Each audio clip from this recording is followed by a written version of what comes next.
Chapter 684. Xue Jin had passed her marriageable age. As the legitimate daughter of the minister's office, there were only a few people who came to propose marriage. This was because the incident with the 10th princess 3 years ago had caused too much commotion. Not many families did not know about it. The 10th princess was the daughter of the empress, and was also the most favored daughter of Emperor Zhaoqing. As the culprit who was rumored to have killed the 10th princess, it did require courage to marry the third daughter of the Xue family. However, Zhou Yeda betrothed his youngest son to the daughter of the Xue family not entirely because of his courage. The other half of the reason was because of his own son. As for the third young master of Assistant Minister Yin's Fu, Yin Yuanbu's reputation was bad enough. This Zhou Nie, compared to him, was even worse. In short, he ate, drank, gambled, and had all 5 poisons. Yu Shu had not heard of this person for the time being, but she knew that his father, Zhou Yeda, was the commander-in-chief of the Jinwu Guards. What kind of position was this? First of all, there were 2 groups of guards inside and outside Anling. One group was the Jiangyi army. They usually guarded the capital and could be deployed in times of war. The other group was the Imperial Guards, including the Yulin Royal Guards and the 12 Guards. The Yulin Royal Guards were the personal guards of the emperor, while the Jinwu Guards were the head of the 12 Guards. For example, guarding the city gates, patrolling the city borders, and managing the city's public security were all from the Jinwu Guards. Zhou Yeda, as the commander-in-chief, was equivalent to a minister a few hundred years later. Even Yu Shu's 2 bodyguards, Lu Hong and Su Qing, used to be part of the Shambord Guards. Just looking at the family background of General Zhou, it was worthy of Xue Jin's birth. However, after seeing Xue Rui's expression, Yu Shu knew that he did not approve of this marriage. "What is wrong?" she asked. "Zhou Nie's character is bad." Xue Rui's words were concise. Yu Shu looked at Xue Rui's disgusted expression when he mentioned Master Zhou, as if he was talking about a pile of shit. She slowly frowned and said hesitantly, "Since the marriage invitation has been sent to Kuanling Ju, it must have been approved by your grandfather. Does he not know that Zhou Nie is unbearable? Why did he agree to marry him?" Xue Rui shook his head. His grandfather knew Zhou Nie's character better than he did. However, the reason he agreed to this marriage was not because of his grandson-in-law's character, but because of the power behind him. In the past, when Xue Lingnan was leading the army, Zhou Yeda was once a general under his command, and he was indebted to Zhou Yeda for his guidance. It was also because of this old friendship that the Zhou family took the initiative to propose marriage. Xue Lingnan thought that with the friendship between the 2 families, no matter how much of a bastard Zhou Nie was, Xue Jinshuan wouldn't lose out by marrying him. However, Xue Rui didn't think so. He hoped that his sister, who was timid and mentally deficient, could have a good partner who truly loved and cared for her. Otherwise, he would rather she remain a naive and ignorant child for the rest of her life. As an elder brother, he was very grateful. He could look after her for the rest of her life. This was a debt he owed. He should be the one to repay it. He didn't explain. Yu Shu was slightly anxious. As expected, Zhou Nie was a pile of shit. How could she watch as Xue Jinshuan married such a thing? How about this? I will hold back this marriage invitation. Why don't you go back and persuade old Master Xue? Xue Rui laughed coldly to himself. Grandfather has always been stubborn. Once he has made up his mind, no one can persuade him. Yu Shu's face turned fierce. If that's the case, then I won't approve the marriage invitation. Without the Kuanling Bureau's official marriage certificate, can they get married on their own? There was a law in Dun. All marriages between the children of officials had to be approved by the Celestial Commissioner. If they were married, then an official marriage certificate would be issued. If there was no such certificate, then the marriage of the man and the woman would be considered an illicit union without a matchmaker. What both parties sent to the Kuanling Bureau were the 8 characters invitation, of both the man and the woman, in duplicate. After the Kuanling Bureau approved the 8 characters invitation, the 8 characters invitation would be sent back. 1 copy would be received by the man. Xue Rui was amused by her arrogant words. He stared at her and said, "It's easy for you to say. If you really do this, you will offend the 2 families. At that time, they will accuse you of neglecting your duties. The emperor can't be partial to you. If it's a light punishment, you will be suspended from your post. If it's a heavy punishment, you will lose your official position. How can you do that? Is it that serious? Yushu wasn't frightened. Even though she was splashed with cold water by him, she didn't give up. She kept saying, "What's the big deal? Delay it as long as possible. If they really pursue the matter, then we can talk about other things." It was as if Shui Rui treated Yu Xiaoxiu as his own younger brother. To her, little sister Shui was also one of her family. For the sake of her sister's marriage, what was there to be afraid of even losing her official position? Which was more important? Was there a need to consider? Shui Rui saw that someone as smart as her only cared about Jin Xuan and didn't consider the consequences. He was touched and held her hand, saying, "I know your intention, but you can't be so reckless. If you are really willing to help, I have another idea. Listen to it and see if it works." "Okay, then tell me what to do." "What I mean is that not only do you have to approve this horoscope, you have to do it as soon as possible. However, when you do it, you have to do something. Everyone knows that you and I are sworn siblings, so it's no surprise that Jin Xuan is interested in Jin Xuan's marriage. You have the death divination art, so you can determine that Jin Xuan and Zhou Nie's horoscope contradict each other. If Jin Xuan marries into the Zhou clan, then one of them will die on the wedding day. Therefore, this marriage is inauspicious and unsuitable. As for whether they believe it or not, it's not up to the two families. After all, within the capital, there's only Yushu, the art of determining death. With her reputation, who can verify the authenticity of her divination? Even if they don't believe it, there's no evidence. Plus, there's always one family that can't bear to risk their children. With Yushu's approval, this marriage can be considered to be annulled. That's a good idea. Yushu smiled and patted the back of Shui Rui's hand. She hurriedly said, "I'll go and approve it tomorrow morning. It'll be sent out in the middle of the month. There won't be any delays." Shui Rui wasn't as optimistic as her. He sighed and said, "If there's no other choice, I'm not willing to use this method. This method can only be used once. It can't be used once." Yushu thought about it and understood what he meant. Old Minister Shui was determined to find a suitable marriage for his granddaughter. If it doesn't work this time, there's always a next time. The siblings in the Shui family don't have a father. The marriage will be decided by Shui Lingnan. As for the other elders, Yushu's heart skipped a beat. She asked, "What does your mother think about Jin Sun's marriage?" "My mother, she can't make the decision." Shui Rui found it hard to say. When his mother was sober, she didn't recognize Jin Sun at all. She only knew that he was her eldest son. Whenever she saw Jin Sun, her illness would act up. Oh. This time, Yushu had nothing to say.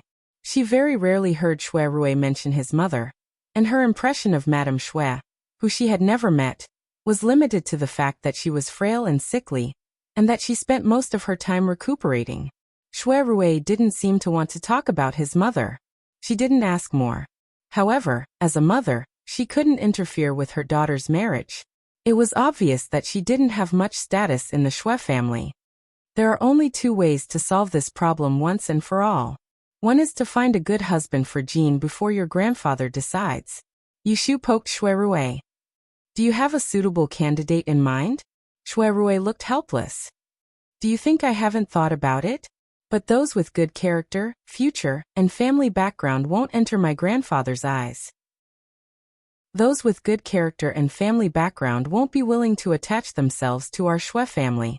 Those with good character and family background won't even consider Jin Sun." Yushu sighed and said, "It's easy to get a priceless treasure, but it's hard to find a lover." Shui Rui waved his hand. "Let's not talk about this. Tell me about the other one." Yushu said, "The other one is the worst plan. It's not good to use it unless it's a last resort. You reminded me. I'm the Celestial Commissioner. I can approve a marriage card, and I can also approve a marriage card for Jin Sun. I only need to approve her fortune as not to marry early. Otherwise, it will bring bad luck to her husband and children. In this way, no one will dare to come to your residence to propose marriage. In the next few years, you won't have to worry about Jin Sun's marriage. But if it ruins her reputation, She won't be able to get married in the future. Ordinary people didn't need to go through the celestial commissioner to marry their wives and daughters.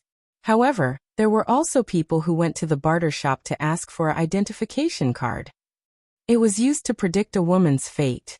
If it was a woman from an official's family, the celestial commissioner's approval would be called a fate card. Thinking back, Zhao Hui's first in-laws went to the Yi Yongji family's barter shop to make a fake identification card. They framed Zhao Hui for cursing her husband's fate, so they embezzled her dowry and caused Zhao Hui to live on the streets. Yushu now also wanted to make a fake fate card. However, she had the death judgment technique. It was difficult for others to expose her. Shui Rui was silent for a long time. Then he said in a low voice, "It can be considered a solution. But as you said, it can't be used unless it's a last resort." In the end, Shui Rui decided to first ruin the marriage between the Shui family and the Zhou family with Yushu. As for the future, they would wait until the future. The next day, Yushu came to the Kunling bureau. The first thing she did was to find the marriage card of Shui Jinxuan and Zhou Nie. She carefully worded it, and in the name of the death judgment technique, she made a divination. The signature was not stamped with an official seal, but her small ivory seal. This meant that she had personally approved this marriage. The result was bad, so the Kunling bureau rejected the marriage. The 15th of September was the day that official marriage documents were issued every month. Usually, the marriage card sent to the Kunling bureau would receive the documents the following month at the latest, unless it was accidentally lost. However, this month, there were destined to be some families who would not be able to wait for the Kunling bureau's official marriage documents. Shaoan, take these 2 marriage cards. Together with the official marriage documents I approved, send them to the various manors as soon as possible. When Shaoan had already prepared everything, he took the marriage card from her hands and opened it in front of her. Originally, he wanted to confirm that there were no mistakes, but when he saw the woman's family, he was slightly stunned. The young lady of the right minister's Shui residence. He hesitated and did not go. Holding the 2 cards, he said to Yushu, "Darren, will you get into trouble by doing this?" She could forget about the families whose official marriage documents she had burned before. But this was the daughter of the left prime minister, and there was also the General Fu. If they pursued the matter, could she afford to offend them? Yushu stretched and twisted her neck. She said to him, "What trouble can there be? Their destinies are like this, and it is not suitable for marriage. Do you want me to go against my conscience and approve it? You know that the eldest son of the Shui family is my sworn brother. If something happens to his sister after she gets married, how can I face him? Don't worry, have someone send it." Chapter 685. When it was the day for the official marriage documents to be sent out, there were a few families who did not receive a reply. After waiting for a long time without any news, they thought that the government needed to be bribed and deliberately delayed it. So they thought of ways to send gifts to the Princess Fu where Jingchen was. Something happened to the chief and assistant of Kunling Bureau. Everyone went straight to Jingchen and intentionally or unintentionally ignored Yushu. There was nothing wrong with what they did. Even the chief had relented, so how could the adjutant stop them? The idea was not bad, but they had underestimated one thing.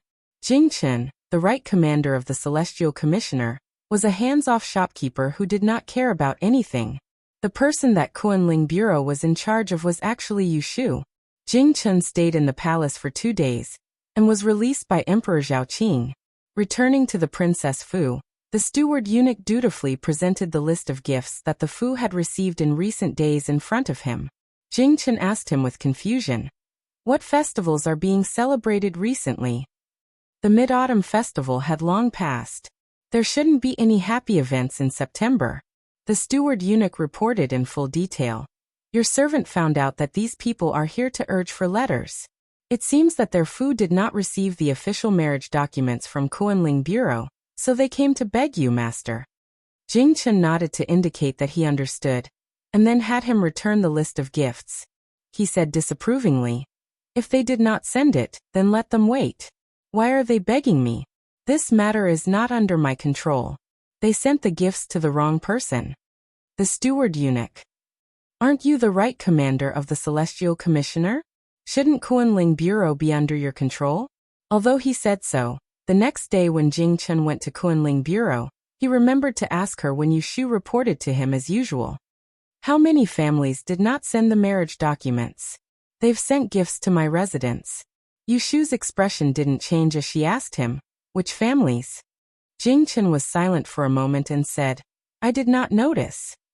He paused and said, never mind, do as you see fit. I have returned the gifts. If there's nothing else, I'll go downstairs. Yushu's expression was calm, but she was laughing in her heart. Those people actually thought of asking Jing Chen to open the back door. They were simply flirting with the blind. Go ahead. Jing Chen knew that she didn't want to be in the same room with him, so he didn't force her. After all, he should be satisfied that she was talking to him so nicely. This month, there was more than one family that did not receive the official marriage documents. However, there were 2 families that received the 8-character stickers that were approved to be returned. In the evening, Xue Lingnan sat under the locust tree in the front courtyard, carefully reading the annotations on the yellow paper. It said that his granddaughter, Xue Jin, was seeking her life to soar to the stars. If she were to marry a man born to Xiaozhu Yingyue, her life would be in danger. Therefore, her marriage with the Zhou family's youngest son, Zhou Nye, was too inauspicious and unsuitable. Therefore, this request was rejected. After Xue Lingnan finished reading it twice, he said to the housekeeper Su Li, who was waiting on him, go find Xue Rue. Su Li left to carry out the order. Not long after, he returned with Xue Rue, who had returned home. When Xue Lingnan saw him, he didn't get angry at first. Instead, he handed the 8-character sticker to him. What's going on? Tell me. Xue Rue already knew that there would be such a thing, so he didn't panic. He looked at the document with the same expression. Only when he glanced at the small red seal that said Lotus Room, he was slightly stunned. He immediately recovered and said, Grandfather, what do you want me to say? Xue Lingnan said, this inscription is Master Yi's private letter. Whose name is Lotus Room? How dare a mere Kunling Bureau's empress have such courage? Tell me, who gave her the courage to obstruct the marriage between Jin Sun and the Zhou family? It was clear that he had guessed the reason and deliberately brought Xue Rue here to question him. Grandfather, do you think that I ordered it? Xue Rue said bluntly. Xue Lingnan's face turned cold. You don't need to think about quibbling. Since I called you here, I naturally have a plan. You don't like Zhou Nye and don't want Jin Sun to marry into the Zhou family, so you acted on your own and let your sworn sister abuse her power. Have you thought about it? If you ruin this marriage and delay Jin Sun's marriage, who will bear the sin if she can't get married in the future? Others couldn't understand what he was implying, but Xue Rue understood the meaning behind Xue Lingnan's words. Xue Lingnan was saying that if she missed out on the marriage with the Zhou family, if she couldn't find a suitable family in the future, then he wouldn't let Jin Sun get married. Even if she was over the age, he would still keep her in the residence. Xue Rue's heart was half cold, and he almost couldn't hide the disappointment in his eyes. Grandfather was harsh and unreasonable to him because he wasn't the flesh and blood of the Xue family. But to be so cruel to Jin Sun, his own granddaughter, was really disappointing. Grandfather, I have nothing to say. I don't think that Jin Sun will marry Zhou Nye. But that's because I only have this one sister. Others can disregard her, but I can't. This kind of forceful talk was not like Xue Rue's usual style. Xue Lingnan's expression became even worse, and he almost couldn't help but reprimand this unfilial son of his. He took a few breaths before he calmed down, but still said sternly, this time, I'll take it as you being rash and not argue with you. If there's a next time, don't even think about the official career that your sworn sister has obtained with great difficulty. It wasn't that he didn't want to pursue the matter, but since things had come to this, there was no point in pursuing it. The Zhou family received the 8-word calligraphy that was also doomed, and would definitely not marry Jin Sun. Even if he forced the Kunling Bureau to change the document, the result would still be the same. He understood Zhou Yeda's character. After warning Xue Rue, Xue Lingnan sent him away. After he was far away, he ordered Su Li, who was pretending to be deaf and mute, quickly get someone to prepare a simple gift and follow me to the general's residence. Rather than being thick-skinned and waiting for people to break off the engagement, it was better for him to go first. In the future, when the two families met, it wouldn't be awkward. Jing Chun had people return all the gifts. Thus, the next day, Yu Shu's residence was visited by people one after another. However, she left early and didn't meet any of them. When she returned home and heard about the matter, she saw the large pile of gift boxes in the doorway. Without a second word, she had people return the gifts unopened. Minister Yen of the Ministry of Revenue returned home from the yamen in the afternoon and heard another piece of bad news. The gifts sent to the residence of the imperial lady of the Kunling Bureau yesterday had been returned. What? The gifts were returned? He asked Lady Yen with a frown. That's right, Lady Yen said with a frown. They returned it early in the morning and didn't take anything. Master, tell me, who did we offend? The two officials of the Kunling Bureau returned our gifts together. Why didn't they send us the marriage certificate? Until now, they haven't given us an explanation. The second young master of the Yen residence had been ill last year, and his body had been weak. Taking medicine didn't help. Minister Yen specially invited a great master to tell his fortune. He said that he needed a suitable marriage to offset the good fortune. After the marriage, he would naturally recover without medicine. Lady Yen found many matchmakers and finally found a suitable candidate 3 months ago. Moreover, the bride's family background wasn't bad. Thus, she was anxious to arrange her second son's marriage. The date had already been decided, and it would be the most auspicious to get engaged next month. Now the only thing missing was the official marriage certificate from the Kunling Bureau. No one had expected this to happen. The husband and wife looked at each other and thought hard. They couldn't understand why the Kunling Bureau was making things difficult for them. How about tomorrow, I go to the assistant minister's residence to ask for a favor? Lady Yen suddenly had an idea and suggested. Minister Yen didn't understand. Why go to his house? They both held positions in the Ministry of Revenue. Assistant Minister Yin was one rank higher than Minister Yen. The two families usually interacted frequently, but they weren't close enough to casually talk about their children's marriage. Lady Yen explained. Master, you don't know. There's another story here. The female imperial official of the Kunling Bureau was born to a servant girl of Lady Yin more than 10 years ago. With this relationship, it wouldn't be difficult for us to ask her to speak for us. Minister Yen frowned. He seemed to understand something, but he couldn't grasp the crux of it. He could only let her be. He didn't know that at the same time, he wasn't the only one who had the same idea as his wife. After seeing off the third guest of the day, Yin Deng put away her stiff smiling face and sat in the living room with a gloomy expression. In the past 2 days, people had been coming to ask for her help as a middleman to urge the Kunling Bureau to send out the official marriage certificate. As people came and went, Yin Deng sensed something was wrong no matter how muddle-headed she was. Why didn't these families receive the official marriage certificate on time? Why did they all happen to have some friendship with her? In front of the visitors, Yin Deng could only put on a smiling face and agree, because she knew that even if she refused, others would think that she didn't want to meddle in other people's business, and wouldn't think that she was in a difficult position.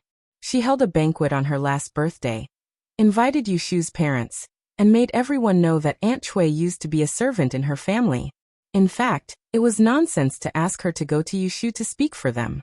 Especially after she made a fool of Yu Shu. How could she ask for a favor? Yin Deng even suspected that the whole thing was directed at her by Yu Shu. She deliberately delayed the marriage certificate to make things difficult for her. Yin Deng didn't forget the harsh words that Yu Shu said before she left that day. She said that she wanted to become enemies with her. But how could that girl be so daring? For a moment, Yin Deng was angry and suspicious. She didn't know what to do. In the evening, when Yin Zhorong came back, she told him about it. He didn't tell her that he locked Yu Shu up and made her take off her clothes. He only said that she was drunk at the banquet and said something she shouldn't have said. She revealed that Yu Shu's family background was not good, which made the new imperial official lose face. Master, do you think it's possible that Yu Shu has a vile heart and is deliberately obstructing the marriage contracts of these families, waiting for me to bow my head and apologize to her? After hearing her words, Injorong was angry at this woman's short-sightedness and laughed first.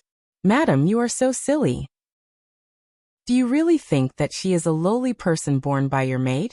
Not to mention that her mother used to be a maid of our family, she is now a proper official. The Celestial Commissioner is a fifth-rank official, which is the same rank as me. What's more, she has a title bestowed by the Emperor. She doesn't even need to bow to ordinary third-rank officials. Now she is in the limelight, but you dare to make her look shabby in public. It would be strange if she could bear it. Deng was embarrassed by his reprimand, but she didn't take it seriously. No matter how powerful Yushu was, compared to the Yin family, she was like heaven and earth. Injorong, a son of a concubine, could win Prime Minister Yin's favor and give him an important position in the Ministry of Revenue.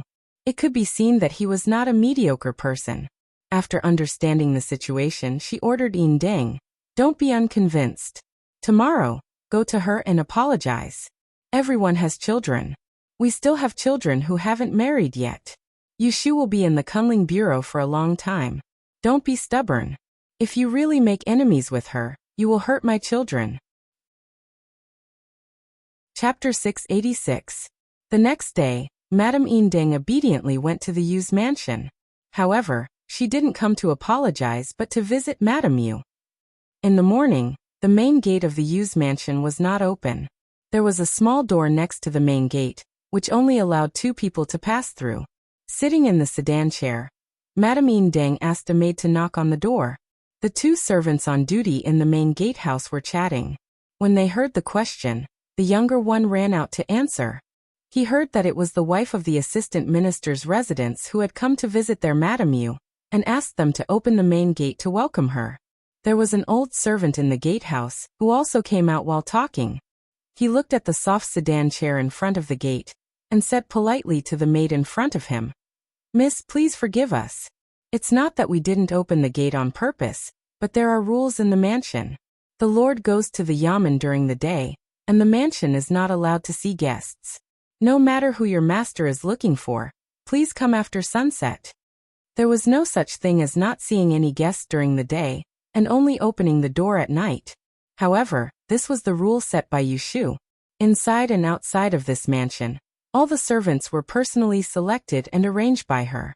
Of course, they only obeyed her. In the sedan chair, Madame Deng was a little impatient. She thought that it was so difficult to open the gate. This mansion was really unruly. Unexpectedly, when the maid came back, she told her that the gatehouse did not open the gate and asked her to come back at dusk. Madame Deng instantly pulled a long face and said angrily, "They don't want to open the gate, right? Go again and ask them to inform their madam that I came to see her, and ask her to come out to welcome me." After saying that, she felt that she had gone too far. She didn't come to make trouble today. Thinking of her master's instructions last night, she quickly opened the curtain and called the maid back. "Don't say anything else. Ask someone to go in, and inform Madame Yu that I want to see her." The gatehouse sent the message to Qingshi House. When Aunt Chui heard that Madame Deng came to see her, her first reaction was not to go out to welcome her, but to ask if Yushu was in the mansion.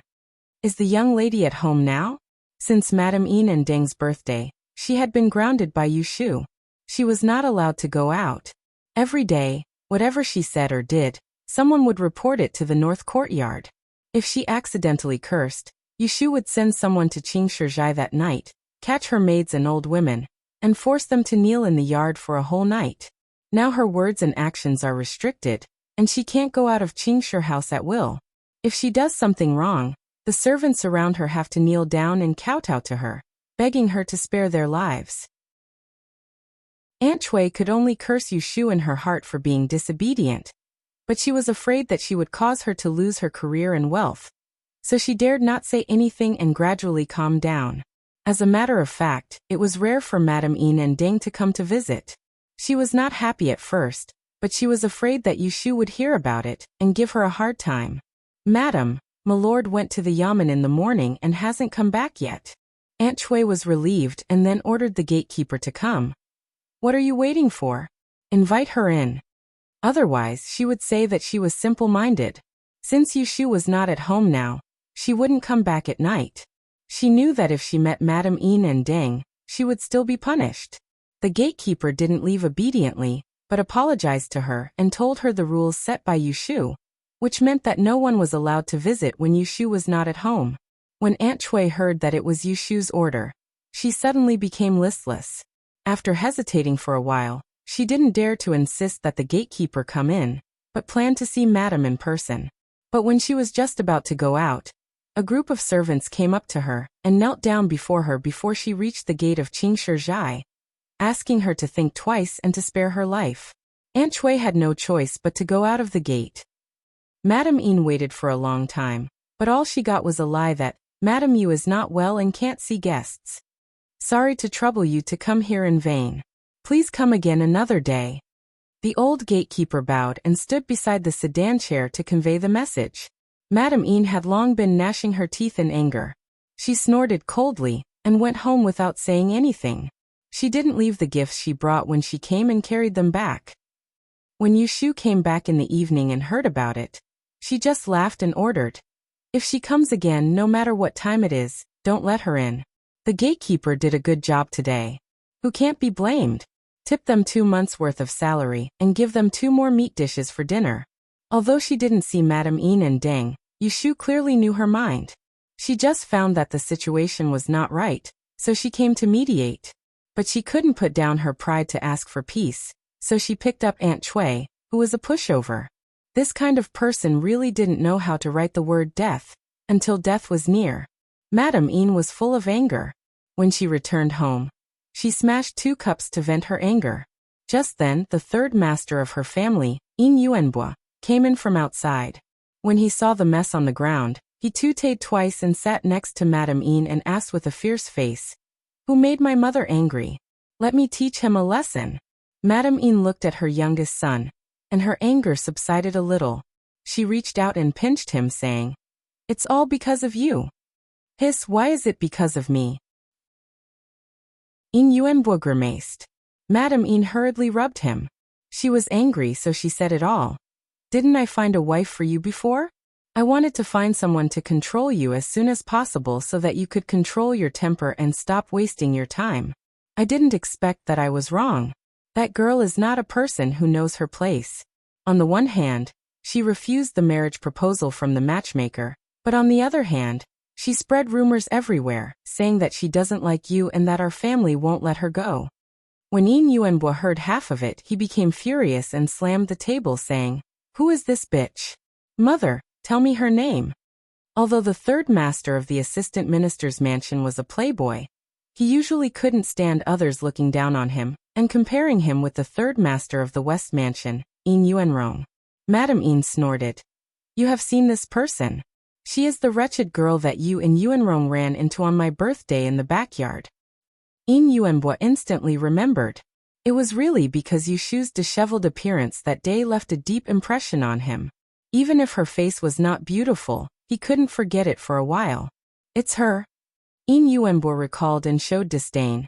"That kind of girl is not even as good as the girls in the pavilion of fragrances. Why did you choose her?"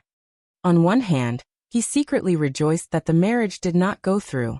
Otherwise, he would be ridiculed to death by his group of scoundrels for marrying such a mediocre and disorderly woman. Madame Yin explained, "Don't be fooled by her looks. She is a female disguise master from the Dian Academy. Now the Celestial Commissioner is a female official, and is of the 5th rank like your father. If it wasn't for the fact that her mother used to be a maidservant in our mansion, do you think this kind of marriage would be easy to find?" When Yin Yuanbo heard this, his face became even uglier and he screamed, "Her mother is still our family's servant. Mother, are you muddle-headed? Why did you think of finding me a lowly person?" Seeing that her son was so angry, Madame Yin patted his chest and comforted him gently. That was in the past. More than 10 years ago, her mother left with a shiotsai and got rid of her slave status. "My son, don't be angry. It's all my fault. I shouldn't have told you these things. Don't be angry. The marriage did not go through. I will find you a good one in the future. One that will satisfy you, okay?" After comforting him for a long time and promising him a lot of benefits, Yin Yuanbo finally stopped making trouble. At this moment, someone outside reported that Master Yin had returned. Madame Ine hurriedly asked people to clean up the debris on the ground, but she didn't forget to grab her precious son who was about to leave. Don't mention what I just said to you in front of your father. I know. Ine Yuanbo was afraid to see his father, so he broke away from Madame Ine and ran away. Chapter 687. After Lu Hao was released, he pretended to be ill and did not attend court or entertain guests. He kept a low profile for a whole month, until the news of the headless case of the imperial envoy was overshadowed by other major events. In the evening, he brought a few of his close retainers to Hung Wu Restaurant for a drink. Hung Wu Restaurant, located in Apricot Rain Alley in the east of the city, was worthy of being the #1 music house in Anling. It was not a brothel or a brothel, but regardless of gender, the musicians and dancers in Hung Wu Restaurant were all first class in appearance and talent. There were 366 songs and 388 plays. No matter popular or unpopular, they were all skilled and familiar with all of them. Doan had been peaceful for 300 years. Now in the Golden Age, the people of An were not good at riding and shooting. They loved to seek pleasure.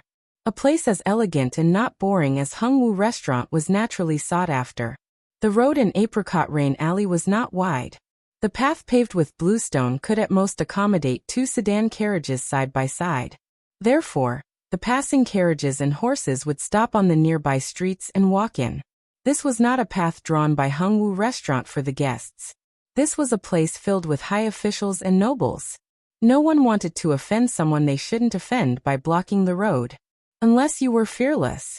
For example, at this moment, Lu Hao's sedan was carried in from Apricot Rain Alley and stopped at the gate of Hung Wu Restaurant. Little Lauer, who was at the door, recognized Ning Wang's sedan and had already run in to call his mama. When Lu Hao got off the sedan, the retainers followed. Hung Wu Restaurant's Li Mama had already walked down the steps with a smile on her face. She held a blue silk handkerchief and respectfully waited. She looked at Lu Hao's expression and said, Wang Yi is in a good mood today. Are you listening to a book or watching a play? The mama of Hung Wu Restaurant was not a madam in a brothel. She did not do the dirty work of a pimp. She was equivalent to a female shopkeeper. This Li Mama was over 30, but still had a slim figure. When she was young, she had been a female entertainer in a musical house and was skilled in all kinds of instruments. Lu Hao smiled and said, I haven't been here for a while. Are there any new plays? As Motherly welcomed them inside, she replied, Yes, there's a book called Worship the Immortals that was arranged for the Mid-Autumn Festival. It's a big play, 20 to 30 actors, a total of 36 plays. There's also The Oath of Brotherhood in the Peach Garden that you like to watch. The lyrics have been changed and the pieces have been rearranged. There are also 2 or 3 plays. If you want to see something new, your servant will let them prepare it. Go. Lu Hao waved his hand and Li Mama summoned a thin and pale young man to open the way for Ning Wang and his party. Inside Hung Wu Hall, it was brightly lit. As soon as he entered, he saw 2 3-story buildings. The second floor was connected by a bridge, which looked like the word work written upside down. On the door on the left hung a horizontal board with the words, End of the World of Fragrant Grass, and on the other door was Evergreen Pine and Cypress. Standing outside the building, he could hear the hustle and bustle of people, especially the first floor of the Fragrant Grass Pavilion. There was a large stage set up and martial songs were being sung. The sound of gongs and drums filled the air, and it was extraordinarily lively. When Ning Wang and his party entered the Cypress and Cypress building next door, their ears suddenly became quiet. No matter how noisy the other side was, when it came to this side, it was like they were separated by a street, and they could only hear movement. It was not disturbing. The upper and lower floors of the Cypress and Cypress building were private rooms, but they were much more spacious than normal restaurants and brothels. The small ones could hold a group of musicians, and the large ones could set up an entire stage, taking up half the floor. Just this half floor. It was truly a money-squandering establishment. The number of nobles who could come here to amuse themselves could be counted on 2 hands. Since Lu Hao had come, he naturally wanted to go to the top floor. The waiter leading the way pushed open the 4 doors to the hall. There were hundreds of golden cups and silver candles already lit up in the room. It was bright and extravagant. At the far west was a stage 2 wide. Separated by a picture railing, there was a row of soft chairs and couches on the opposite side. When he sat down, Lee Mama led a group of delicate and pretty maids in. Her hands were holding tea trays, cups, fruits, and fine wine. They were placed on the table, and then she waited on the side. Her actions were not frivolous at all. Lee Mama handed the script on the sandalwood tray to Lu Hao. She first ordered Drunken Flower Shade. This was a short play that could be sung for the time it took to drink a cup of tea. It was to give the troupe preparing for the big play later on. The main thing was to listen to the newly written Sworn Brotherhood in the Peach Garden. In reality, it didn't matter if the first play was ordered or not ordered. After all, a short tea play in the Cypress and Cypress building cost 10 taels of gold. But with Ning Wang's wealth, he would not be stingy. The play quickly started on the stage. As the musicians started to play, there was more noise in the surroundings. The guests that had been slightly reserved in front of Lu Hao relaxed. Some started to talk and laugh, some supported the performance, causing Lu Hao to laugh continuously. But there was probably no one who really wanted to listen to the play. Among the many guests, there was a petty person who liked to take advantage of the opportunity. His name was Yuan Josie. Whatever other people were talking about, he would add a few words and express his opinion to show how knowledgeable he was. The result of being so talkative was that he drank half a pot of tea more than the others. Before the big play started, he had to pee. When he left, no one paid attention to him. He left for about 15 minutes before he came back. The Sworn Brotherhood in the Peach Garden was being sung. The lyrics were all new. Lu Hao listened intently. The surroundings were quiet and no one made noise. Yuan Josie lifted the corner of his robe as he hurried into the banquet. He didn't sit properly. He didn't listen to the play, but kept looking at Lu Hao as though he wanted to say something but couldn't. He silently waited until the stage was changed. There was an old guest beside Lu Hao. He had seen Yuan Josie peeking his head out and teased him.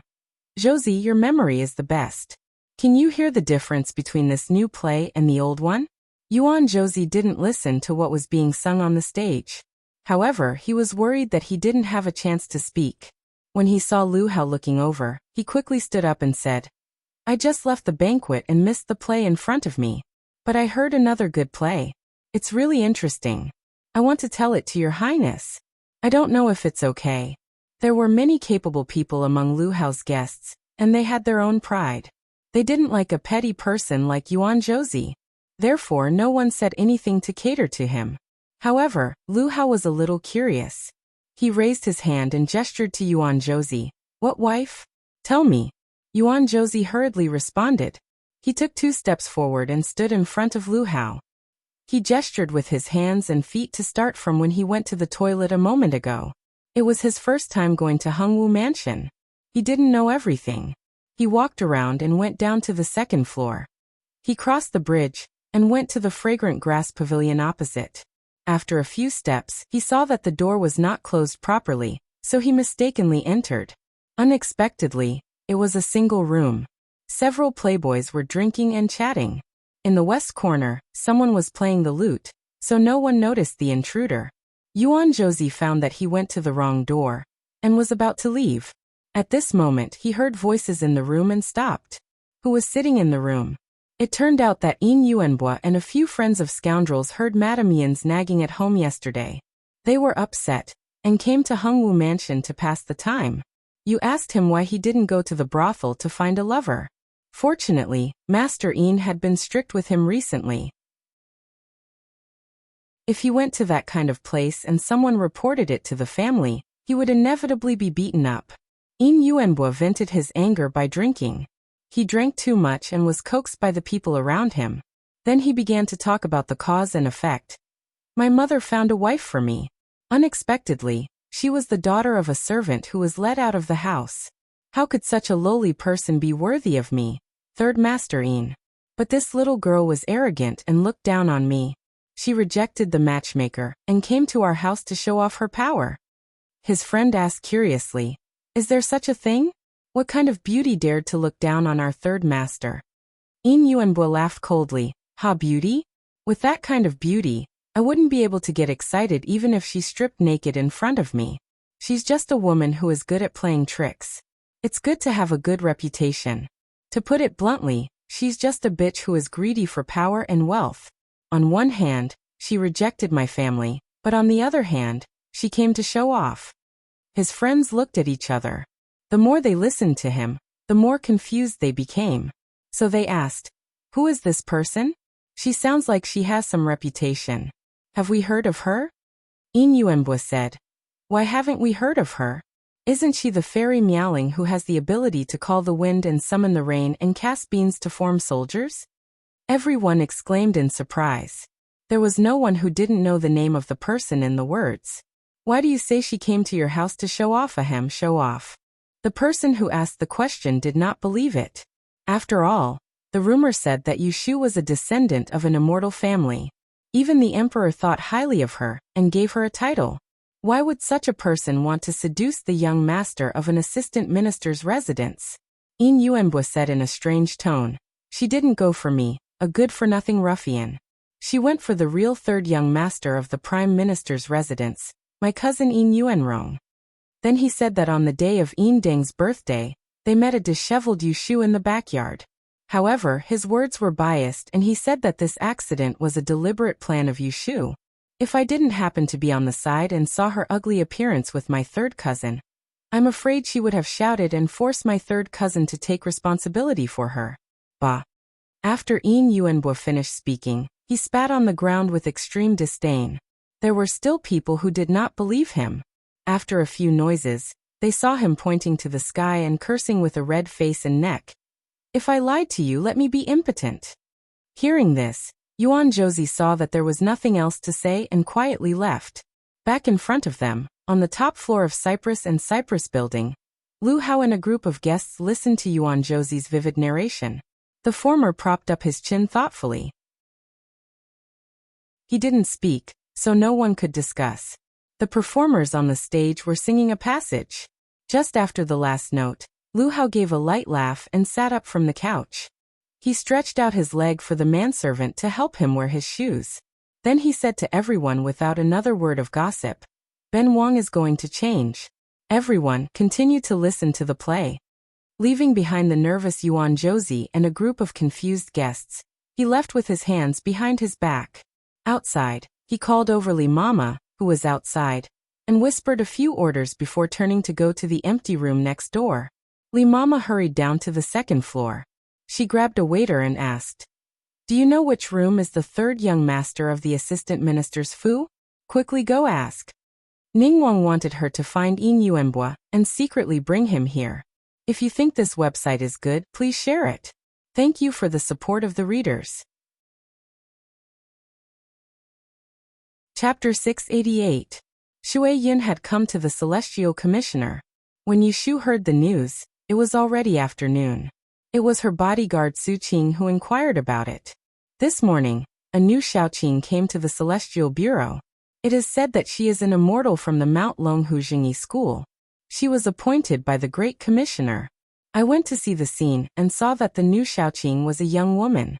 It seemed that it was inconvenient for her to walk. She was sitting in a wooden wheelchair. Listening to his description, Yushu instantly knew who this person was. It was said that the Celestial Commissioner had 3 departments and 2 bureaus. Each department had a chief and a deputy chief. The chief commissioner was in charge of the imperial court, and the junior supervisor was his deputy. The chief of the Kunling Bureau was the right commander, and the deputy was a female official. The chief of the Celestial Bureau was the left commander, and the deputy was called Xiaoqing. Yushu had long anticipated that Shui Yin would not be content with her lot. Unexpectedly, she had quietly snuck into the Imperial Astronomer's office and occupied an important position as soon as she arrived.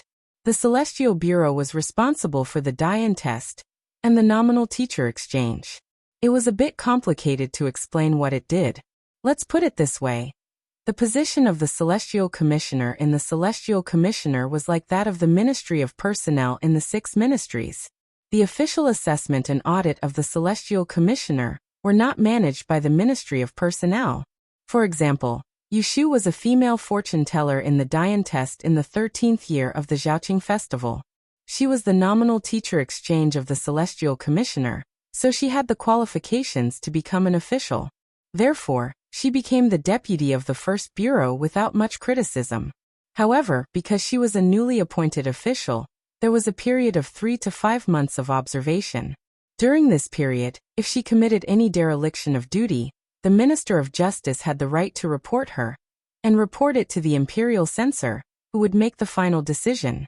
Yu Shu did not have paranoia, nor did she want to measure the heart of a gentleman with her own mean measure.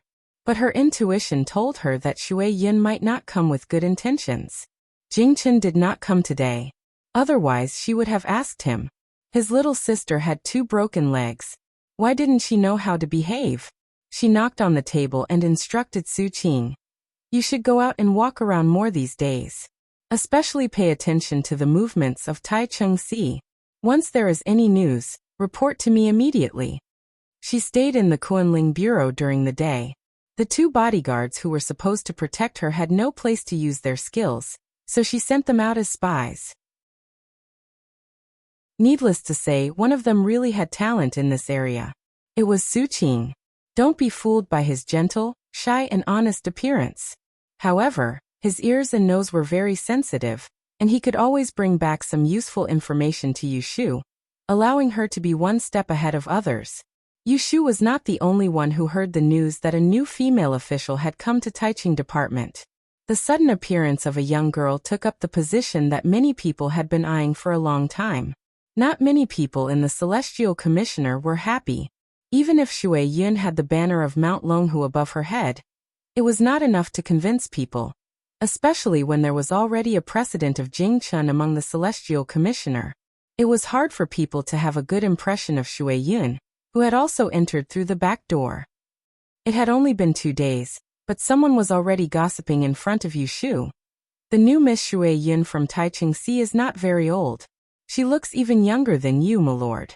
I don't know how much ability she has learned in Taoism. Milord Yu and Milord Jing are friends. I heard that Miss Shui Yun and Milord Jing are fellow disciples of the same sect. Is that true? This person was an official from the Comptroller's Department, Xian Ya's subordinate. Today he had come to Kunling Bureau to check the finances. When he had the time, he came in to visit Yu Shu and gossip. Yu Shu smiled at him. How can I discuss my superior's private matters? Why don't you go back and ask your Milord Xian? He must know. The other man mysteriously moved closer and said, Official Yu, you may not know this, but there are many people in the Imperial Palace who are not convinced. They are all comparing the newly appointed junior minister to you. Both of you are young, but you are already in an important position. However, you are a true master of the grand evolution divination, and a famous female fortune-teller. That immortal nun is nothing. Hearing this, Yu Shu stopped smiling and said with a serious face, Even if it is the appointment of the great supervisor, it has its own reasons. It is better for us not to gossip behind his back. After being humiliated by her, the person left resentfully. Seeing that the person had left, Yu Shu snorted coldly and turned to Wen Xiao, and who was looking at her. The original Xiaoqing Zheng of Taichung Si left his post and returned to his hometown because of his mother's illness. As soon as he left, many aristocratic families had their eyes on that position. One by one, they tried their best to recommend him to their superiors. Unfortunately, the great supervisor had another candidate. These people didn't get what they wanted, so it was inevitable that they were unwilling. They couldn't just watch the duck that was already in their mouths fly away. If someone wants to use me as a tool, it depends on whether I am willing to cooperate or not. Indeed, Shui Yun's 2 legs were broken, so she didn't live up to her name. It was really difficult for her to be the Xiaoqing of Taichung Si. However, she was personally hired by the great supervisor as an exception. If she said anything unfavorable to Shui Yun today, it would be spread all over the Celestial Commissioner tomorrow. Yu Shu didn't want Shui Yun to stay in the Celestial Commissioner, but she also didn't want to stand out and go against the great supervisor. Besides, she wasn't afraid of Shui Yun at all. If they came, they could come and play whatever tricks they wanted. This was her current mentality. Hearing her words, Wen Xiao, and seemed to understand something. After thinking for a while, he asked her, In your opinion, will the new female Xiaoqing be pulled down from her position? Yu Shu twirled a newly cut brush and said to him with a smile, "Remember, people won't die if they don't ask for it." It would be fine if Shui Yun behaved herself, but if she provoked her, there was only a dead end. There were also people who were happy that Shui Yun became the Celestial Commissioner, such as Lu Tan. He knew the news earlier than anyone else because before Shui Yun became the Celestial Commissioner, she had discussed it with him. She told him that she wanted to become the Celestial Commissioner and asked him to inquire about the vacancies. At that time, he was very surprised because Shui Yun's tone was too calm. It was as if she could become a female officer in the Celestial Commissioner with just a word. Lu Tan reported with a skeptical attitude. He inquired about several vacancies in the Imperial Astronomer. The one with the highest position was the junior minister of the Imperial Astronomer. It didn't take long before Shui Yun took office. Thus, among the current Celestial Commissioner, the right commander was his Shirshu, the Shaoqing of Taichung Si was his Shirgu, and the female imperial advisor of Kuanling Bureau was his Kuan seat at the Shuangyang meeting. How could he not be happy? Lu Tan had spent his early years on Mount Longhu and returned to the capital when he was young. Even if he wanted to compete with Ning Wang for the position of crown prince, he was not as powerful as Ning Wang. Other than relying on his maternal grandfather's Shui family, he did not even have half a confidant in the court. Under Shui Lingnan's guidance, he was not in a hurry to form a clique for personal gain. Instead, he focused on building his reputation and recruiting talents. However, not long ago, the emperor released Ning Wang early, causing him to feel a strong sense of danger. No matter how he looked at it, Emperor Zhaoqing's preferred successor was Lu Hao.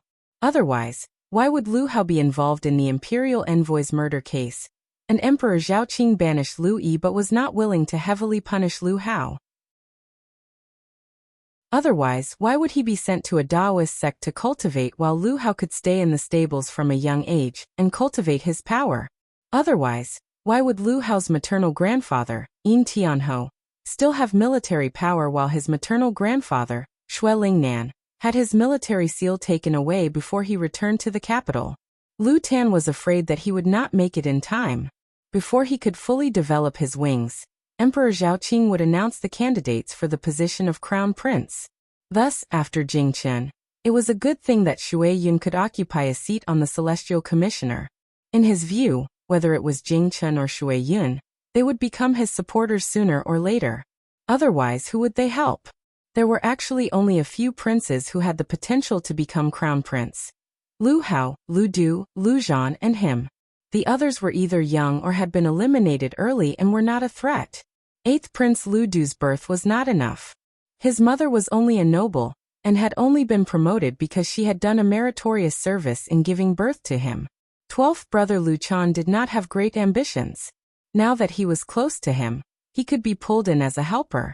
So from start to finish, his opponent had only been Ning Wang. Ning Wang, who was older than him, more powerful than him. Ning Wang, who was more favored by Fu Huang than him. How could he cut off Ning Wang's advantages? On one side, Lu Tan was happy, but on the other side he was worried. During dinner, he couldn't help but be distracted. Xia Jiangmin, who was already Xia Jiangmin, had detected it. She first restrained herself and didn't say anything. After dinner, when tea was served, she sat beside him and asked in concern, "Is there something on Wang Ye's mind? Or is it that tonight's dishes are not to your liking? You didn't eat much."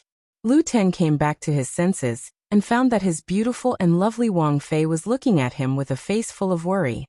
He couldn't help but smile at her and pinch the back of her hand, replying, "It's nothing. Later, you can just send supper to my study." Xia Jiangmin's face blushed slightly. She made a light sound of agreement and didn't ask further. The two were about to be married for a month. A young couple, it was the period of intense affection and sweetness. At night, if Lu Ten wasn't in the study studying military strategies, he would be resting in Xia Jiangmin's Yuxiang Yuan. As for the concubines that his brothers had gifted to him when he opened the fu, he completely ignored them. This kind of steady and tender Lang Jun, how could Xia Jiangmin not love him? That night, Xia Jiangmin personally sent the bird's nest porridge to the study. Lu Tan left the other people and the husband and wife sat together, taking a bite, the sweetness unspeakable. Lu Tan was young and full of vigor. Marrying such a beautiful woman, How could he let her stay in an empty room? So they made their nuptial chamber in the study. The two of them had a good time, making love and forgetting their worries for a moment, and were happy. The next morning, the servants came in to help him wash and freshen up. Before Lu Tan went to court, he didn't forget to mention to Xia Jiangmin, "When I'm not in the Fu, you're bored by yourself. Why don't you invite some friends to come and talk with you?" Xia Jiangmin smoothed his clothes and pouted. "My home is in Jiangnan. How can I have any friends in the stable?" Lu Tan smiled and scratched her nose, reminding her, "Isn't there Yu Lianfang? I remember that you two are very close. Why haven't you been in contact recently?"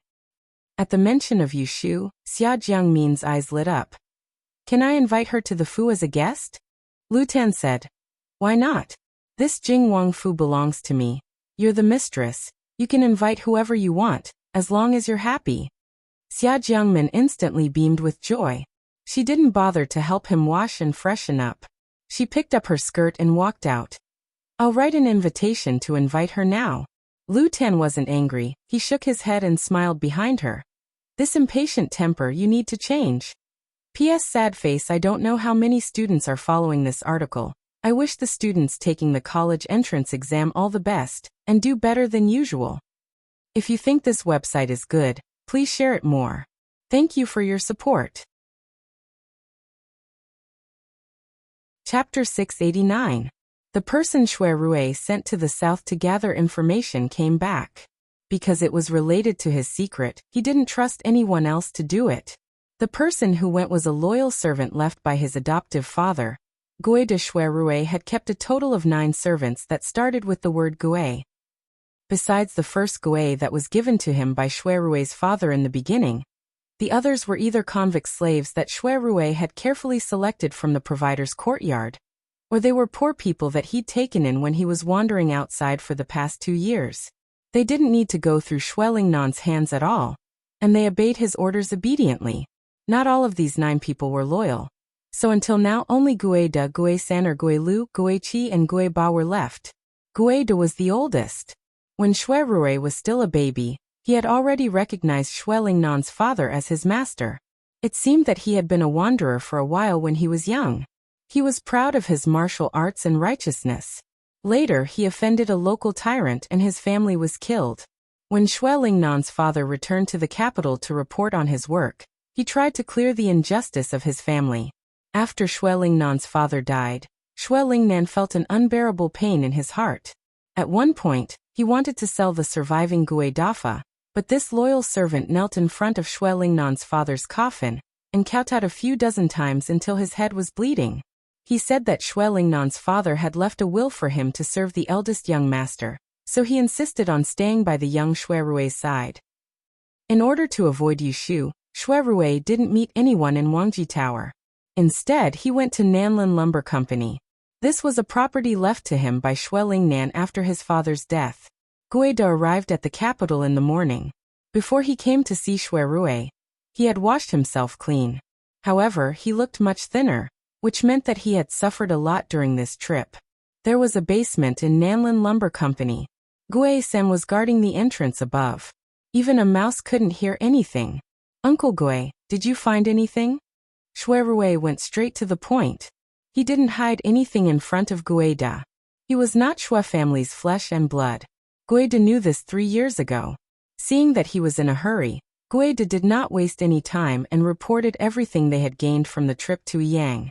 "I went to Yang and visited the county government's warehouse several times. I found out that in the 11th year of Baotai, there were 7 women surnamed Han who moved their households because of intermarriage." Xue Rui learned from Yushu that Yin Hua and his first wife, the Madame Han, were in a relationship. It was around the 11th year of Baotai's reign that they got married. Yin Mufeng was a fake name, so he had no way of finding it. Thus, he asked Gui De to investigate directly from the Han family.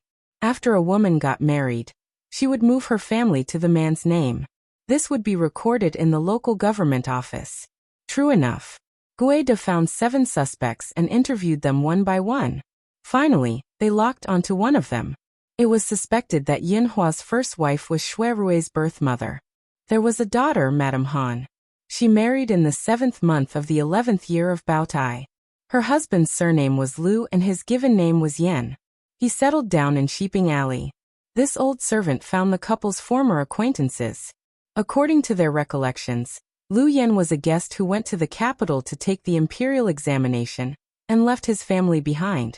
Later, his wife became pregnant and disappeared without a trace. I don't know where she went. Xue Rui's face was expressionless. He clenched his fists on his knees. His chest felt like it was being pressed by a big hand. It was stuffy and blocked. His reason told him that this Han family was his birth mother. What's her name? Guida hesitated. He reached out and wrote on the small tea table between them, Han Ning. Han Ning. Xue Rui remembered that this was his birth mother. He closed his sore eyes. After a long time, he let out a long breath as if he had removed a burden from his heart. Finally, he was no longer an evil creature of unknown origin. He found his fated parents and knew where they came from, whether they were dead or alive. Young master, do we continue to look for the whereabouts of this couple? After all, Guida had taken care of Xue Rui for so many years. When he saw his reaction at this moment, he guessed that Liu Yan and his wife were Xue Rui's birth parents. Xue Rui's face seemed to be in pain. He couldn't help but recall what happened 3 years ago. At that time, Xue Rui almost became the emperor's son-in-law. Then the 10th princess died, and the Xue family narrowly avoided a great disaster. One day after that, Xue Rui drunkenly called him over and asked him if he knew who his birth parents were. At that time, Guida was shocked because he had never thought that the son that Xue Zhao was worried about before his death and made him swear to protect was not his biological son. He thought that Xue Rui had heard the rumor, but it turned out that it was not a joke. Xue Rui left without saying a word. The first person to notice that Xue Rui had left home was Guida, and he reported this matter to Xue Lingnan at the first possible moment. After that, he requested to leave the capital to pursue Xue Rui. Until now, Guida still remembered old Master Xue's cold and indifferent expression at that time and the question he asked. Do you know why he ran away from home? Guida wasn't young at that time, so he wasn't stupid enough to tell old Master Xue that he probably went to find his birth parents because he couldn't bear the shock of the truth of his birth. He could only bow his head in front of old Master Xue and cry, I don't know. Then old Master Xue let him go, even though he couldn't get Xue Rui back in the end, and let him wander outside for 2 years. Guida pulled back his thoughts and heard Xue Rui's tired voice. No need. Uncle Gui, go and rest. We'll talk later. Guida wanted to ask why he stopped looking for them. It was so difficult to find a clue. Why did he give up just like that? But as soon as he saw Xue Rui's empty eyes, he swallowed his words and left quietly. He was indeed tired. His bones weren't the same as when he was young. He couldn't rush through the night on horseback and shorten a month's journey to half a month. Now he just wanted to lie down and sleep, not caring about anything else. Guida left, leaving Xue Rui alone. The silence around him made him easily fall into deep thought. Now that he knew who his birth parents were, there was only one question left in front of Xue Rui. How did his adoptive father die? That day, Xue Lingnan was so angry that he revealed his birth with one sentence. At the same time, he revealed another fact. Xue Rui's father died because of him. Xue Zhao died when Xue Rui was 6 years old. At that time, Xue Rui just started to remember things, so he didn't know the cause and effect. But according to Guida's story, Xue Zhao's father went out alone one day. When he came back, he suddenly fell ill and died. At a young age, Xue Rui learned to wear mourning clothes, so he didn't know what was going on. It wasn't until he gradually grew up that he found the whole thing was full of doubts. For example, why did his father go out alone? Why did Xue Zhao suddenly fall ill? His grandfather claimed that his father died because of him, but Xue Rui couldn't remember what he had done to kill his father when he was young. So the only explanation was that before Xue Zhao's death, Xue Zhao went out for him. 3 years ago, the night before Xue Rui left the capital, he broke into Xue Lingnan's study. He plucked up his courage and asked Xue Lingnan who his birth parents were and who killed his father. Xue Lingnan told him cruelly, "Unless I'm buried, if you want to know who your parents are, go and find them yourself. As for your father, didn't I tell you before? He died because of you." His memory was fixed on the face that hated him. Shui Rui suddenly closed his eyes. His body trembled slightly, and he couldn't help but feel disgusted with himself. He knew that his grandfather might have provoked him on purpose, but he was still afraid. He was afraid that one day, when the truth was revealed, he would be unable to face the ugliness. P.S. Chapter 690. Jing Wangfei's invitation was sent to Baochang Street at noon. In the evening, it was placed on Yushu's desk along with a variety of invitations and visiting cards. Yushu would spend some time after dinner every day to deal with these posts. She would reply to the ones that needed to be replied to, throw away the ones that needed to be thrown away, and avoid going if she couldn't. If it really couldn't be done, she would have the servants prepare a gift to send over in her name. This could be considered as building a relationship and not becoming a laughingstock. Xia Jiangmin's invitation was written very formally, not like her tone. The literal meaning was, the chrysanthemums in Jing Wangfu's garden are all in bloom. She asked Yushu if she was in the mood to admire the flowers with her. She had prepared good wine and food to entertain her. But Yushu still understood the coquettish tone under the words. The Wangfu is so big and I'm so bored. Come and chat with me. Yushu held the thin invitation and smiled. She had Yun Do grind the ink and immediately wrote back to her, agreeing to visit the day after tomorrow when she was off. After doing all this, it was already late at night. She divined 2 more times before it was time to go to bed. Hearing Yun Do remind her of the time, Yushu didn't want to sleep. She had planned to look through the notes that Situ Qinglan had copied for her today. She couldn't go to Taisher Shu Garden to listen to the lectures, but it was still beneficial to look at the notes. After hesitating, she decided to finish today's matter today. She took the notes and went to bed. She sat at the head of the bed and flipped through them. Who knew that as soon as she started reading, she got up and went to the study to look for textbooks. She didn't sleep until the latter half of the night. The next day, she got up late and rushed to the Celestial Commissioner's roll call. When a colleague saw her, he asked, "Official, you didn't rest well last night, ah?" When she arrived at Kuanling Bureau, she sat down and yawned repeatedly. When Shaoan saw that she was very sleepy and suggested, "There's nothing urgent in the morning. Official, you should go to the back and lie down. I'll call you if there's anything." Her office was a suite. There was a bed and quilt in the west room for her to rest at noon. This was the privilege of the adjutant of the first bureau. There were also a few sets of clothes locked in the closet that Yushu usually used in case of emergencies. "Then I'm going to sleep for a while. Wake me up in an hour." Yushu didn't argue with him. He turned around and entered the west room. Closing the door, he took off the starched, well-ironed official robe and laid on the bed in his undergarments. He covered himself with a blanket and fell asleep.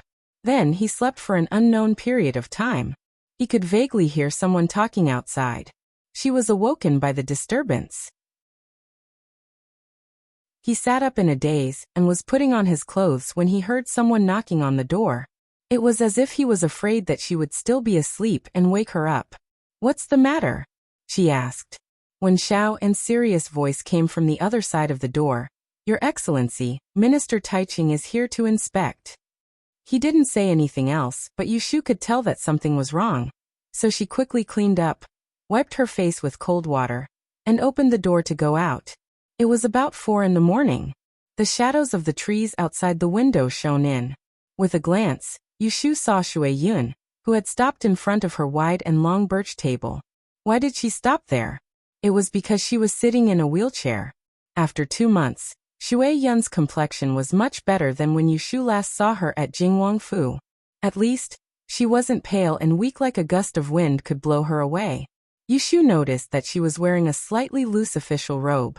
There was a pair of embroidered patches on her shoulders. It was also a leisurely blooming iris, but the difference was that her flower was a deep blue, while Shui Yun's was a light pink. Shui Yun had just picked up a string of agarwood beads hanging on the corner of Yushu's table and played with it. When she heard the sound of the door, she turned her head unhurriedly, leaned against the back of the chair, and looked at Yushu up and down. She smiled slightly and said, "I just came here and wanted to look around. Because you are the only one among the Celestial Commissioner who is familiar with you, I came looking for you." I didn't expect to come at the wrong time and disturb official Yu's rest. Yu Shu looked at Wen Xiaoan, who looked uneasy. She went around to the window and sat down. While sending him to ask someone to pour tea, she grinned at Shui Yin and showed a standard fake smile. 2 days ago, I heard that a new vice minister had arrived in the Taiching department. She's about the same age as me, and she's also a woman. I was wondering if there was any female disguise artist in the capital that I didn't know. After a long time, it turns out to be you, Miss Shui Yin. No wonder, haha. As soon as the two people who hated each other met, they first exchanged a move with a smile with hidden daggers. Shui Yin hinted that Yu Shu was sleeping in the official office in broad daylight, and did not do proper work. Yu Shu ridiculed her for not being a proper disguise artist, and got in through the back door.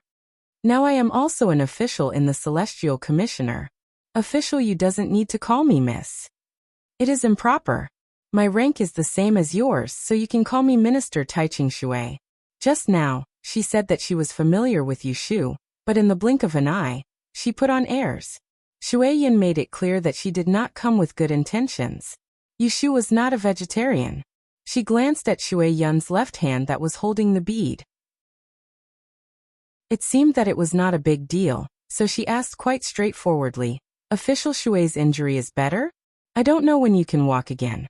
At that time, Shui Yun schemed against her and was captured by Prince Ning's people together.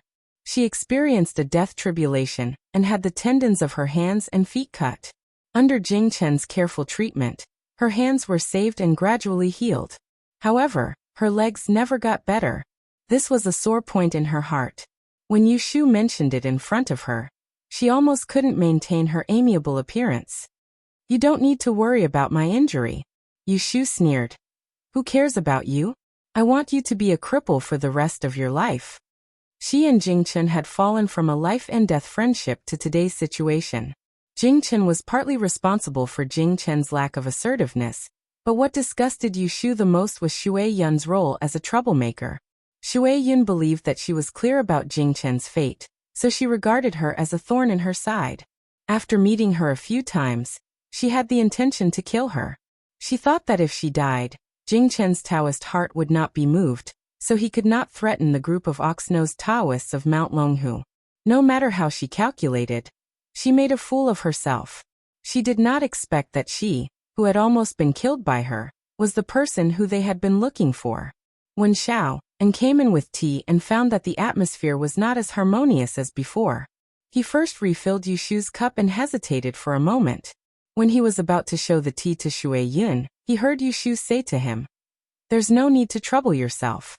The tea here is cheap, and it's not made with mountain spring dew. Official Shui's body is weak. If you have a headache or fever after drinking it, it will be my fault. When Xiao and frowned and obediently put the teapot aside, he retreated behind Yu Shu and acted as a stake. Shui Yun calmed her breathing and secretly told herself not to be angry with this despicable person. She had a way to deal with her. Therefore, she smiled gently at Yu Shu and said, I just came to say hello to you. I have somewhere else to go later, so I won't disturb you any longer. Do as you please, Lord Shui. Seeing that she was about to leave, Yu Shu did not intend to stand up to send her off. Instead, she instructed Wen Xiaoan, help me send Xiaoqing off. It's not convenient for her to come and go. Don't let her stay in our Kunling bureau. Yu Shu was the kind of person who would step on someone's sore spot. Even Wen Xiao, and who did not know their past, could tell that Yu Shu and the newly appointed Taiching Bureau junior supervisor were enemies and not friends. Shui Yun's eyes darkened. She casually placed the string of wooden beads on the table and signaled the attendants behind her to push her away. When she reached the door, she paused and said to the secretary behind her in a voice that was neither loud nor soft, Note that Yu Shu, the female official of Kunling Bureau, hides in the room and takes a nap on duty. She is considered to be slacking in her work. Yu Shu heard it clearly. Her mouth twitched, and she almost pointed her middle finger at the back of Shui Yun's head. Using public office to avenge personal grudges. Good job. When the people left, Wen Xiaoan worriedly said to Yu Shu, This is the fault of slacking in work. If it is recorded 3 times in a row, you will be fined. Your Excellency is still in the examination period. Such remarks are not good for you. Yushu pulled a long face and said, I know. You are more familiar with the Celestial Commissioner's chronicles than me. Keep an eye on me from tomorrow. Don't let me make any mistakes. It seemed that Shui Yun was determined to continue to disgust her. Today's incident was definitely not an accident. When Xiao and felt a little guilty, it's all my fault. If I didn't persuade you to go to sleep, you wouldn't have been caught. Yushu waved her hand. It has nothing to do with you. You don't know that I have a big grudge with this new Taiching Si Xiaoqing. She deliberately found fault with me. She didn't care about this. By the way, how did the people outside do their jobs? She broke into my room, and there wasn't even someone to inform me? When Xiaoan was about to tell her about this, I also felt strange. She just came in like this. The low-ranking official guarding the door was nowhere to be seen. I took the opportunity to go out and take a look when I was making tea. I found out that they thought the sun was too strong outside, and hid in the water heater room to slack off. Yushu furrowed her brows and quickly thought it through. She had been in the Kunling Bureau for 2 to 3 months. Perhaps it was because her reputation was loud enough and Jingchen didn't care, so everyone in the courtyard followed her lead. But as time passed, the subordinates didn't see her lose her temper, so it was inevitable that they would start to play tricks. Your Excellency, what should we do with them? Yushu touched her chin and soon came up with a cowardly idea. Let's do it this way. When Lu Hong and Su Qing come back at noon, you take the 2 low-ranking officials to the gate of the bureau and beat them 20 times each with a stick. Beat them slowly. The louder the noise, the better. If someone asks, you tell them that there is a new Taiching Si Xiaoqing. He came out to patrol in the morning and found someone slacking off. Just say that I am not strict enough and want me to punish them severely. When Xiaoan didn't understand it for the first time, but Yushu didn't mind giving him some advice. Isn't she a new official who makes 3 changes? Don't think that I'm the only one. There is always such a big celestial commissioner. Everyone has a share of the good and the bad. Originally, the 3 departments and 2 bureaus were dissatisfied with Shui Yun, the little girl who came in through the back door. Now after Yushu made such a scene, everyone knew that Shui Yun was not just a decoration. The original Taiching Si Xiaoqing who left was not a meddlesome person. Everyone had been comfortable for a long time. Suddenly there was such a troublemaker. Everyone would be in danger. Yushu tasted the cheap flower tea she packed from Wangji building and was lost in thought. Chapter 691. Yushu suffered in the Celestial Commissioner's office during the day. When she returned home in the evening, she put the things she planned earlier on the agenda. After dinner, Yushu returned to the upper room. As soon as she entered the door, she waved to Akiko Abe, who was sitting on a low stool practicing needlework. Akiko, come here, let's talk. This child was really diligent. Yushu asked Exian and her sister to teach her the rules. She saw that other people knew needlework, so she took the initiative to learn. These days, when Yushu didn't need her service, she saw her holding a basket and concentrating on threading the needle. Master. When Akiko Abe heard Yushu's call, she quickly put down the things in her hands and followed Yushu's footsteps. The 2 entered the inner room. She quickly added a lamp to illuminate the room. Yushu saw her eyes were slightly red and swollen. She guessed that she stayed up all night, so she asked, "When did you sleep last night?"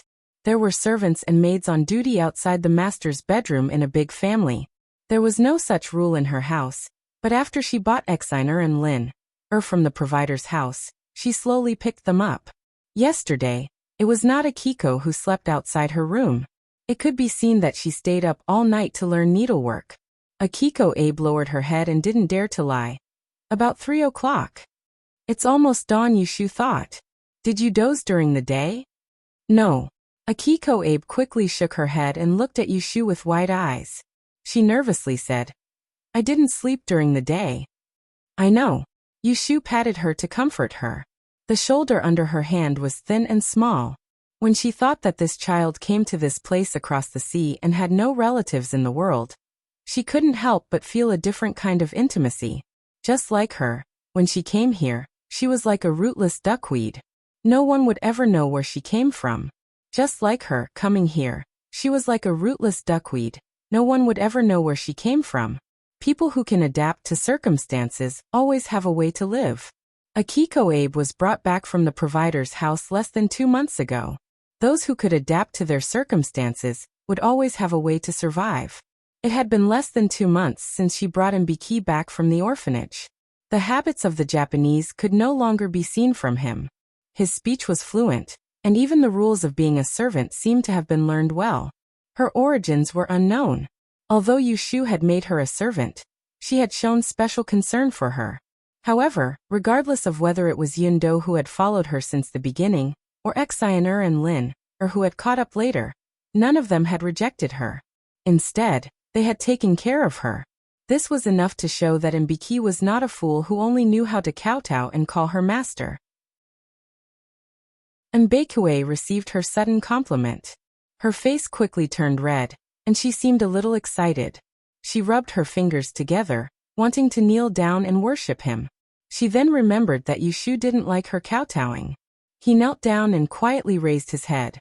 Seeing that she wasn't displeased, he boldly reached out and gently tugged at the hem of her skirt. In a low and respectful voice he called out, "Master." In her eyes, her master was the god who had saved her from the Avicii hell. She was the hope for her survival. However, Yushu couldn't stand her nauseating gaze. It was like a 200-watt light bulb, making her eyes hurt. She coughed twice and went back to the main topic. "The book I gave you a while ago. I asked you to circle the words you don't know. I asked you to circle the words you don't know. Have you finished reading them?" Mbiki knew how to write calligraphy. Her handwriting was quite good, but she didn't know many words. Exiner and Lin were literate, but they didn't know how to teach others. Moreover, Yushu didn't intend to let her learn how to be a servant in the orphanage. Therefore, she found a thick book of miscellaneous notes for her, and asked her to flip through a few pages every day and circle the words she didn't know. Mbiki replied shamefully, "I've finished reading it, but I don't know many words." "Bring it to me." "Yes." Mbiki brought the book over. Yushu flipped through it, and found that more than half of the words were circled. Thinking of her original plan, she said to her, "Queasy, I have something important for you to do. But before that, you have to recognize all the Chinese characters. I'll find a teacher for you to teach you how to read. Are you willing?" How could Mbiki say no? She had an expression of obedience to Yushu's arrangements. Queasy will listen to master. This was the advantage of Mbiki. If it were Yindo or Exine, they would definitely be overcautious. They were either afraid that they weren't up to the task, or worried that they wouldn't be able to learn well. After instructing Mbiki, Yushu turned around and went to Yu Xiaoxiu's place. Yu Xiaoxiu was doing his homework. The headmaster of Baichuan Academy was quite strict. Every day he had to do homework. Most of the time, he had to copy big characters and recite the text. The next day he would check everything in school. If he didn't finish it or didn't do it well, he would be beaten on the palm. To Yushu's relief, Yu Xiaoxiu had never been punished for this. 11 or 12 years old boys were at the age where they loved to play. Every day he would go between the academy and the clinic. He was not naughty, nor did he run around. During dinner today, Fengji proudly told her that Yu Xiaoxiu could already draw the human meridian diagram by heart. He had started to read the inner canon of the Yellow Emperor. His learning progress was very gratifying. In fact, Yu Xiaoxiu was not smart enough, nor did he have amazing talent. But he could not resist the boy's focus. In this aspect, he was exactly the same as Yushu. "Sister." Yu Xiaoxiu saw Yushu coming in and called. Bai Ran, who was sitting next to him and reading, quickly stood up. She thought that Yushu had something to say to Yu Xiaoxiu, so she wanted to hide. Unexpectedly, Yushu reached out and pressed Yu Xiaoxiu to sit down. "Write your work first. We'll talk after you finish. Bai Ran, stay here. I have something to say later." Bai Ran didn't foolishly sit back. Instead, she went forward to pour tea for Yushu and lit the gauze lamp near her. Although Yushu asked him to study with Yu Xiaoxiu and Yu Xiaoxiu never ordered him around like a servant, he would recognize his own identity. Yu Xiaoxiu finished the remaining 2 big characters. Bai Ran fetched water for them to wash their hands. One sat in front of Yushu and the other stood behind Yu Xiaoxiu. As usual, Yushu first asked her brother about his studies, and whether he had been bullied in the academy recently. Finally, she mentioned Bairan. Every day after school, you go to Uncle He's medical center. Does Bairan go with you? Yu Xiaoxiu said. Yes, we go to school and go home together. Yushu said. You go to the medical center to learn medicine. What about Bairan? Does he help? Yu Xiaoxiu was stunned. He turned his head to look at Bairan and scratched his head. He helps me by the side. Yushu saw that there was no dissatisfaction on Bairan's face. She smiled and poked Yu Xiaoxiu's head. When you go to be an apprentice, you still bring an assistant. I happen to have something to ask Bairan to do. It depends on whether you are willing or not. In the future, you go to the medical center after school and let him go directly back to the mansion. How about it? This time, Bairan couldn't be the background anymore. She looked up at Yushu with doubt. What's the matter? Yu Xiaoxiu asked. I have a maidservant who knows a few words. I want Bairan to teach her to read and write when she is free. She is your study partner. If I want to borrow someone, I have to ask you first. Yushu didn't have a whimsical idea. She had already considered this matter. Bairan was a son of a rich family. He was enlightened since he was a child. He knew all kinds of zither, chess, calligraphy and painting. His small regular script was very beautiful. Even if his level was not as good as the master in the private school, he was enough to teach Akiko. Besides, they were in the same mansion. It was convenient to come and go. Otherwise, she would really worry about where to find a teacher to teach Akiko. Hearing this, Bairan didn't say anything. Yu Xiaoxiu felt strange and said, Your maidservant? Which one? Why do you want her to read? Yushu raised her hand and knocked on his head. You don't need to ask so much. Just tell me if you agree or not. Yu Xiaoxiu rubbed his forehead and weakly said, I don't have anything. Sister, you can ask Bairan. If he is willing to teach, then let him teach. Yushu looked at Bairan and said with a pleasant face, If you are willing to teach her, I will give you a monthly salary. I will give you 2 silver coins as a tuition fee. Bairan hesitated and said, I have never taught people to read. I am afraid I can't teach well. Yushu smiled. What are you afraid of? You just need to let her learn. If she can't learn well, then she is stupid. I won't blame you. Seeing this, Bairan felt relieved and agreed. Compared with going to the clinic with Yu Xiaoxiu, teaching a little maidservant to read and writing was more than enough for him to get a monthly salary. Well, I will forget about this month. Starting from next month, you can wait in the yard after school. I will ask the girl to come to you. Well, that's all I want. You can go to bed early after reading. Yushu got up and was about to leave. Yu Xiaoxiu followed her and secretly waved to Bairan to tell him not to follow. When the brother and sister went to the yard, Yu Xiaoxiu pulled Yushu's arm and asked, Sister, I haven't seen Brother Xue for a while. Yushu said and asked him, What? What do you want to see your brother Xue for? Yu Xiaoxiu rubbed his toes and said shyly, I want to go to the suburbs to ride a horse. Yushu nodded and said, I say you talk about him for no reason. It must not be because you miss him. Sister. Yu Xiaoxiu was thin-skinned and blushed as soon as she said that. His fair, delicate, and slightly immature face was very likable. Well, tomorrow I will ask him. If he has time, let him take you out to play. And I promise you. Go back to the room and go to bed early. Okay. Yu Xiaoxiu ran back happily.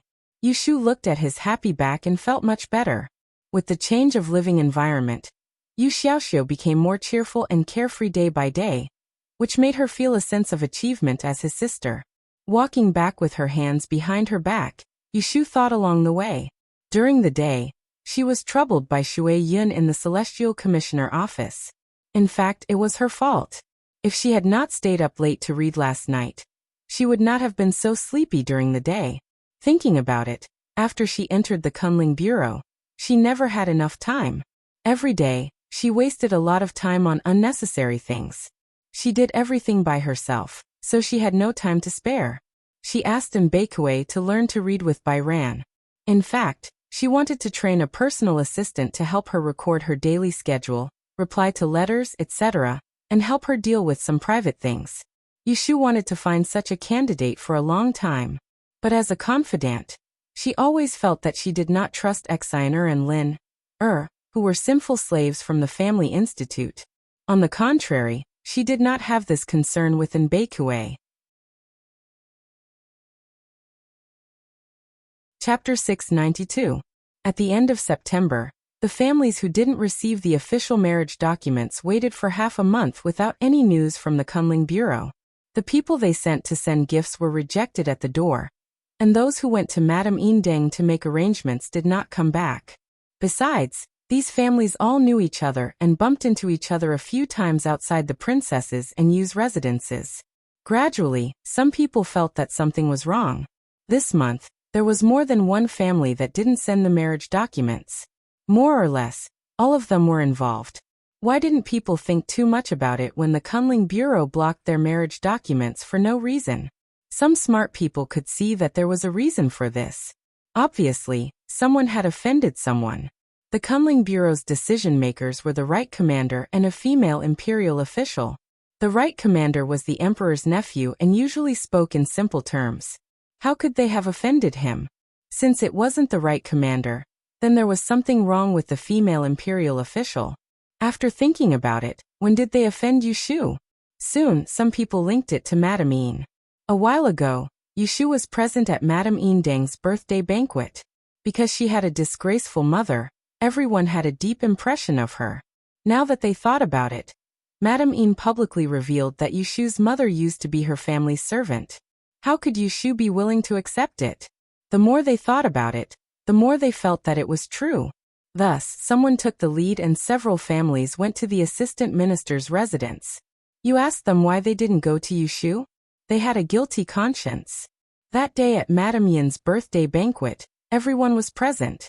Yushu was exposed in public and they treated it as a joke. In the end, she bore a grudge. It was all Madame Yin's fault. She had nothing better to do than to make fun of the Kunling Bureau's female imperial official. Wasn't she asking for it?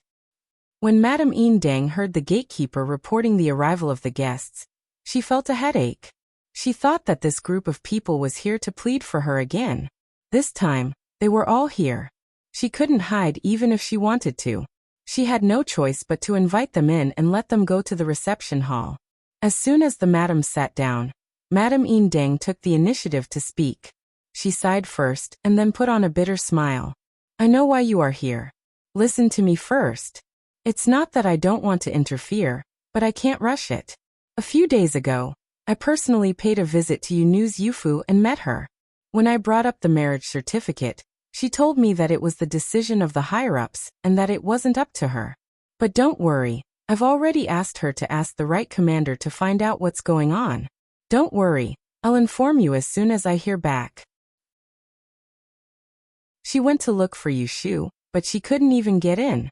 He didn't have the face to tell them, so he made up a story to brush them off.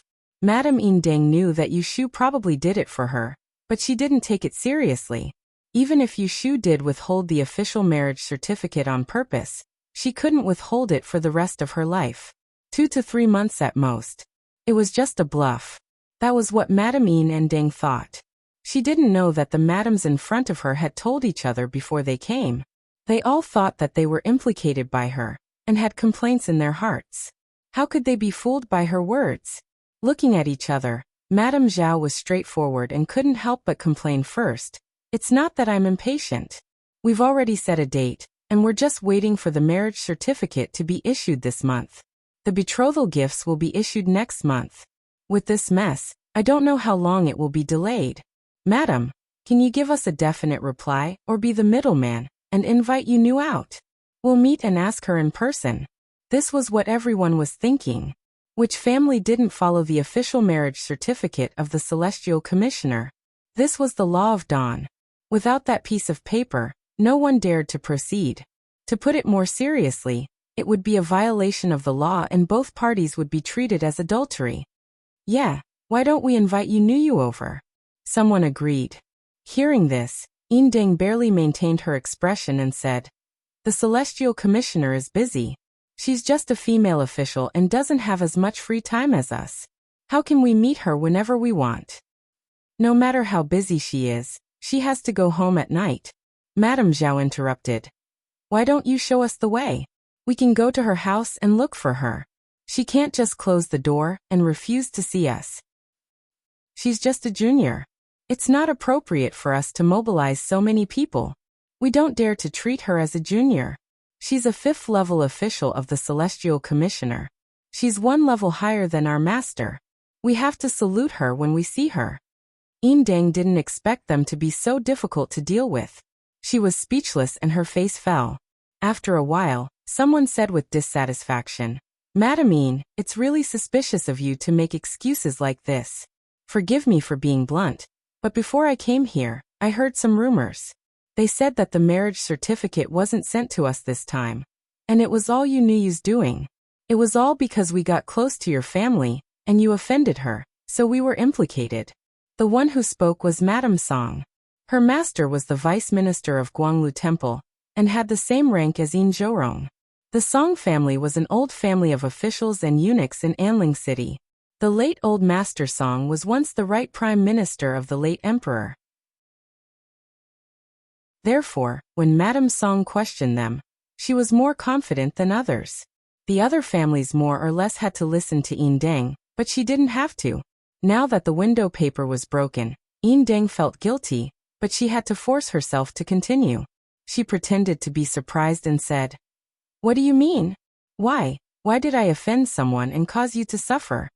Madame Song saw that she was still pretending and was annoyed. She said without mercy, If not, Madame Yin, why don't you invite Yu here? I'll ask her in person what's going on. Madame Zhao also shouted, That's right. Whether it's true or not, you can ask Yu here. Didn't Madame Yin say that her mother used to be a servant in your family? It's not impossible that you can't ask her. Other than Madame Yan, who couldn't speak because Master Yan was Master Yin's subordinate, the others all agreed. It seemed that they wanted to force Yin Deng to call Yushu over to confront her face to face. After all, children were the flesh of their parents. Especially their mothers. They didn't have the mind to care about the power of the Yin family in the face of marriage. Yin Deng wasn't a person without a temper. Being surrounded like this, she was also angry. She snorted and shouted, Enough! I told you that you're guests. If you continue to pester me, don't blame me for being rude. What does that Yushu have to do with me? But her mother used to be a servant in my family. Now she wants to make things difficult for you. You can't do anything about it, so you come to vent your anger on me? I think you're too angry and came to the wrong door. Someone send the guests out. After saying that, she flicked her sleeve and left from behind the screen. Because of this, both sides turned against each other. Women were born narrow-minded. No matter how good their friendship was, they could become enemies if they turned against each other. Madame Yen persuaded Madame Song and others to leave with a bitter smile. She also complained about Yin Deng in her heart. Hearing them talking about Yin Deng behind her back, she couldn't help but complain a little too. Yin Deng didn't expect that she had lost her temper in order to get out of trouble, but in the end, she had made so many enemies for herself. Yin Deng went back to her room. The more she thought about it, the angrier she became. She couldn't even eat. Yin Yuanbo came back from fooling around outside. He heard that his mother hadn't eaten dinner, and asked if his father was at home, so he went to find him. When Madame Yin saw her son, she couldn't help but complain. Every injustice has its perpetrator, and every debt has its debtor. They couldn't get the official marriage certificate, but they didn't go to that wicked girl. Instead, they came to make trouble for me. They insisted that I offended someone, so I made things difficult for them. The Song enterprise is nothing. They brought people to our house and yelled at me. They think that our Yin family is easy to bully, right? And that damned Yushu. She is so vicious at such a young age. She beat around the bush and deliberately framed me. She should be killed. When Yin Yuanbo heard that it had something to do with Yushu, his face became gloomy. His eyes flickered and he said to Yin Deng, "Mother, don't worry. Your son will avenge you." Yin Deng was angry. She thought Yin Yuanbo was trying to make her happy, so she didn't take it seriously. She didn't know that Yin Yuanbo went out early the next morning. He quietly went to Prince Ning's mansion with a trusted servant. Yushu expected that someone would come to her to plead for her, But she didn't expect that the first one would be Shui Rui. In the evening, she returned home from the official office. As soon as she changed her official uniform, she heard a maid reporting that Lord Shui had come. I heard that you haven't sent out a few official marriage documents this month? Shui Rui asked as soon as he saw her. Yushu raised her eyebrows and said, "Who told you that?" Shui Rui shook his head and smiled. After the morning court, Lord Song of Guanglu Temple stopped me and asked me to plead for you. His eldest son has set a marriage and only needs the official marriage documents. The betrothal will be sent in half a month. He is very anxious. Yushu rolled her eyes and slowly walked to him and sat down next to him. She asked, "Did he tell you why his family didn't send out the marriage documents?" Shui Rui naturally inquired about it. Lord Song didn't say it clearly, but from what he said, it seemed that the wife of Assistant Minister Yin of the Ministry of Revenue offended you. His wife was close to Mrs. Yin, so she was implicated. Yushu nodded. That's about it. Shui Rui frowned. What happened between you and the Yin family? Why didn't I hear you mention it? He took the time to come here not only to persuade her, but also to be curious about the dispute between Yushu and the Yin family that made her so angry that she vented her anger on others. Yushu looked at him and thought that she couldn't tell him that she was made a fool of by Mrs. Yin and made a fool of in front of the two brats of the Yin family. She made a draft in her mind and said, "Did you forget that I told you that my mother was a servant of a family in the capital, which is Assistant Minister Yin's family? Earlier, my mother sneaked into their house and recognized Yin Deng. Last month on her birthday my mother pestered me to go. As a result, she was humiliated by Yin Deng in public. She said that I was a servant of her family and ordered me around.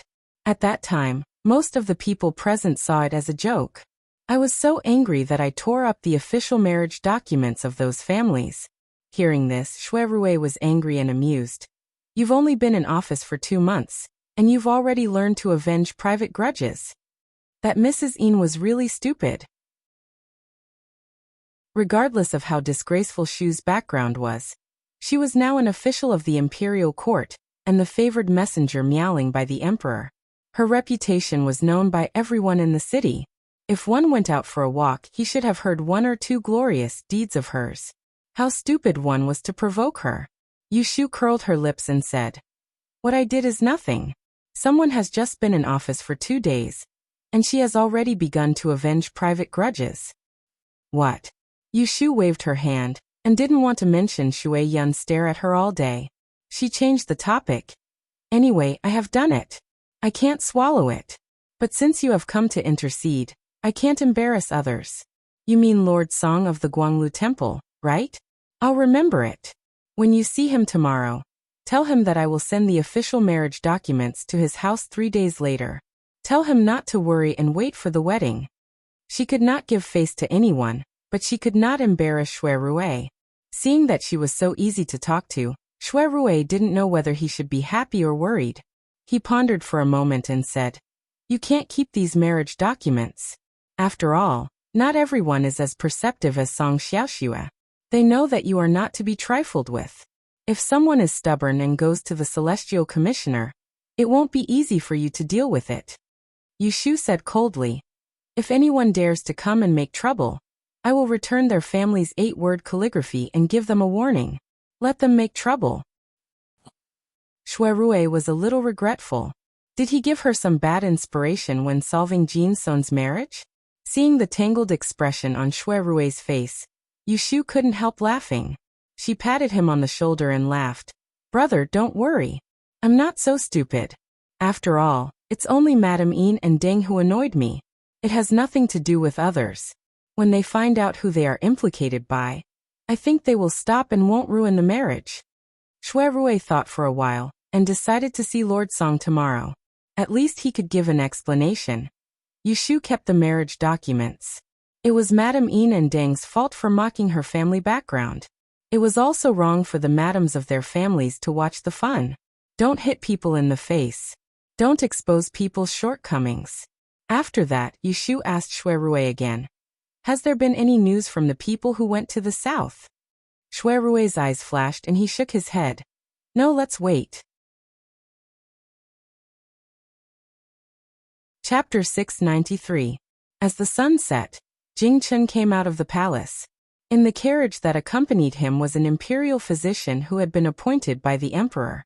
Emperor Zhaoqing tried to find out the truth about their trip to the princess's tomb, but failed. So he started to investigate how Jing Chen was attacked by a murderer in the south and had his acupoints pierced with silver needles. Jing Chen lost his memory for a while. After he Fengji treated him, he recovered his memory, but he forgot the most important part. Who was the one who beat him up and threw him on the river? He recalled that a year ago, after he said goodbye to Yu Shu, he left Yang and went to Jianya City alone to meet up with Prince Xiang's men. It was during this time that he was attacked.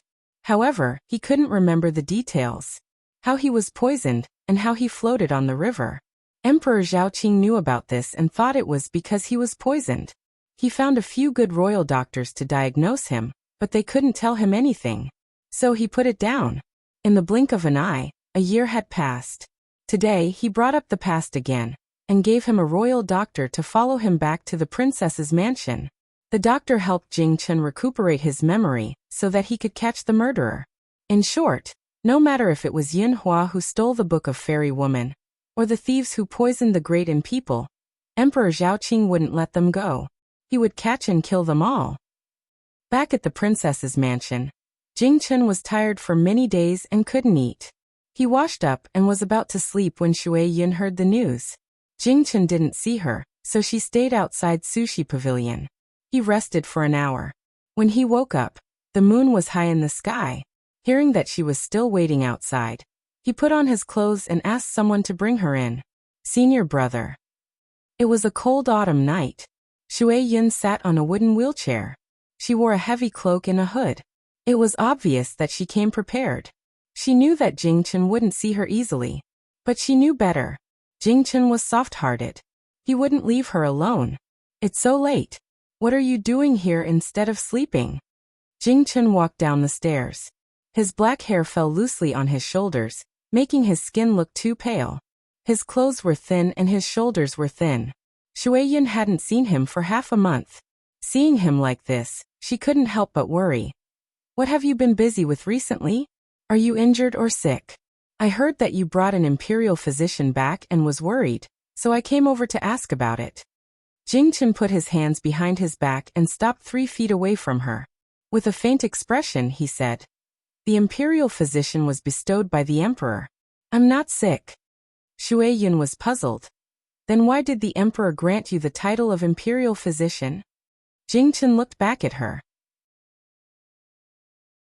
He tries to distinguish whether she is concerned or probing from her face. He doesn't like to lie. Moreover, Shui Yun knows that he lost his memory, so he tells her concisely. The emperor wants to arrest the people who tried to kill me on my way to the capital, so he sent Imperial Dr. Zhou to help me recover my memories. You should have done this long ago. Shui Yun verbally agreed, but she didn't think so. It's just that it's been so long, but you still don't remember. Does that imperial physician Zhou have any skills? I heard that the great Tidian has an only son who is the successor of the medicine king of Nanmiao. If you want to find out why you lost your memory, why not ask him to diagnose you? Jing Chen slightly frowned and said, Are you talking about Zhu Qingjue? I've seen him in the palace. This wasn't the first time Zhu Qingjue took his pulse. When he was first recognized by Emperor Zhaoqing, the first time he entered the palace, he summoned Zhu Qingjue to check his body. It was this young medicine king who determined that all the silver needles in his body had been removed. Without any hidden dangers, Emperor Zhaoqing was relieved to let him live in the princess residence. In the past few days in the palace, he saw Zhu Qingjue almost every day. Occasionally, he would be treated with acupuncture, and was forced to drink some bitter medicine. Hearing this person's name, he subconsciously felt his stomach ache. Shui Yun wanted to ask for more details, but Jing Chen didn't give her the chance. I'm really tired. Go back and sleep. If there's anything else, we can talk tomorrow. Shui Yun thought that staying any longer would only annoy him, so she considerately said, Then I'll leave. Shi Xiang should quickly rest. She had someone push him to the side of the door. As she turned around, she said to him, Is Shi Xiang going to the Celestial Commissioner's office tomorrow? When he had time, He would go to the Kunling bureau to see if Yushu had something to talk to him about. Jing Chen was distracted when he heard Shui Yun's excited voice. Then I'll wake up early and wait for you. We'll go together. Yushu's right eyelid kept twitching when she woke up in the morning. Before she left, she did a divination and the result made her speechless. What kind of ghost divination is this? A peach blossom calamity. How can I have a rotten peach blossom? She rubbed her eyelids and muttered as she went out. When she arrived at the Kunling bureau, she saw Wen Xiao, and waiting for her at the door of the outer courtyard before she entered. When he saw her, he took 2 steps forward and whispered, "Right, Commander Darren came early in the morning. With him is the new Taichung Bureau's Shui Darren. The 2 of them are talking in the meeting hall downstairs. They seem to be waiting for you." Yushu thought that it was bad luck to see the god of plagues in the morning. Ba. I know. Let's go in. When she came to the door of the East Pavilion, she saw Jing Chen and Shui Yun sitting at the top. Xie Lan, Ren Jia, and a few other servants were accompanying them. Today was the first day of the month. Since everyone was here, they could start the morning meeting. Jing Chen was the same as her. Although he was qualified to attend the morning court, he didn't pass the examination because his term was less than 3 months. He didn't have to go to the palace to see the emperor on the 1st and 15th day of the month. As soon as she entered the door, everyone got up to greet her. Even Jing Chen stood up. If Shui Yun didn't get up, she also couldn't get up. Ha! Yushu laughed at them in her heart. They were looking for fun for themselves. She returned everyone's greetings and picked a seat to sit down. She looked up and smiled at Shui Yun. Isn't the Taichung Bureau busy? Official Shui came to visit our Kunling Bureau early in the morning? You're looking for trouble again if you have nothing to do. Shui Yun also replied with a smile. I came early, unlike official you who came at the right time. If you came a bit later, you would be late. It would be strange if I didn't remember you. Jing Chen didn't know whether or not he saw the daggers hidden in their smiles. He coughed lightly and said to Shui Yun, We have a meeting to discuss. It's not convenient for you to be present. You can go back. He asked her to leave, but Shui Yun wasn't angry at all. She obediently responded, Then I'll go somewhere else first. I'll come find you later. Jing Chen wanted to tell her not to come, but before he could say anything, Shui Yun had someone push her away. Before going out, she didn't forget to turn her head and stare at Yushu. Her expression and smiling face all seemed to be showing off. Yushu secretly rolled her eyes and turned her head to meet Jing Chen's apologetic eyes. She couldn't blame him even if she wanted to. Instead, she felt some sympathy for him. If he got involved with Shui Yun, this shit stirrer, he would never be able to live a peaceful life. How pitiful. After the meeting as usual, Yushu followed Jing Chen up to the 2nd floor. When did Shui Yun become the Celestial Commissioner? Jing Chen closed the door and asked her. She's been here for a few days. Why don't you know? Yushu looked at him suspiciously. She didn't believe that he didn't know that they were fellow apprentices under the same roof. Jing Chen said. She said that she would come before, but I stayed in the palace. I didn't expect that she would enter the Taichung Bureau without saying a word. So Yushu believed him and asked curiously, Is her hand healed? Can she do divination? Shui Yun used to be Lu Tan's Kuanxi. She seemed to know a strange skill of reading people. That day, she saw Shui Yun playing with the beads on her table. She thought that Shui Yun's hand was fine and she could do divination, so she appointed her as the Shaoqing. She was not afraid of people's words. Jing Chen shook his head. The wound is healed, but she can't do divination with the black iron prescription. In the study of Yi, Shui Yun's Qiqiao Linglong heart could help her understand the truth. But she could only do divination with the black iron prescription. The black iron prescription had 64 lots. Including the lot pot, it weighed 2 caddies. With her wrist strength, she definitely couldn't shake the black iron prescription. She couldn't even hold it, let alone do divination. Yushu was puzzled. Then I don't understand. Why did you arrange her to be the Shaoqing of the Taichung Bureau? Even if it was because of her friendship with your Jingyi sect, she could have just been given an idle position. A few days ago, she beat 2 guards at the entrance of the Kunling Bureau and asked people to spread the news. This caused the imperial astronomer to misunderstand that Shui Yun was a troublemaker. Over the past few days, everyone in the imperial astronomer felt insecure, and there was much criticism. In private, everyone said that it was inappropriate to appoint Shui Yun as a high scholar. If it wasn't for the Daoqing's high prestige, at this moment, there would probably be people questioning him. Hearing her doubt, Jingchen wanted to say something but stopped. Yushu's eyes were sharp. She immediately saw something fishy and refused to let it go. She asked, "Tell me why." Jingchen couldn't hide it from her. After thinking for a while, he told her the truth. When Shui Yun went down the mountain to find me, she brought something to the Daoqing on behalf of my uncle Master Huai Yun. As a thank you, the Daoqing promised her something. I think she wanted to use this to become an official in the Celestial Commissioner. What is it? It's so precious? Yushu's curiosity was aroused. An item that could be exchanged for a 5th-rank official position in the Celestial Commissioner must be a priceless treasure. Jingchen knew that she would ask, so he didn't dwell on it. He said solemnly, "I'll tell you, don't tell anyone." "Oh, tell me quickly.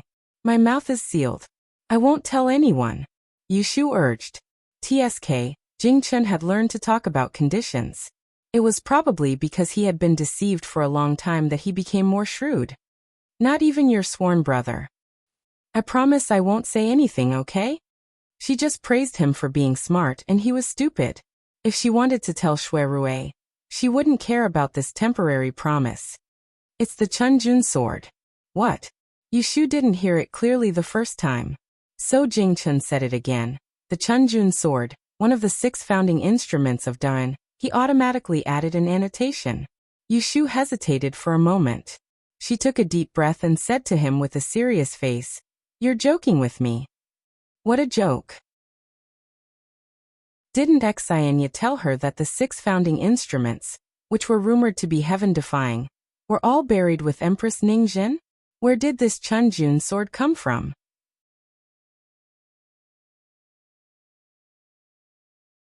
Chapter 694. When Yushu heard this secret, she couldn't help but be shocked.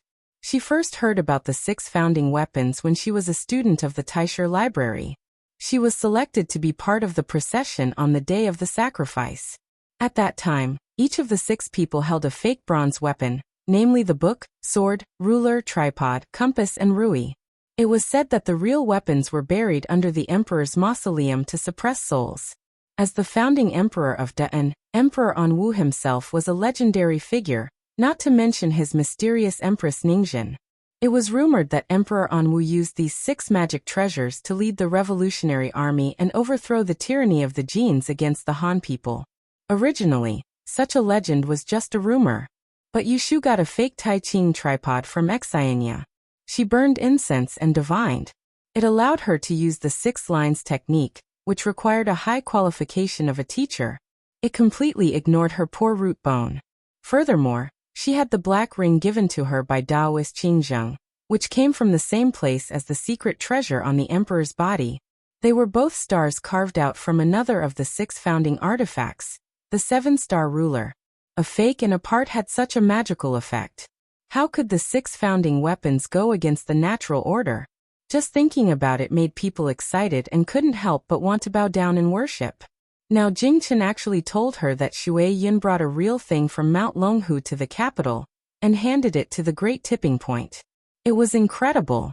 How do you know so clearly? First of all, Yushu was suspicious of the source of Jingchen's information. The 6 founding weapons were antiques that made people want to kill and rob them. Would Mount Longhu's righteous sect be so generous as to return them to their rightful owners? Didn't they think of keeping it? She didn't believe it. Jingchen looked down and said in a clear voice, "Do you remember that day when I met you in Yang? I used to carry 2 swords." Yes. Of course she remembered. At that time, Jingchen was pure like a handful of spring water in the mountain stream. He wore a white Taoist robe and carried 2 swords that were not unsheathed. Under the bright moonlight, he appeared in front of her. He was full of righteousness and didn't provoke the world of mortals. Of those 2 swords, one is my sword, and the other was handed to me by Master the night before I left the mountain. He asked me to bring this information to the Celestial Commissioner. At the time, I thought it was just a gift, but now that I think about it, it might be the reason why I was hunted down in Jianya. Yushu's eyes suddenly widened. Jing Chen's words were incoherent. Although she was confused, she still grasped the key point. Didn't the people who attacked you in the south do it to stop you from entering the capital? From the beginning, they had identified the group of people who were chasing after Jing Chen as rebels and traitors. They had a clear understanding of Jing Chen's identity as a dying calamity, so they ambushed him on his way to the capital in order to achieve their goal of destroying the fate of the Daring Kingdom. Jing Chen shook his head. I thought so too, until I saw Shui Yin returning the Chunjun sword to the Celestial Commissioner. I heard them talking. That was 2 months ago. Ever since Jing Chen and Yu Shu entered the Celestial Commissioner one after another, Shui Yin had some doubts. She had pressed Jing Chen several times to tell her who the person was, but Jing Chen was tight-lipped. She wanted to enter the Celestial Commissioner. According to her first statement, she was entrusted by her master to help sort out the Taoist classics in the Celestial Commissioner. Jing Chen didn't think much of it. He only thought that she was deliberately testing his relationship with Yu Shu, so he didn't stop her. One day, Jing Chen and the great teacher were talking in the Taishi Tower. The guard outside reported that Shui Yin had come. The great teacher asked him to hide behind the curtain. It seemed that there was something inconvenient for him to be present. After Shui Yin came in, she didn't find that the wall was eavesdropping. She asked the accompanying attendants to leave, leaving only her and the great teacher. Then she said, "This time, the head of the sect asked me to bring something to Uncle Zhu. Because I was seriously injured, I didn't come until now. I hope you don't mind." The great teacher asked her calmly, "I didn't hear the head mention it in the letter. What did he ask you to bring?" Shui Yin smiled and said, "Uncle, you don't have to test me. Since I dared to bring it down the mountain, I must know the value of Chunjun sword." Hearing the words Chunjun sword, the great teacher's voice became solemn. "In that case, thank you, Miss Shui Yin. You don't have to thank me, but I have a presumptuous request. I hope you can promise me one thing since I took the risk to bring the sword." "Oh, tell me, as long as it is within my ability, why not?" Shui Yin took the opportunity to mention that she wanted to become an official of the Celestial Commissioner. The great teacher agreed without hesitation. He didn't ask why she suddenly wanted to become an official of the Celestial Commissioner. He just cared about her health. "Uncle, you don't have to worry about me. I haven't fully recovered now. When I get better, I will ask for a favor from you." Having said that, she asked the great teacher to come forward and take out the sword box hidden under the wooden wheelchair. At this time, Jing Chen opened the curtain and peeked. He saw the great teacher holding a vermilion short sword. It was about 2 feet long and the sword body was black. It looked like it was made of bronze. It was an antique from a long time ago. The great teacher examined it carefully. After a while, he heard Shui Yin ask him, "Is there anything wrong?" He then sighed and said, "The 6 founding weapons are not as good as seeing. It is exactly the same as what I saw on the map. It should be real." Shui Yin heaved a sigh of relief. Then, with a doubtful expression, she asked hesitantly, "I have a small question." The great teacher's attention was still on the sword. "What?" "It is said that 30 years ago, we told the former emperor that Chunjun's sword was in our sect. Why did the current emperor only ask for it now? The 6 founding weapons were precious treasures. When the Dan imperial family heard the news, shouldn't they be in a hurry to get it back? Why did they keep it on Mount Longhu?" The great teacher turned his head and looked at her with a smile. He asked, "How do you know that the former emperor did not ask for it? Maybe Mount Longhu is not willing to return it?" Shui Yin was surprised. She then understood and said, "I shouldn't have asked. I am being nosy." The great teacher shook his head and put the Chunjun sword back into the sword box. He then suddenly said, "Does Jing Chen know that you brought the sword down the mountain?" "He does not know." She frowned and her expression became serious. "I hope that uncle will keep his mouth shut. Do not let him know that I came to find you today." The great teacher nonchalantly glanced at the figure hidden behind the curtain. He turned back and stared at her. "Why?" "It was ordered by the sect leader. I am also not sure." "All right. The great teacher replied, I will not tell him. The sword was returned. Shuai-yun got what she wanted and left in satisfaction. After she left, Jingchen walked out from the darkness. He was puzzled and asked, Why did you let me hide and listen to this? The great teacher held the sword box and sat back behind the table. He looked up at him and said, Have you heard of the 6 founding weapons? I have heard of it. The Chunjun sword is one of the 6 weapons. About 300 years ago, Empress Ningzhen passed away. Emperor Anwu ordered the 6 weapons to be buried with her. 100 years ago, during the reign of Emperor Shizong, he had a prince who was very rebellious. He sneaked into the forbidden area of the imperial mausoleum and stole the Chunjun sword. He fled the capital and disappeared. The Chunjun sword disappeared with the prince for decades. 30 years ago, on a certain day, the Chunjun sword disappeared. On a certain day 30 years ago, the 23rd generation sect leader of Mount Longhu sent someone to the capital to meet the emperor and inform him of the whereabouts of the Chunjun sword. It turned out that the prince who stole the treasure changed his appearance and escaped into Mount Longhu. He became a cultivator. Before he died, he repented and handed the Chunjun sword to the sect, asking the sect to return it to the imperial court. The great teacher explained the cause. After listening, Jingchen asked the same question as Shuai-yun. It was said that it happened 30 years ago. Why did they only return the Chunjun sword today? The great teacher did not answer him perfunctorily. He stroked the flat sword box and said meaningfully, because at that time, the head of the Zhengyi sect put forward a condition, but the former emperor did not agree. Jingchen thought and said, Then why are they willing to return it now? Of course, the condition that the former emperor did not agree to. The current emperor agreed to it. What condition? Jingchen asked subconsciously. The great teacher smiled slightly. A secret edict. Jingchen took 2 steps forward and asked again. Why did you let me hide and eavesdrop? If I tell you the truth directly, you may not believe it, right? The great teacher looked at him with gentle eyes.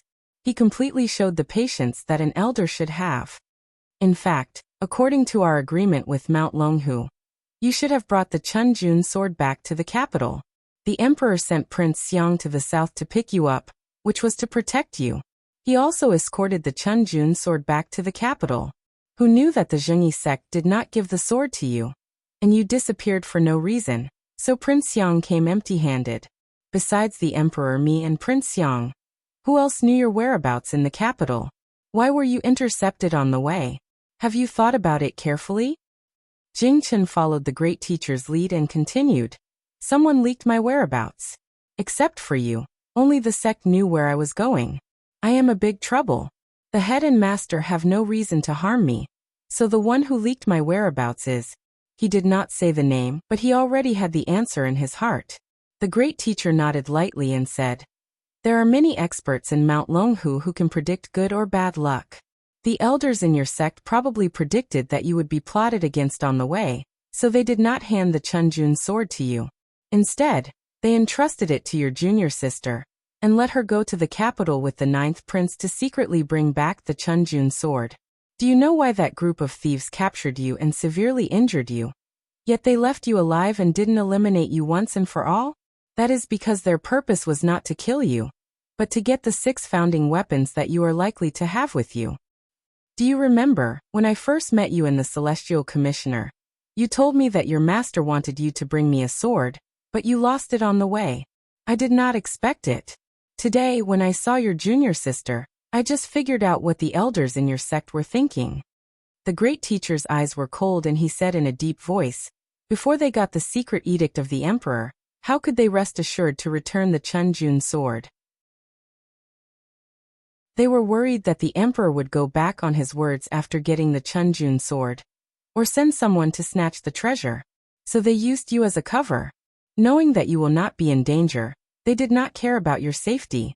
Who would have thought that they would have the guts to use a big trouble like you to test the waters?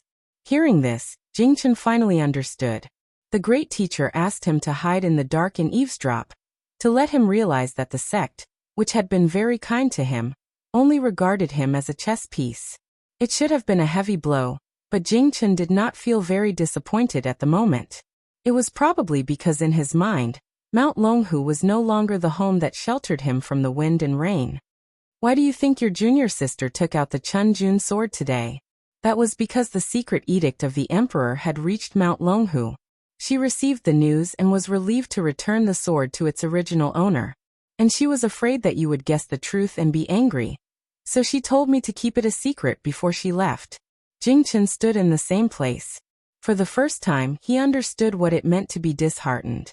Master always said that the Great Way was ruthless. Was it like this? He looked bleak and whispered, "Can you tell me, as one of the 6 founding weapons, what is the use of the Chun Jun sword?" It was so important that the emperor compromised. What was the amazing use of this sword? The great teacher smiled and shook his head. "I will tell you, after you and the life breaker get married and have children." Back in front of her, after Jing Chen finished narrating this hidden story, Yushu did not know how to feel for a moment. Was it sympathy for Jing Chen's experience?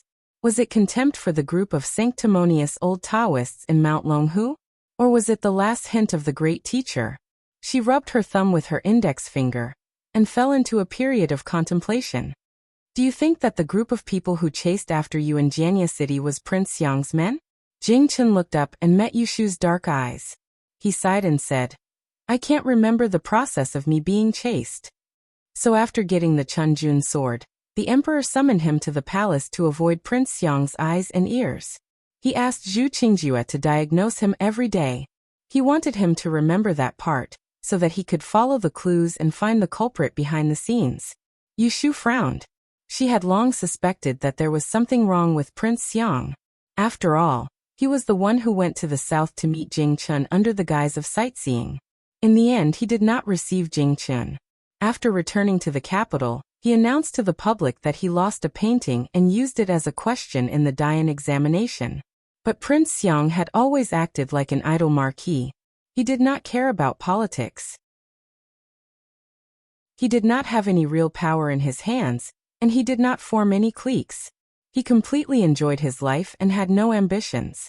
If it was really him who leaked Jing Chen's whereabouts and sent people to kill Jing Chen, just to take the Chun Jun sword, what was he after? Was he trying to usurp the throne? Was there something wrong with his brain? Did he think that by stealing a sword he could command the world? It's not like it's the dragon saber. Yushu whispered. "What saber?" Jing Chen's ears were sharp and heard it. Yushu waved her hand. "Let's not talk about this. From what I see, the great teacher let you know so many things. There are only 2 purposes. One is to weaken your sense of belonging to Mount Longhu, and the other is to urge you to do it with me. Don't be fooled by him. Who knows which of his words is the truth and which is a lie?" "I know. Also, regardless of whether it was Prince Xiang's doing or not, from now on, you must be more vigilant. Don't fall into other people's trap." She casually reminded him. Hearing this, a smile floated in Jing Chen's eyes and he nodded.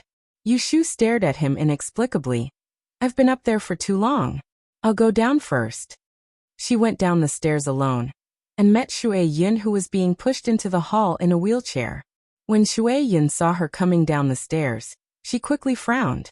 She raised her hand to signal the attendant to stop. When Yushu walked in front of her, she slowly said, "Is my senior brother upstairs?" Yushu had just heard Jing Chen's confession. She pitied him for being a little cabbage that no one loved. Her malice towards Mount Longhu rose to a whole new level. Meeting Shui Yin, she was too lazy to put on airs. She smiled coldly and said, "Don't you have long legs? Can't you go up and see for yourself?" After that, she walked a few steps forward into her room and swung her hand to close the door.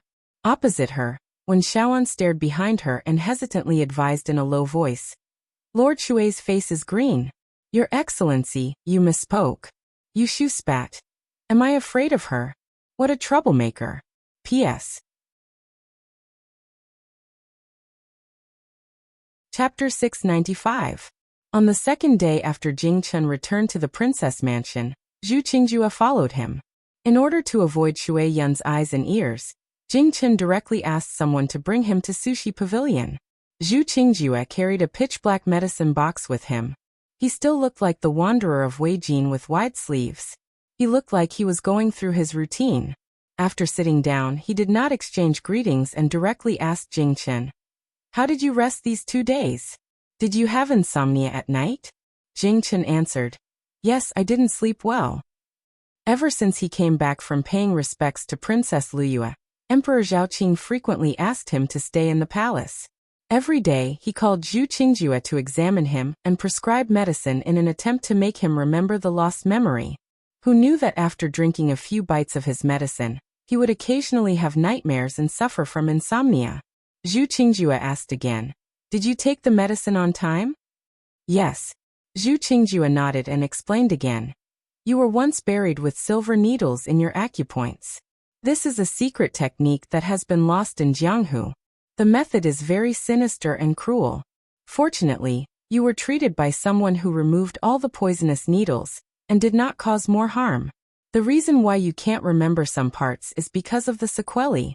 It is very difficult to recover, but His Majesty ordered me to give you a few doses of strong medicine. If you can bear it, continue to take it. If you can't bear it, you'd better explain to His Majesty. Don't force yourself." Even if it was strong medicine, there would be no lack of side effects. His master was the medicine king of southern Miao, who specialized in treating the world's difficult and miscellaneous diseases. His method of treating and saving people was not gentle, especially when it came to the dosage. After drinking his medicine, it was normal for Jingchen to suffer from insomnia and dreams in just a few days. This was only the first prescription. If he changed the prescription again, perhaps Jingchen would suffer more. Zhu Qingjue was reminding Jingchen out of kindness. However, Emperor Zhaoqing was determined to get clues from him.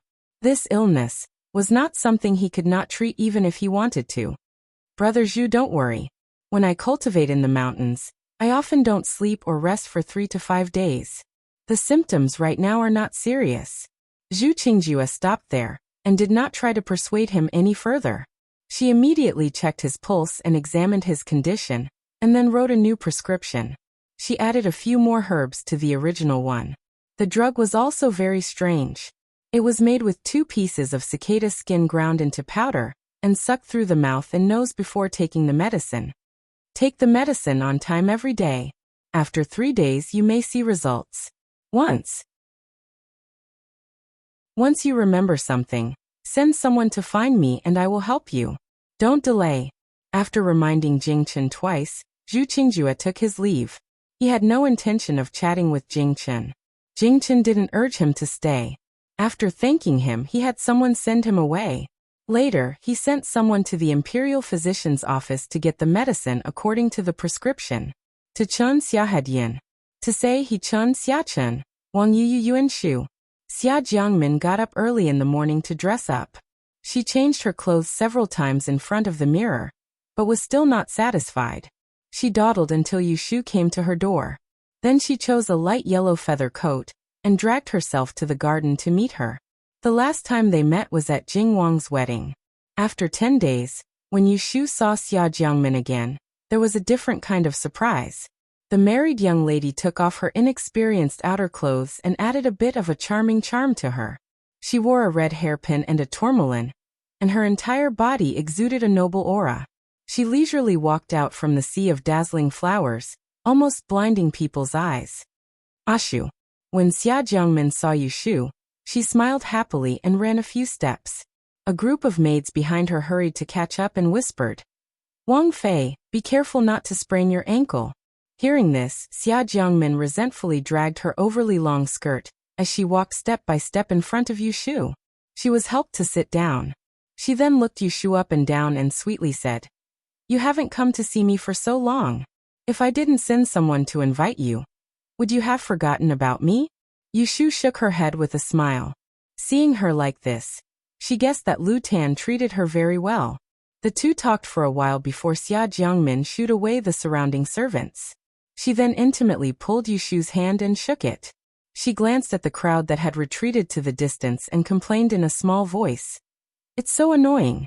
You have to follow me everywhere. I can't even leave the front door of the Wang Fu all day long." Yu Shu asked her, "Why doesn't Wang Yi allow you to go out?" She had the experience of running away from home once. Before she got married, for insurance, Xia Jianghe forbade his daughter to go out. Now that Xia Jiangmin had married into the Wang Fu, there was no reason for Lu Tan to be so strict with her. That's not it, Xia Jiangmin hurriedly defended Lu Tan. When Wang Yi is free, he also takes me out to relax. It's just that we sit in the carriage all the way, and everywhere we go has to be cleared. It's really boring. Yu Shu suddenly understood. With Xia Jiangmin's lively and active personality, she really couldn't adapt to living a regular life. Bear it, you'll get used to it. You don't know how many people envy your current life.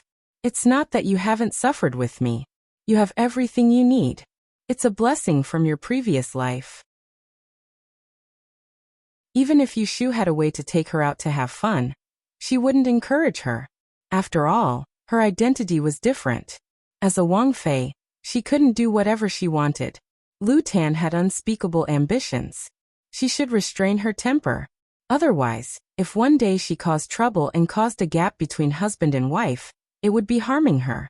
As she said this, Xia Jiangmin couldn't help but recall the disaster on the river a year ago. They worked hard to get to the capital. They got up from dawn to dusk in the small courtyard on Huixing Street, just to make a living. She sighed and felt emotional. She didn't have the mood to complain, and turned to ask about Yu Shu's recent situation. There were some bad things that Yu Shu couldn't say to others, but she could tell her. For example, a while ago, Madame Yin and Deng made trouble for her. She schemed to ruin her reputation, locked her in the room to burn the earth dragon, and forced her to take off her clothes to embarrass herself. Hearing this, Xia Jiangmin was angry. Because there were people in the distance, she could only scold in a low voice. This evil woman, she's so vicious. She's just a fifth-level official's wife. Who does her son think he is? A toad wants to eat swan meat, and he dares to dream of marrying you. Before Xia Jiangmin became a Wang Fei, she was the young miss of the Jiangnan Xiajiang family. Her father was the head of the family, and her late grandmother was Princess Sheng, one of the Yin dynasty. Even though she didn't have an official position, she had a real name. The Xiajiang surname looked down on the thousands of guests in the south. The Xiajiang family had a wide range of connections. Xia Jiangmin had seen many officials and nobles since she was young. A fifth-grade official's wife, even in the past, she wouldn't have paid any attention. My mother used to be a maid in her family. I can't blame her for looking down on me. I also blame myself for being careless and falling into her trap. Yu Shu reflected. Xia Jiangmin said hatefully, "You can't forgive her.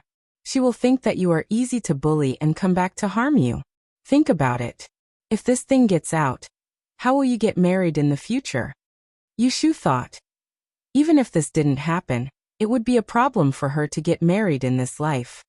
I can't forgive her. Yu Shu told her about her personal revenge. If she doesn't come to me to apologize, her children won't be able to marry in the future. She burned the marriage contract as a warning to let Madame Yin and Deng know that she was not to be trifled with. If she was smart, she would come to her early to apologize. If she didn't know what was good for her and wanted to fight with her, she didn't mind accompanying her to the end. That's how it should be. Xia Jiangmin clapped and cheered. At least she had vented her anger. Seeing the cold light in Yu Shu's eyes, she suddenly thought of a saying. Evil people will be tortured by evil people. Ah, that's not right. Ashu isn't an evil person. Admiring the flowers and drinking, the two of them shared their worries. Finding out that Lu Ten wasn't coming back at noon, Yu Shu stayed for the noon meal. It was hard to avoid drinking a few cups of thick wine during the meal. After getting drunk, she rested at Xia Jiangmin's place for an afternoon nap. When she woke up in the afternoon, she drank a bowl of the special hangover soup of Jing Wang Fu.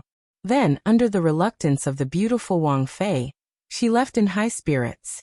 In the afternoon, before the sun had set, Baichuan Academy was dismissed. Yu Xiaoxiu went to He Fangji's medical shop to work as an apprentice while Bai Ran returned to the Fu alone. He didn't dare to forget Yu Shu's orders. From this month onwards, he had to teach a Yahuan by her side how to read. Returning to the little young master's courtyard, Bai Ran took out the 3-character classic that he had previously copied out and placed it on the table. He also prepared the brush, ink, paper, and inkstone. He heard that the little Yahuan could recognize a few words, so he planned to start teaching her from the basics, and then move on step by step. Yushu said for him to casually teach her, so he wouldn't really do it half-heartedly. Seeing that no one had come after 5 o'clock, he thought for a bit and got up to wait outside the door. A short while later, he saw a petite figure running down the long corridor not far away, heading straight here. Bai Ran hadn't seen the Yahuan called Little Kuei before, so when she ran closer he asked, "Is it Little Kuei Gunyang?" Because Bei Kuei had some matters to attend to in the afternoon. She came late and ran all the way here. Suddenly, she heard someone call Little Kuei. She looked over with a pair of large eyes, and saw that under the old elm tree at the entrance of the young master's courtyard, there was a youth standing ramrod straight. In the next moment, she stopped in her tracks and stared blankly at the faint green light that shrouded that person's fair forehead. Bai Ran saw that the other was standing foolishly with a pair of large round eyes, just like a frightened rabbit. He was baffled and couldn't help but walk 2 steps closer to ask again. "Excuse me, are you Little Kuei?" And Bei Kuei suddenly came back to her senses. She rubbed her eyes and stared at his forehead again, and again to confirm that it was not her eyes that were playing tricks on her. This time, her heartbeat suddenly accelerated and she stuttered. I am Kuei. Are you Bai Ran Gich?" Bai Ran frowned, thinking that this little girl was so delicate and beautiful, but she turned out to be a stutterer. What a pity! Feeling sympathy in his heart, he couldn't help but soften his tone. He gently nodded and said to her, "I am Bai Ran. Eldest Miss asked me to teach you how to read and write. Come with me." After saying that, he turned around and walked inside, and Bei Kuei followed him step by step. Her mind was full of the glimpse of the green light just now. She was born with yin and yang eyes. She could see the ghost light on the body of the dead. She could also see the spirit light of the living people who were about to die. From Dong-ing to Daoan, before today, she only saw a living person with a spirit light that didn't appear on the head, but shrouded in the eyebrows. Now she saw a second person. And Bei Kuei absent-mindedly studied with Bai Ran for an hour. It wasn't until Yu Xiaoxia was about to return that Bai Ran assigned her homework and told her, "Let's stop here for today and come back tomorrow." Only then did she hurriedly leave. Bai Ran only thought that she was still young and playful, so he didn't think much about it. However, he didn't know that he had inadvertently exposed a shocking secret to others. And Bei Kuei ran all the way back to the North Palace. She bumped into Xiner at the door and knew that Yushu had returned. Panting, she found her way to the upper room. "Master." Yushu was changing her clothes in the room. She took off her official robe and took off her black muslin hairpin.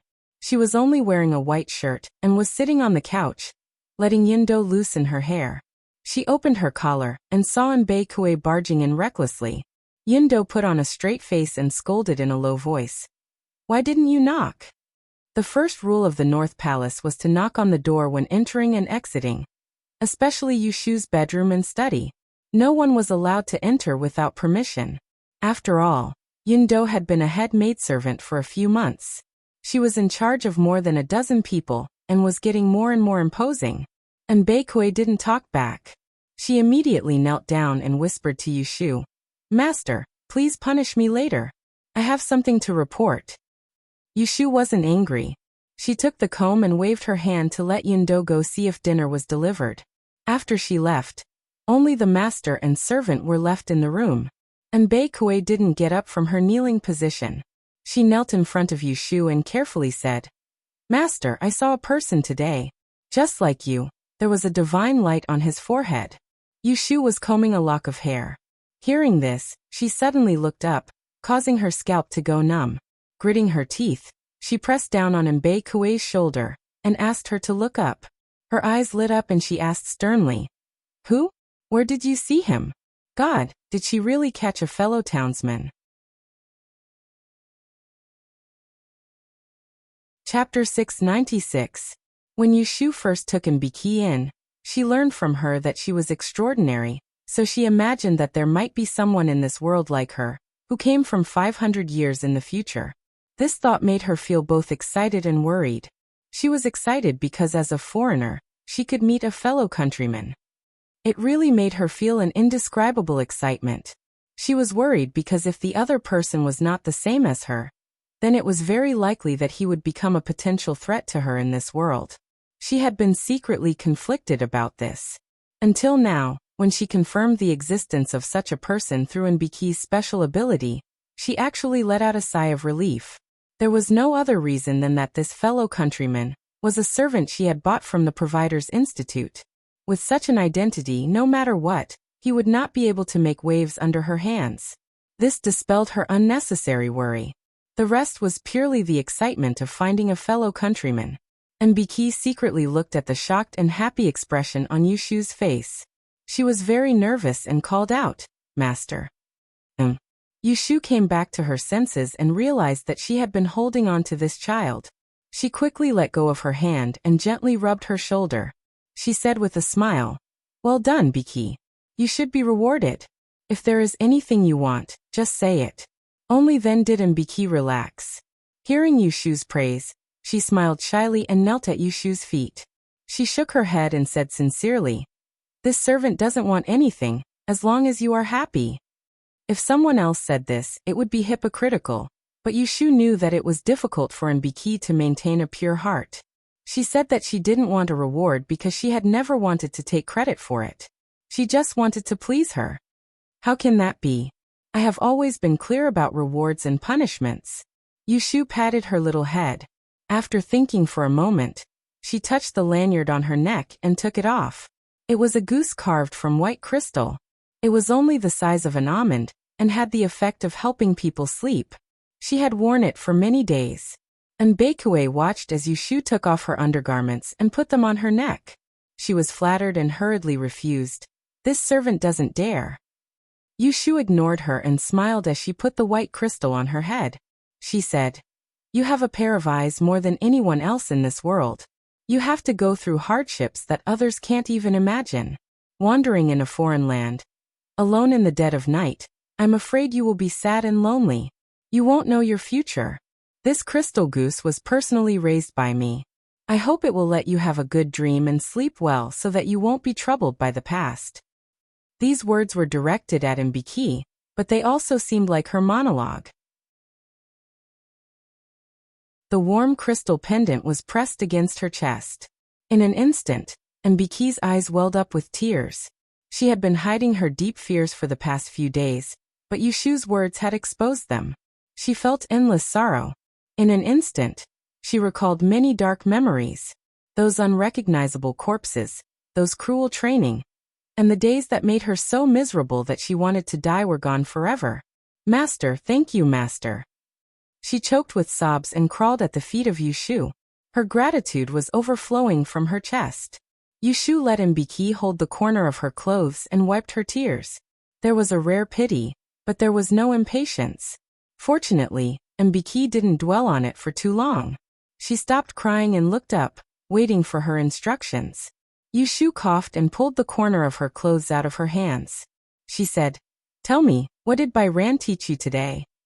Embark said, "He taught me to read the 3-character classic. He explained the meaning and recognized more than a dozen new words. He also said that I should copy the first few sentences 10 times and show it to him tomorrow. At that time he asked me to write it down from memory." Yushu nodded. Since she found Byran suspicious, she first had to confirm whether he came from the same place as her. The 3-character classic? Yushu thought for a while and came up with an idea. She naturally wouldn't come forward to discuss his origin with Byran, but she could let Embark test him first. "What did he teach you?" "At the beginning of man, his nature is good.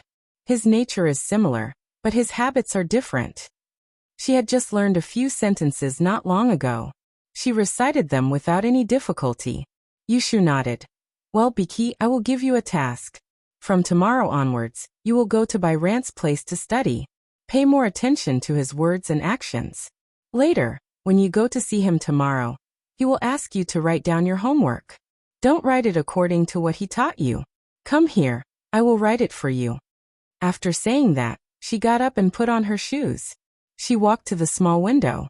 She had a pen, ink, and paper in her bedroom, so that she could write down some essays. Yushu took Embark to the table and asked her to grind the ink and paper. She wrote down the passages of 3-character classic she had just memorized, but she used simplified characters that were commonly used 500 years later. Copy it and write it down when you go back at night. Mbiki didn't ask for the reason, nor was she curious why Yushu's writing looked different from what she had learned. She just copied it honestly. Yushu guided her to make sure that she didn't make any mistakes. Then Yushu burned the simplified characters she had written first into ashes. She opened the window to let in some fresh air, and looked at the confused Abe Kue with a smile. I don't need you to serve me here. Go and rest. Mbiki obediently retreated. Yushu walked around the room alone. She couldn't help but feel restless. It took her a while to calm down. She put on her coat and turned to the study. She was worried. She needed to burn incense to make a divination. She wanted to know whether Bairan, the variable, was good or bad for her. When Lu Tan returned to the Wangfu in the evening, he heard that Yushu would stay until the afternoon before leaving. Looking at Xia Jiangmin's good mood, he felt that his arrangement was not wrong. Not only could he make his lovely wife happy, he could also let Yushu maintain a close relationship with Jing Wangfu. Xia Jiangmin was like a butterfly circling around Lu Tan. One moment she talked about how beautiful the chrysanthemums in the garden were. The next moment she talked about the jokes Yushu told her today. As for what Yushu had warned her not to mention in front of Lu Tan, she didn't say a single word. Lu Tan tasted the tea that she had personally brewed and casually asked, I see that you and Lotus Fong Gunyang get along so well, but I've never heard you say when did you meet? Xia Jiangmin instantly paused. Her eyes flashed twice and she pursed her lips as she sat next to him. She smiled and said, Long ago, I came to Jing to visit my Si Jia. At that time, Lotus Fong was still an examinee. She set up a stall on the south street of the city to tell people's fortunes. I met her by chance. Because there weren't many friends or relatives in Jing, we kept in touch. After a while, we became familiar. The fact that she had run away from home was purposely concealed by the Xiajiang family. This matter could not be known by Lu Tan. Luckily, there were only a few people who knew. Yushu had already helped her secretly pass a message to Jing Chen. They wouldn't leak anything. So that's how it is. You two are fated. Lu Tan didn't seem to suspect anything. After accompanying her for a while, he went to the study in the outer yard to see his guests. After Lu Tan opened his fu, he recruited many knowledgeable people at the Shuangyang conference. A considerable portion of them didn't enter officialdom and became his guests. They were kept in another courtyard and provided food and drink. Every day, they came to the outer yard to see him, discuss politics and give him advice. When Emperor Zhaoqing rewarded him, he bestowed 1,000 taels of gold and countless treasures. Imperial consort Xue also secretly gave him a few properties that she had previously sent people to manage in Jing. Other than that, there was also the assistance of the large and influential Xue family. Just the copper coins that Xue Lingnan sent into Jing Wangfu were loaded with more than a dozen carts. This didn't even include the 10 li of red dowry that the Xiajiang family carried into Jing Wangfu. Therefore, when Lu Tan, an imperial prince who had cultivated outside for many years, returned to Jing, he didn't lack money to spend. Therefore, it didn't take any effort to raise such a large group of idlers. Today's topic was on the topic of, what benefit does the flourishing of the Tao bring to the flourishing of the country? Lu Tan was in high spirits until the end of the topic. He was still unsatisfied. He sent away a group of hangers-on, turned around, and went to the south striding courtyard to look for his most trusted advisor, Helan Cho. When all was said and done, Lu Tan was only 17 years old. He was still young and always had some worries that he didn't have anyone to confide in. In the past, he had lived on Mount Longhu and didn't have many people to enlighten him. After returning to Jing, even though there were a few elders of virtue and prestige, he had to be cautious in his words and actions. Only Helan Cho, who was old enough and had experienced many hardships in life, had become Lu Tan's confidant.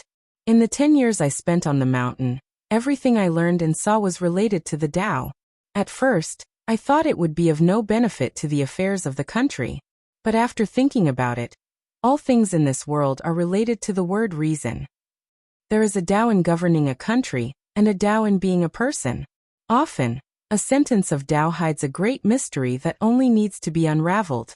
For example, in the Zhengyi, there is a saying, upholding the Tao is benevolent and virtuous, Chuanjin is restored to Taihe, utmost sincerity is declared in the Jade Code, loyalty and righteousness are performed in the Golden Section.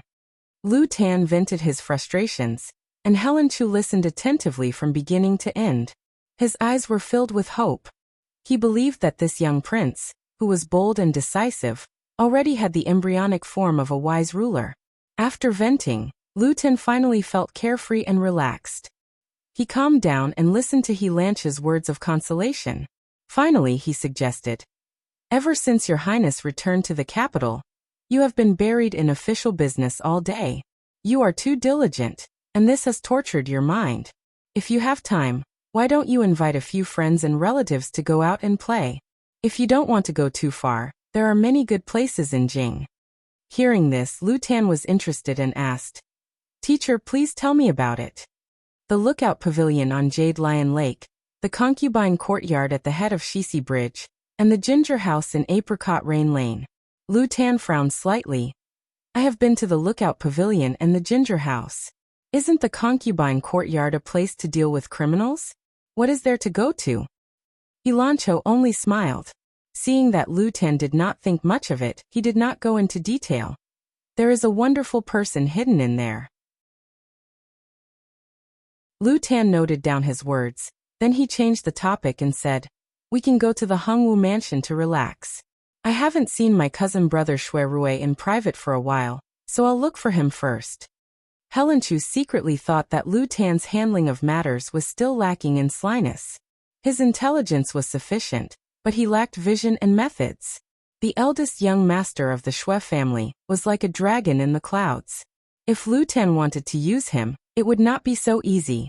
As a result, Hilancho suggested, why don't we invite Darozi to accompany us? The three of us will go together. Wouldn't that be perfect?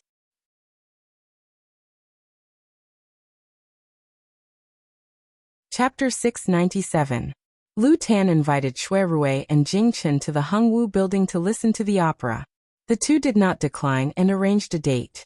That evening, Lu Tan and Jing Chen arrived first and entered the Cypress and Pines building. Because there were only 3 of them, they did not bring anyone else, so they did not go up to the top floor. Instead, they asked for a private room on the 2nd floor, which could accommodate a small opera troupe. After listening to the short report, Shui Rui arrived late. He was ushered into the door by the Imperial Guard who was waiting downstairs. When he rolled up the curtain, he saw a female character in colorful clothes and a pink face standing on the short stage. She was swinging her sleeves lightly as she turned her head back to say something. Her entire body was elegant and beautiful, and her body was delicate and gentle. She was one of the most pitiful characters here, Du Qing'e. Shui Rui only glanced at her before withdrawing his gaze. On the other side, Lu Tan saw him walk in and put down his teacup. He smiled and said, Cousin, where did you come from? Shui Rui sighed and said truthfully, I was originally resting in the afternoon, but before I left, I was called by the Ministry of Justice to go to the Supreme Court to interrogate 2 important criminals. That is why I am late. Your Highness, please do not blame me. Although Lu Tan called him cousin, there was a difference between a ruler and a subject. Even though they were close, it was not to the point where there was no distinction between them. Therefore, Shui Rui had always treated Lu Tan in a manner that was neither servile nor overbearing, neither distant nor close. Lu Tan waved his hand and did not blame him. Brother Shui. Jing Chen cupped his hands in greeting. Shui Rui nodded in return, and sat down on the empty seat on the left of Lu Tan. On the stage was Du Qing'e's signature opera, Du Sherngyang. This was a famous song. It told the story of a famous prostitute in Jianghuai during the reign of Emperor Shizong. She met an unlucky man, and committed suicide by drowning herself in the river. This story had been told for a long time. Because Du Qing'e had the same surname as the pitiful and respectable woman in the story, Sherngyang, and because she was both talented and beautiful, she became the #1 performer of Hongwu Hall.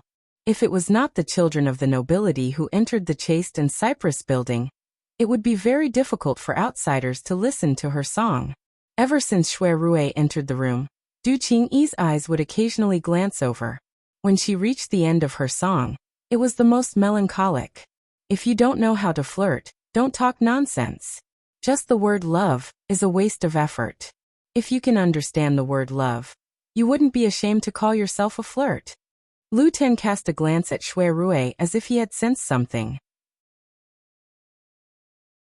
When he saw that the latter's expression was the same as ever as he fanned himself and closed his eyes as if he was simply listening to the play, Lu Tan smiled to himself. He knew a thing or two about his cousin's scandals. As the saying goes, it's a waste of one's youth if one is not romantic. Just by relying on his good looks, he had attracted the tears of countless beauties.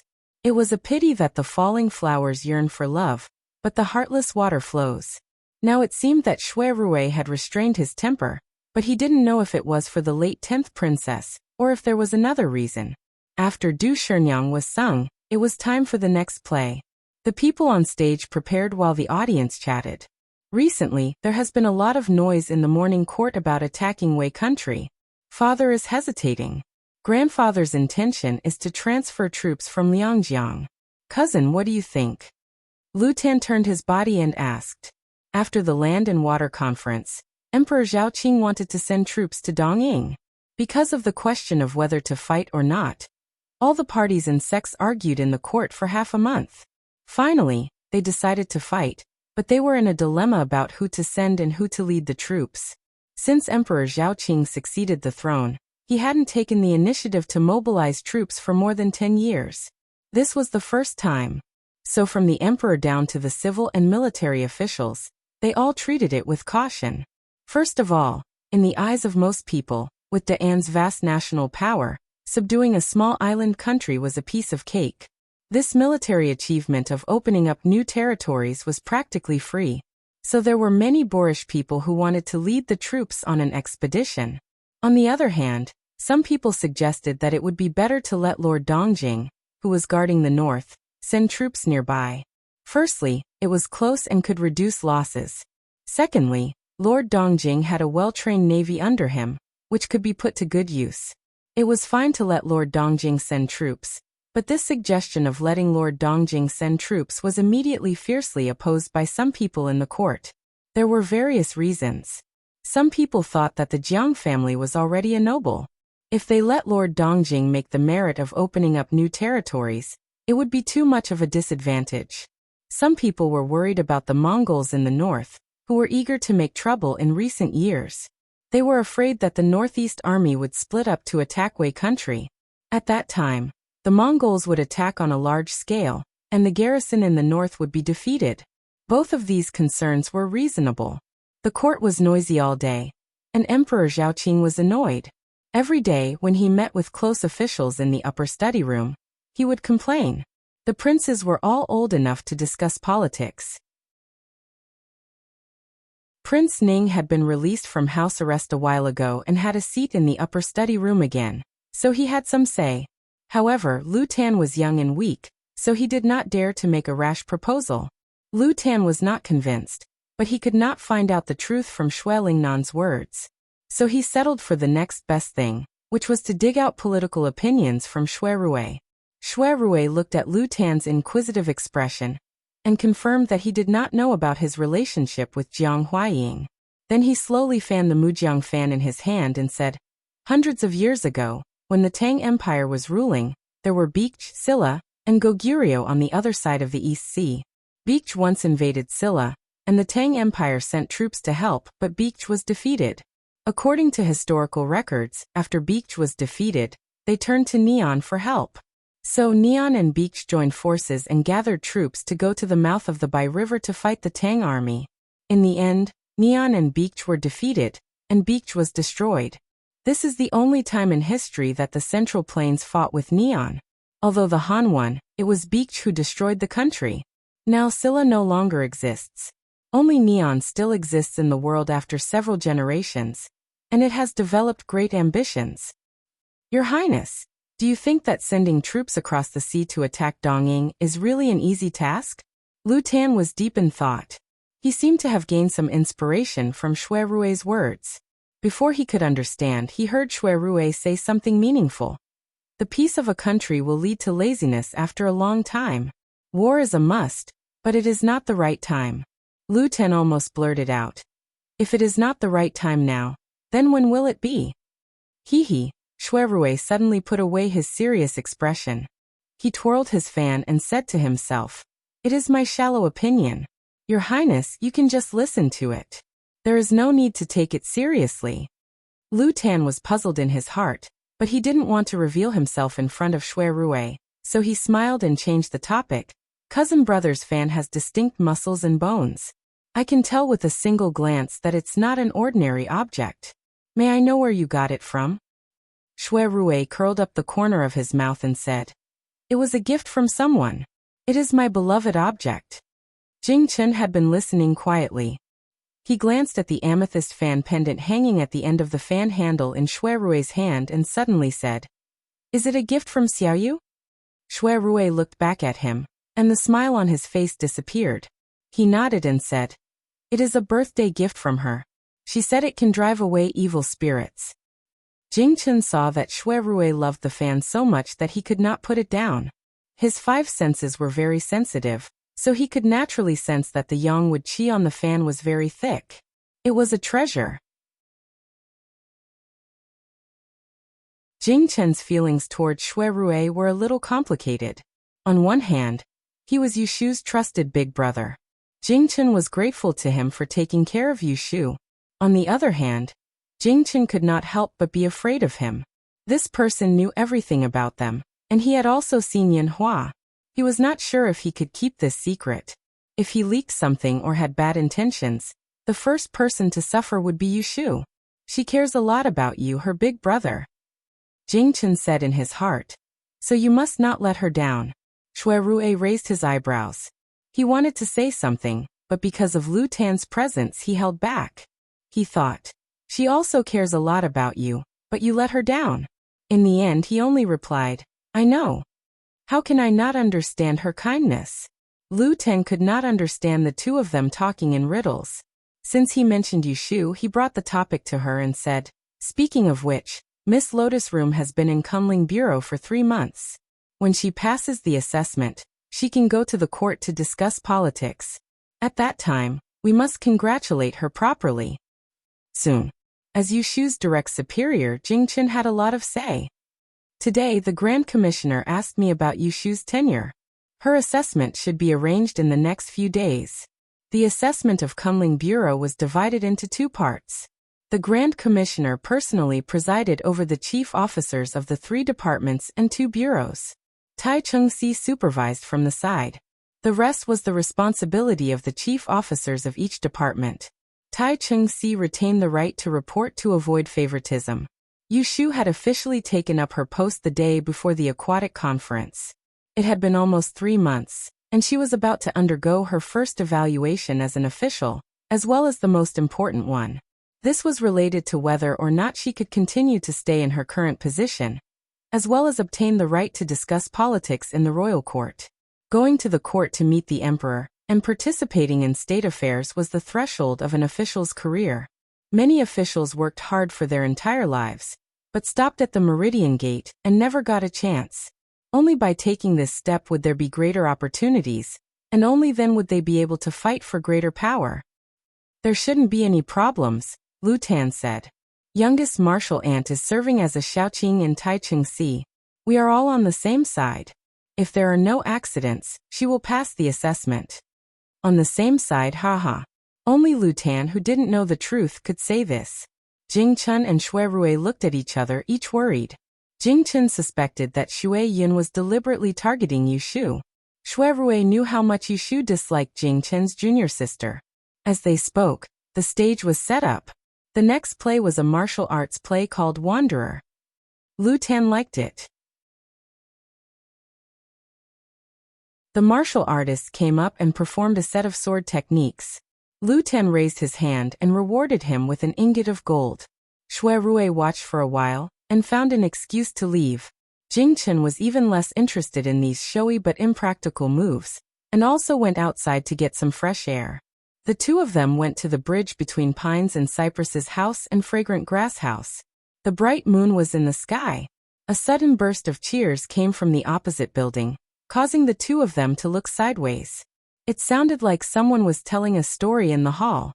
Shui Rui and Jingchen originally had nothing to say, but Jingchen had good hearing.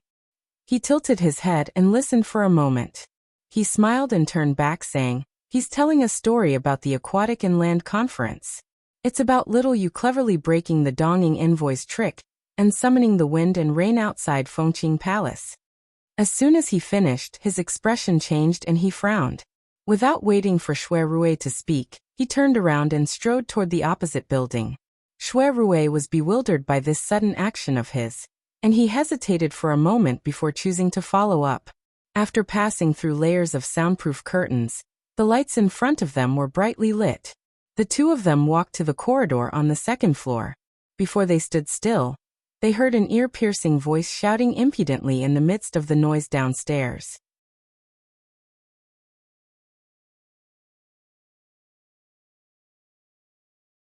Chapter 698.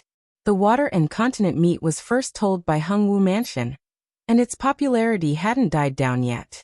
The story wasn't long either, so the Fragrant Grass Pavilion would arrange a story every few days, with a storyteller telling the story to warm up the scene. Everyone was listening excitedly, and the storyteller on the stage was describing and praising the main character of the story, the wise and brave female messenger Miao Ling, who had an extraordinary background. Suddenly, someone stood up and scolded him.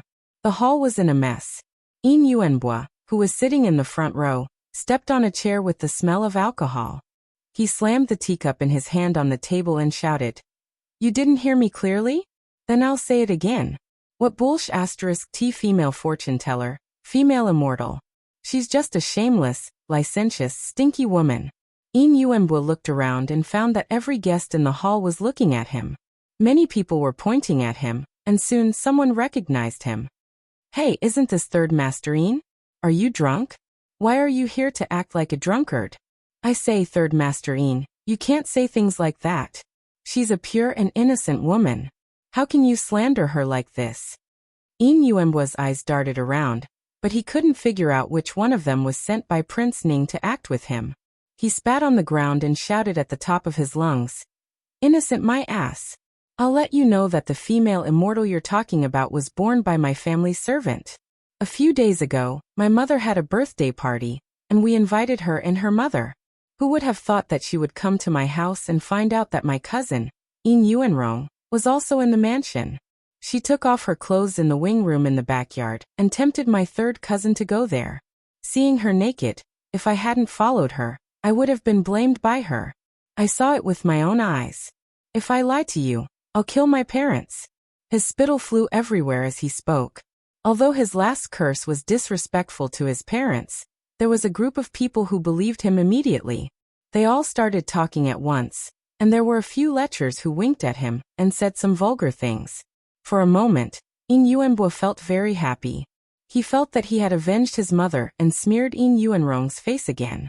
But he still felt that it was not enough. "If you don't believe me, I'll tell you that Yu Lianfeng took off her clothes, and there was a red mole on her left breast. Hee, I saw it very clearly." Shut up." Yin Yuanbo paused and subconsciously turned his head. A white light flashed in front of his eyes. Something flew past his head and exploded on the table behind him. Bang! The sound of something breaking could be heard. Yin Yuanbo's head was a little dizzy, and it took him a moment to realize that someone had smashed his head with a cup upstairs. The next moment he cried out in shock and covered his head. He lost his balance and tumbled down from the chair. Plop! "Which bastard plotted against your grandpa?" Yin Yuanbo was shocked. He wiped the blood from his forehead, and his face turned pale in an instant. The bustling Fragrant Grass Pavilion was now unusually quiet. When everyone saw Yin Yuanbo's disheveled appearance, they all looked up at the second floor. On the second floor, Jingchen turned around to look at Shui Rui in astonishment. He'd just spoken out to stop Shui Rui. Yet Shui Rui didn't say a word and actually directly grabbed the tea set of the customer beside him and smashed the customer's head. There was a distance between the second and the first floor, But it was obvious how much strength Xue Rui had used to hit someone's head so accurately and ruthlessly. Xue Rui's expression was as cold as frost. He was still holding a fan in one hand. He lifted his robe, turned around and strode down the stairs. Jing Chun was stunned for a moment, so he fell behind. Some people had already recognized Xue Rui, but they did not dare to make a sound. The visitors in the hall consciously made way for him. Only Yin Yuanbo did not know who had smashed his head. He sat on the ground and cursed, trying to get up. Xue Rui quickly walked in front of Yin Yuanbo. Without saying a word, he stretched out his leg and stepped on Yin Yuanbo's shoulder. Yin Yuanbo, who was about to get up, fell back to the ground with his limbs facing the sky. Yin Yuanbo let out a muffled groan and broke out in cold sweat from the pain. He lay on the ground in a daze. When he opened his eyes, he saw a familiar face. You, it's you. Xue Rui was so angry that he laughed. I was the one who smashed your head. What are you going to do about it? He only regretted that he did not stop him in time and shut this bastard's mouth, allowing him to insult his sweetheart in such an unclear manner. Yin Yuanbo's face alternated between red and white. He relied on the fact that he was the grandson of the Yin clan, and was used to acting like a tyrant in the outside world. There were very few people in the capital city that he would be afraid of, and Xue Rui before him was one of them. He was the eldest son of Prime Minister Xue's residence.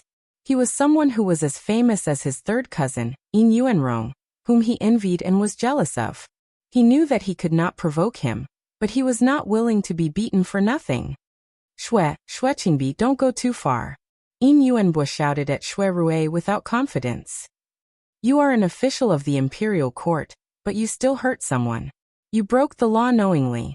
Do you believe that I will not report you to the Supreme Court? Xue Rui calmly pulled over a chair and sat down politely. He opened his fan with a swoosh and waved it lightly as he looked at him coldly. You do not have any scholarly rank, but you insulted an official of the imperial court in public. Based on your crime, you should be punished with 50 strokes of the cane. I am the junior minister of the Supreme Court, and have the authority to punish you. Beating you to death is justified. The authority of the Supreme Court was higher than that of the Ministry of Justice. If the Ministry of Justice and the Yamen were to deal with the common people, then the Supreme Court was to deal with the aristocrats. Yin Yuanbo was scared when he heard this. He shivered and turned around, trying to crawl away. He could not afford to offend him, but he could hide. But the moment he moved, Xue Rui stretched out his long leg and kicked his calf, causing him to fall to the ground again. I haven't finished speaking. Where do you think you are going? Xue Rui's kick was very heavy. Yin Yuanbo felt that the bones in his leg were about to break. He was in so much pain that tears came out. He hugged his leg and screamed. Someone come. Murder. Go and report it to the officials.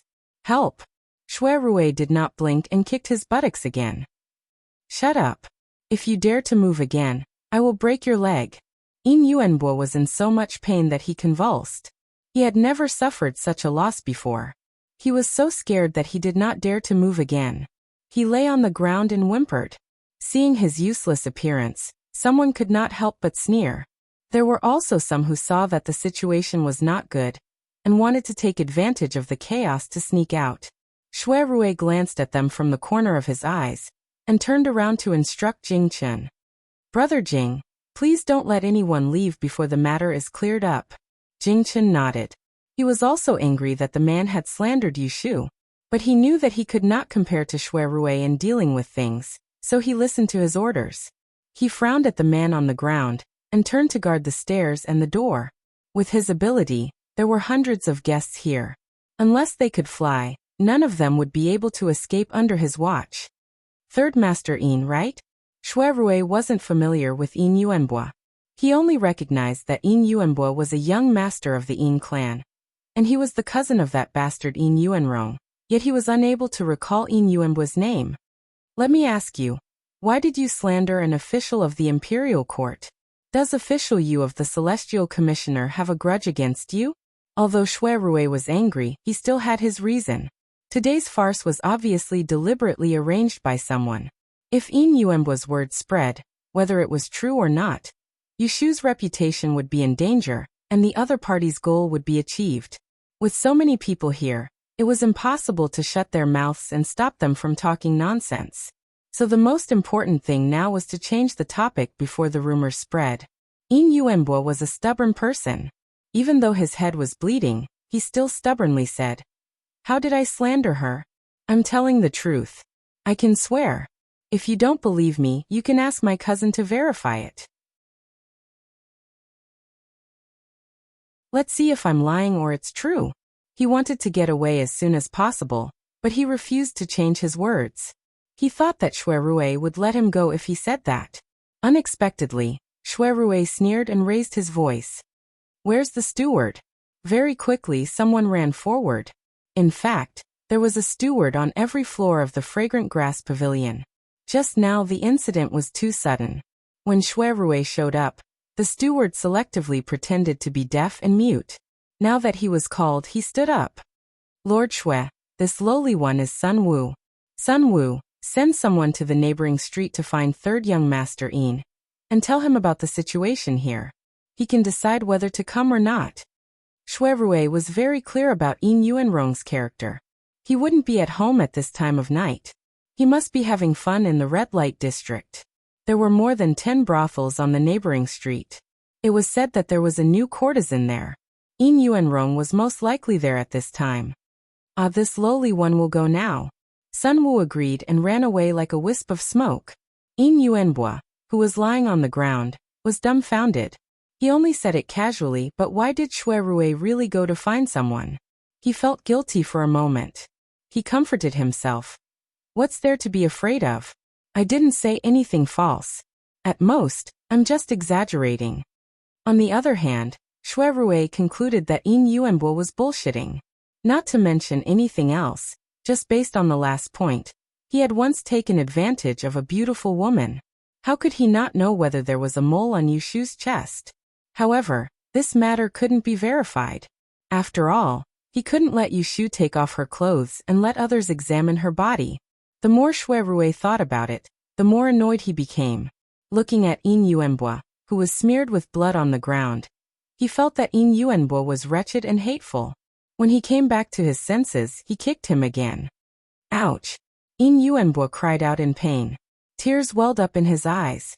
He looked at Shuirue with hatred and grievance. How could he not move? He had to be kicked. He shouldn't be like this. He looked around in fear, trying to find Prince Ning's subordinates to save him. However, after looking around, he couldn't tell who was on his side. Shuirue stood up and cupped his hands in front of his chest. He said apologetically, "Please forgive me. What happened today concerns the reputation of the imperial court. Please don't leave until you get to the bottom of it."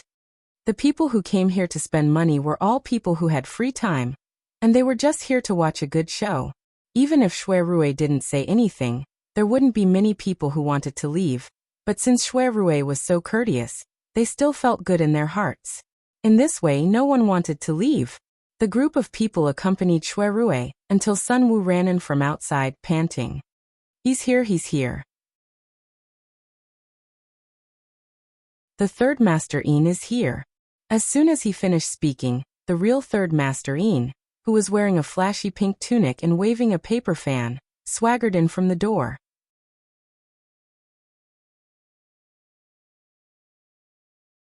Chapter 699.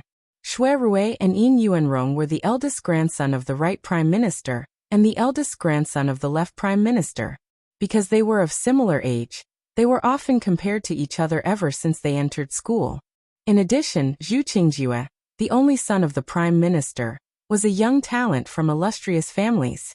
In the end, one became a civil official, the other a military general, and the other went to the Imperial Academy of Medicine. Shuirue and Zhu Qingjue did not see eye to eye with each other, and did not have a good relationship with Yin Yuanrong. There was no other reason but that when they were young and impetuous, they both loved romantic pursuits and beauties. It was inevitable that they would bump into each other.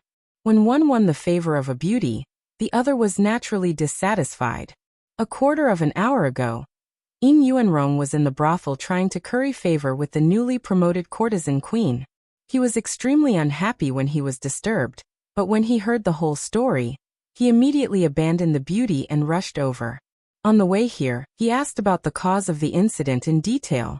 When he entered the fragrant grass pavilion and saw In Yuanbo lying at Shui Rui's feet with his face covered in blood, he did not feel angry that his own family had been bullied. Instead, he cursed inwardly, "You can't do anything right, yet you dare to scheme against me." Speaking of which, In Yuanrong did not take it to heart when he saw Yushu's disheveled appearance at the assistant minister's residence that day. He had encountered this kind of situation many times. The girl did not ask him to take responsibility, so he would not look for trouble. If In Yuanbo had not revealed this matter, he would have almost forgotten about it. Brother Yuanrong. When In Yuanbo saw In Yuanrong, it was as if he had seen a life-saving straw. "You're finally here. Great young Master Shui wants to sue me for insulting an official of the imperial court, but I didn't. You have to testify for me. I didn't lie to slander that Yu Lianfang. She was the one who behaved inappropriately. Tell me, on my mother's birthday, did Yu Lianfang take off her clothes in my family's wing room and let us see her?" He was not good at reading other people's expressions and thought that In Yuanrong would not watch him suffer. However, he did not see that third master In wanted to stuff his mouth with feces. This time, Shui Rui did not stop In Yuanbo's nonsense.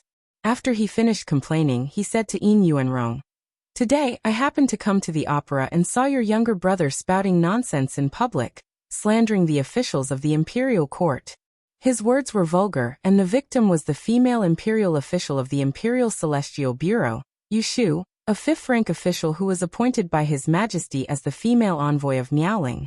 This matter was of great importance. However, I saw and heard it with my own eyes, so I arrested him on the spot." Rui didn't expect that he would not repent. Yuanqiu. You. And he did. Yuan minister, minister, emperor minister, minister. Shui Rui avoided the main point and dwelled on the trivial. With just a few sentences, he made the audience's attention shift from female emissary Miao Ling is a woman with loose manners to In clan's young master is slandering an official of the imperial court. In master family Yudo minister Yang. To In master In Iman In, Yuan In was. In. To minister to minister Yan. He was flirtatious but not vulgar. Sure enough, In Yuanrong frowned after he finished speaking and pretended to be ignorant. He shook his head and said, "I'm really muddle-headed. I've only heard of the Miss you guys are talking about, but I've never seen her." Shui Rui's eyes flickered as he nodded and said, "That makes things easier. It seems like young Master In made it up." In Yuanbo was dumbfounded. He couldn't understand why In Yuanrong would lie through his teeth. Instead of helping his own brother, he was defending an outsider. "Brother Yuanrong, think about it carefully. How could you have never seen her before?" In Yuanbo hurriedly got up and wiped the blood off his face. "That day when you and I were together, both of us saw it. She was the one who deliberately seduced you. Did you forget?" Shui Rui was almost amused by him when he heard this. The grandchildren of Minister In are really a mix of good and bad. At any rate, In Yuanrong has a brain, yet this person on the ground is stupid to the point of being comparable to a pig. If In Yuanrong really did see Yushu in a daze, what good would it do him? He would just make an enemy and smear his own reputation. Would In Yuanrong disregard everything just to save his younger cousin who used him as a laughingstock? It was obvious that third master In wasn't a true gentleman who repaid evil with good. It was already good enough that he didn't hit him when he was down. "Yuanbo, did you drink too much? Are you talking nonsense?" In Yuanrong was good at playing dumb. He glared at him with an unhappy expression. "I'll say it again, I don't know that Yu Lianfang. I've never seen her before. Who knows if she's round or flat?" In Yuanbo finally understood that In Yuanrong wouldn't help him. He wanted to cry but had no tears. He could only keep talking. With his bloody face, he looked like he was possessed. "You've clearly seen her before. You've clearly seen her before." The people around them didn't feel sympathy for him. Instead, they all felt disdain and vaguely displeased. What was going on? It was all a lie. In Yuanrong sighed heavily, and then he cupped his hands to Shui Rui and said, "Brother Shui, Yuanbo is my cousin brother. Even though he was in the wrong first, I can't stand by idly. I think he drank too much and spoke rudely in a moment of confusion. You're a magnanimous person. Don't argue with him. Otherwise, let's forget about today's matter. I'll send him home later and ask my second uncle to discipline him strictly, so he won't come out and cause trouble again. What do you think? At the end of the day, they were all from the Yin family. If Yin Yuanbo was arrested and sent to the Supreme Court for slandering an official of the Imperial Court, it would be the Yin family's reputation that would be ruined. Yin Yuanrong could watch him die, but he couldn't let him ruin his family's reputation. Therefore, when he heard that something had happened to Hungwu Building, he rushed over eagerly. He didn't even want the beauty lying by his pillow. Yin Yuanrong had thought it through. He had cooperated with Shui Rui previously. Now that he had given in, Shui Rui should let Yin Yuanbo off. Who knew that Shui Rui had no intention of letting the matter rest? He was really angry today. Otherwise, Yin Yuanbo wouldn't have seen blood from that cup. From the moment he made his move, he didn't think that he would be able to get away with it. Brother Yin, you don't have to blame yourself. This matter has nothing to do with you. You're also innocent and implicated. Shui Rui closed his Mujiang fan and stood up. He glanced at Yin Yuanbo, who was still lying on the ground. He turned to meet Yin Yuanrong's gaze and cupped his hands. The Supreme Court has never been biased when investigating cases. It's true that Yin Yuanbo slandered an official of the Imperial Court in public. I want to bring him back to the Supreme Court to be sentenced. Sorry for offending you. With that, he put the fan into his bosom and nodded towards a corner on the second floor. He then picked up Yin Yuanbo, who was on the ground, and flicked the numbing acupoint on the back of his neck before Yin Yuanbo could struggle. He dragged Yin Yuanbo toward the door. Today, at Lu Tan's invitation, Shui Rui only brought 2 attendants with him. They were waiting outside Hungwu Building. He couldn't wait to call them in and personally took Yin Yuanbo away. Yin Yuanrong's expression became utterly unsightly when he saw this scene. He hesitated and didn't stop Shui Rui because he understood Shui Rui's character. If Yin Yuanrong were to stop Shui Rui, then Shui Rui might drag Shui Rui into the Supreme Court as well. Shui Rui walked to the door and paused. He said to Jing Chen, "I'll go first. What about you?" Jing Chen said, "I'll go with you." On the second floor, Lu Tan, who had been standing in the dark and watching the commotion for a while, saw Shui Rui and Jing Chen leave together. He stood there thoughtfully for a while, then turned and returned to Chaste and Cypress Building.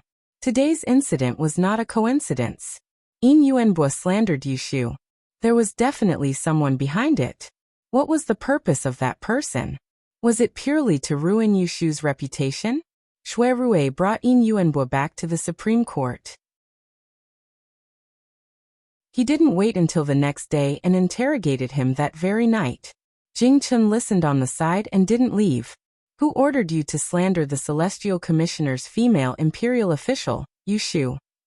Today's scene in Hungwu Building and Fragrant Grass Pavilion was obviously deliberately arranged by someone.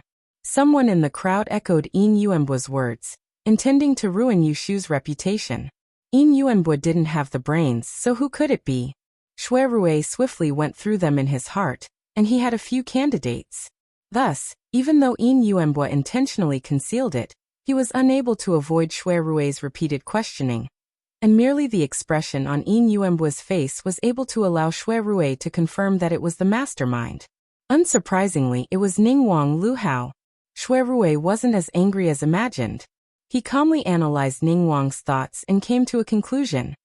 Ningguang plotted against Yushu not just to ruin Yushu's reputation. In the case of the headless imperial envoy, Ningguang tried to assassinate Yushu because he was wary of Yushu's ability to determine a person's life and death. He was worried that the truth of the 10th princess's death would be calculated by her. So his first thought was to silence her. In the end, he didn't succeed. Ningguang was instead harmed and was involved in this murder case. He was grounded by Emperor Zhaoqing. One plan didn't work, but Ningguang didn't give up. He had another plan. Since he couldn't kill Yushu, he had to think of a way to subdue her. Thinking about it, if Lu Tan hadn't had the interest to invite them to Hungwu Building to watch the show today, and they hadn't been able to stop this farce, Yin Yuanbo could have successfully spread the rumor to the point where everyone knew that Yushu had tried to seduce Yin Yuanrong. At that time, Yushu wouldn't have any innocence to speak of. Ningguang only needed to convince Yin Yuanrong to marry Yushu, and maybe ask the emperor to appoint a marriage. Then a scandal would become a happy event. Yushu was in a dilemma. She couldn't resist the imperial decree and could only agree. Yin Yuanrong had married a foreign a long time ago, but she had died of illness 2 years ago. The Yin family might not want Yushu as a daughter-in-law, but if Yin Yuanrong insisted, she could be his second wife. The Yin family was Ningguang's outer family. In order to help him obtain the throne, it wasn't difficult for them to make this little concession. When Yushu became Yin Yuanrong's wife, Lu Hao's goal would be achieved. After Xue Rui thought it through, the anger in his heart calmed down a lot. Ningguang had calculated everything, but he hadn't calculated that Yushu had a special identity. It was destined that she couldn't marry anyone casually, and it was even more impossible for her to become the daughter-in-law of the Yin family. Thinking of this, he suddenly sighed with some bitterness. If others couldn't get her, how could he be with her openly? Brother Xue, did you find out? Who was the one who ordered him to slander Xiaoyu? Jingchen wasn't as knowledgeable as Xue Rui. After listening for a while in confusion, he still didn't know who the culprit was. Xue Rui was vexed and didn't intend to explain much to Jingchen. He looked coldly at Yin Yuanbo, who was lying in a ball on the ground. Holding the red brush, he lightly ticked on the confession he had recorded and said to the official, "Note Yin Yuanbo, a member of the gentry, slandered an official of the court in public. After this official found out, according to the criminal law, he will be punished with 50 strokes of the rod, immediately. 50 strokes of the rod, not one less. It was definitely a severe punishment." Hearing this, Yin Yuanbo shuddered. Evil rose from the bottom of his heart, and he yelled at Xue Rui, "Xue Dalong, how dare you? My grandfather is the current prime minister, and my father is the assistant minister of the Ministry of Revenue. You deliberately wanted to kill me. If something happened to me, they would never forgive you." Xue Rui was unmoved. A cold smile floated on his lips, and he said, "Don't worry, I won't beat you to death."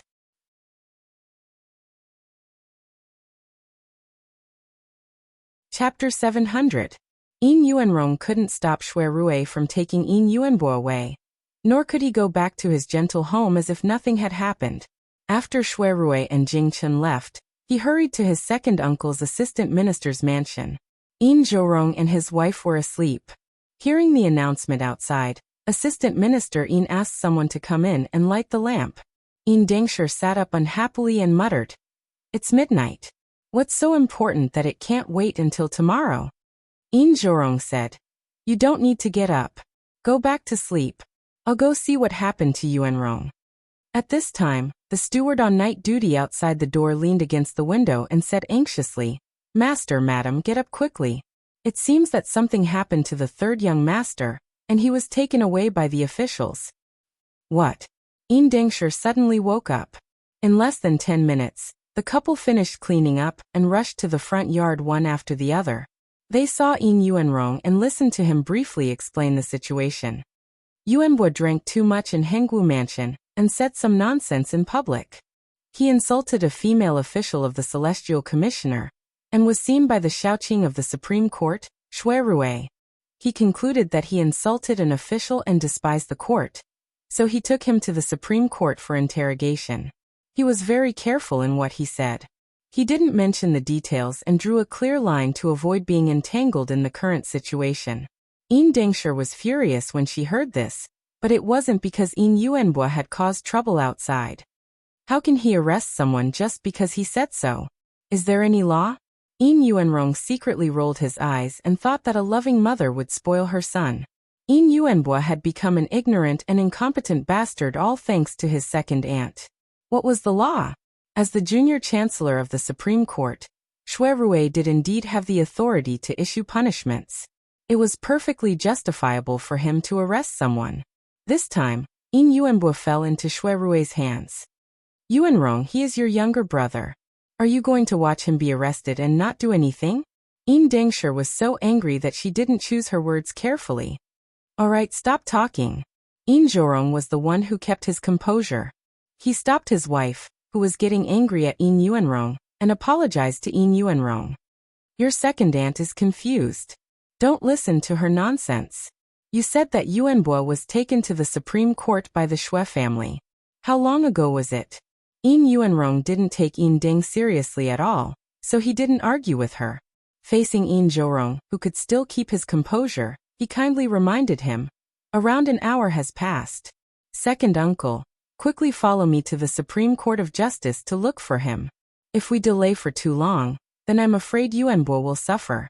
How could Shui Rui be easy to deal with?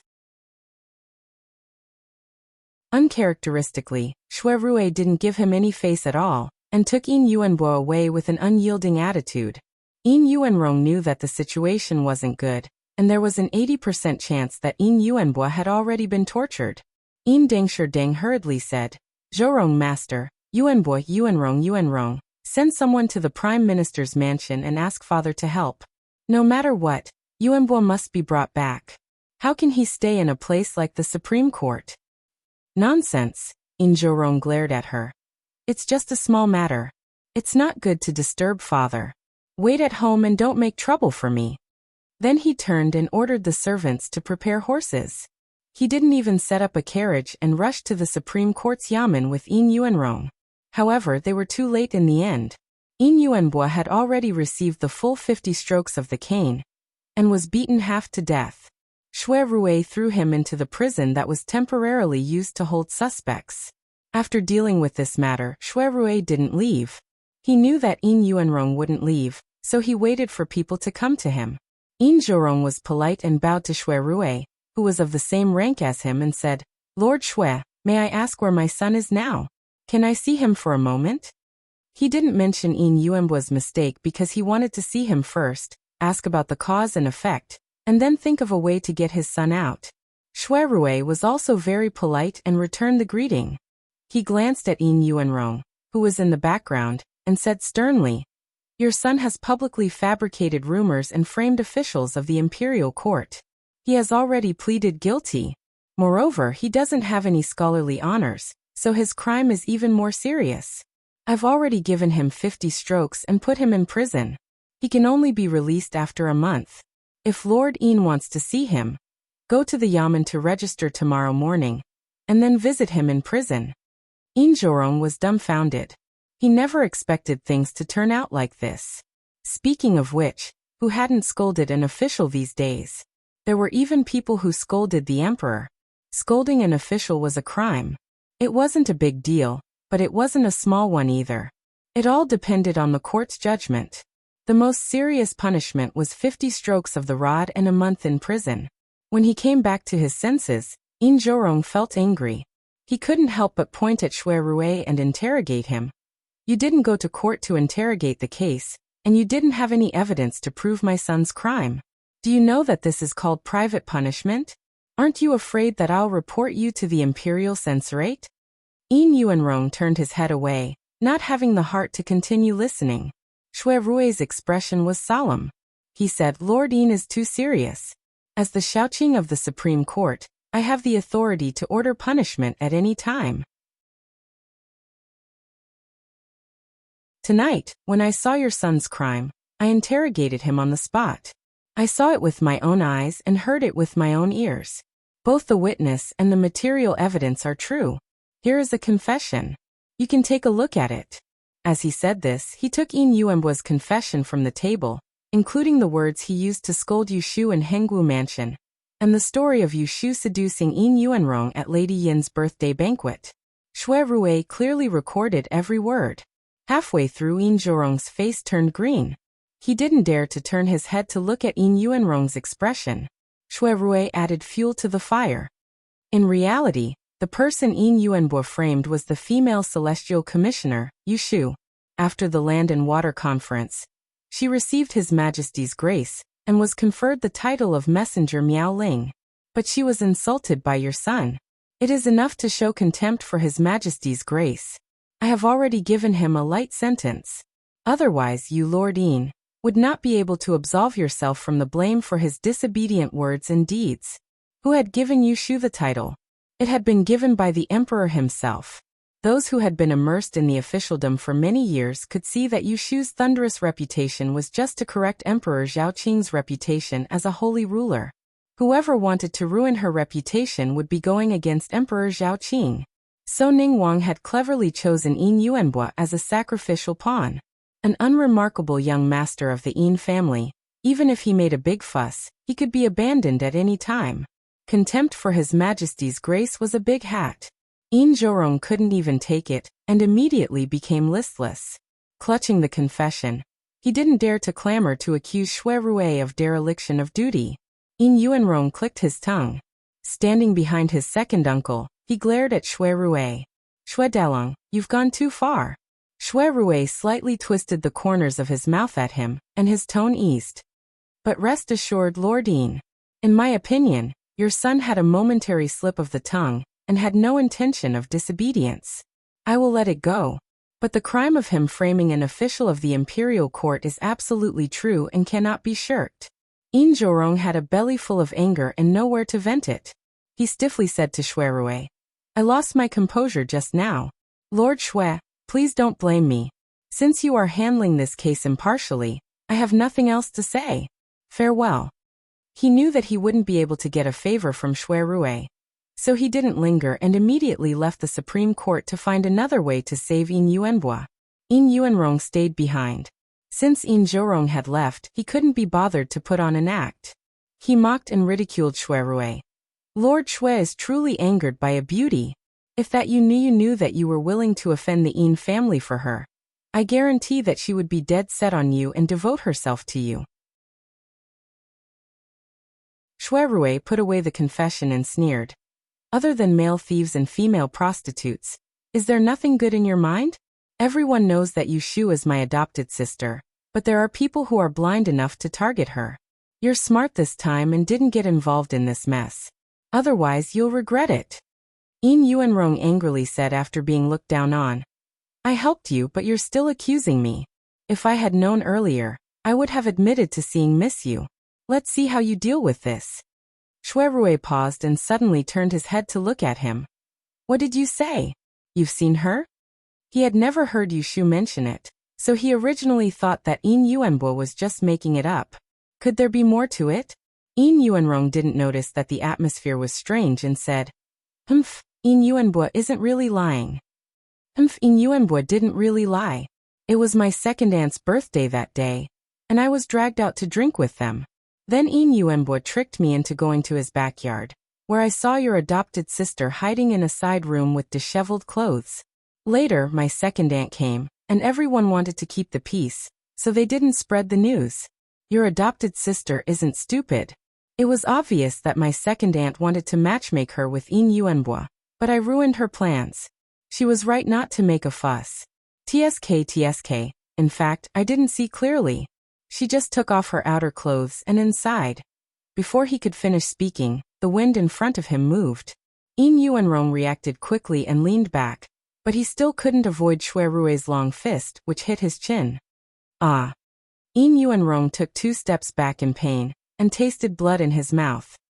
He held his chin and stared in disbelief at Xue Rui, who had pulled back his fist. "Are you crazy?" Xue Rui clenched his fist. His original target was Yin Yuanrong's eyes, but Yin Yuanrong dodged it. However, after venting his anger with this punch, he didn't vent his anger on Yin Yuanrong. Shaking his hand, he said expressionlessly, "I haven't fought with you for a long time, but your skills have deteriorated to this extent. I really don't know how you became the commander of the Yulin Royal Guards." Facing Xue Rui's unreasonable provocation, Yin Yuanrong was so angry that his teeth chattered. He was careless and misled by Xue Rui, so he shouted, "Nonsense! If you have the guts, don't use underhanded punches. Let's have a fight. I'll beat you until you look for your teeth on the ground and cry for your parents." Xue Rui said indifferently, "My father passed away many years ago." Yin Yuanrong was so angry that he lost his temper. "I won't lower myself to your level. I'm leaving." Yin Yuanrong left in a huff. At this time, Xue Rui showed a gloomy face. Shu didn't tell him that she was bullied at the Yin residence. Was it because he had been too tolerant, making her think that he couldn't be trusted? Even when she was humiliated, he couldn't help her vent her anger. She was his future wife. If he couldn't even protect her, how could he call himself a husband? When Yin Zhorong returned to the mansion, it was already midnight. Yin Deng was still awake and waiting for him in the living room of the front yard. Seeing him enter, she hurried to greet him. "Where's Yuanbua? Why didn't he come back with you?" Yin Zhorong dismissed the servants, turned around, and slapped Yin Deng's face. He scolded her in a low voice. "Stupid woman." Yin Deng was stunned. They had been husband and wife for many years, and had always treated each other with respect. This was the first time he hit her. Yin Zhorong's angry scolding echoed in her ears.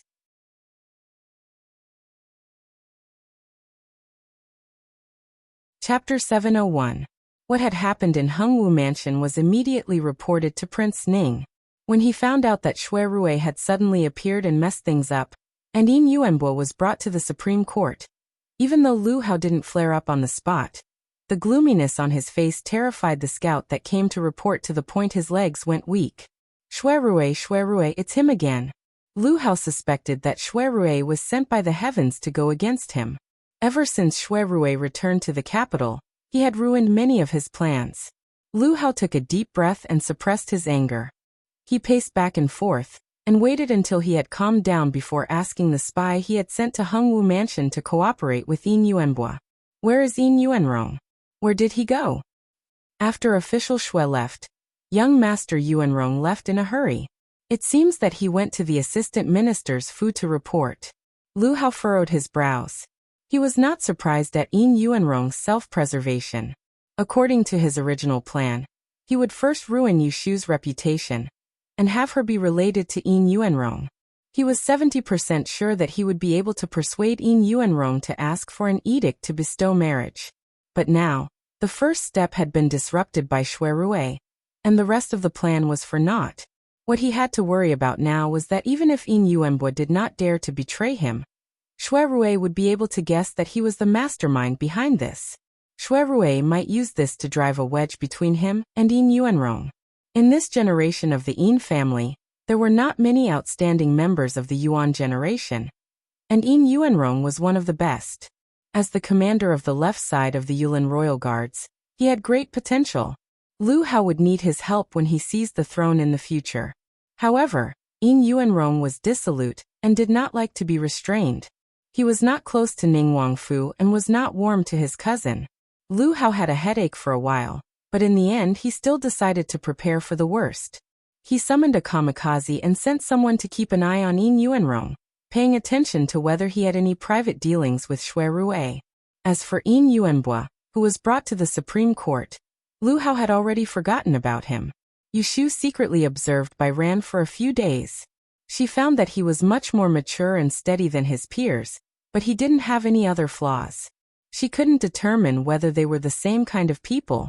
First of all, she asked Mbekue to deliberately write simplified characters to test Bai Ran. He just patiently corrected Mbekue and did not show any difference. Moreover, every word and action of his was that of a standard ancient person, without the slightest trace of a modern person. This made her puzzled. She thought of two possibilities. One was that Bai Ran had transmigrated to this world since she was a child. She had accepted more than 10 years of feudal thinking, and had been assimilated by this era. The other was that Bai Ran had hidden her strength and had long seen through her origin, so she deliberately pretended to be a fool. To be honest, she was a little disappointed.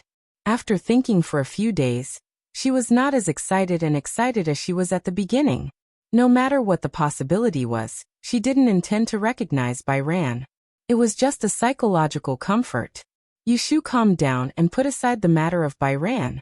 She only told Mbekue to keep an eye on him and report to him once he found anything unusual. She had always been very vigilant. Bai Ran's identity was a mystery. Before figuring it out, it was better to keep an eye on him. With such an interruption, she didn't pay attention to other things. So when the rumors outside reached her ears, it was already 3 days after the incident in Hengwu Building. That morning, she went to the Celestial Commissioner's roll call as usual. On the way, she met several colleagues and greeted them politely. However, she found that they seemed to avoid her. Usually they couldn't wait to talk to her, but today they couldn't wait to take a detour when they saw her. What happened? After entering the Kunling bureau, several subordinates also avoided her. They all pretended to be busy, so she couldn't find anyone to ask. Only one Xiao, and acted as usual. Xiao, and what's going on with them? Yushu asked him. When Xiao shook his head. He was also confused. I asked, but no one was willing to tell me. Yushu was even more suspicious. She called Su Qing in and told him, go out for a walk and see if anyone in the prison said anything bad about me. Yushu's first reaction was that Shui Yun was up to something again. However, when Su Qing came back at noon, she found out that the matter was more serious than she had imagined. Su Qing stammered at first, but when she slammed the table, he obediently told her, everyone is secretly spreading rumors that there is a young master of the Yin family who was arrested by the Supreme Court's Lord Shui because he insulted you in public. Yushu thought for a moment. She only knew two young masters of the Yin family.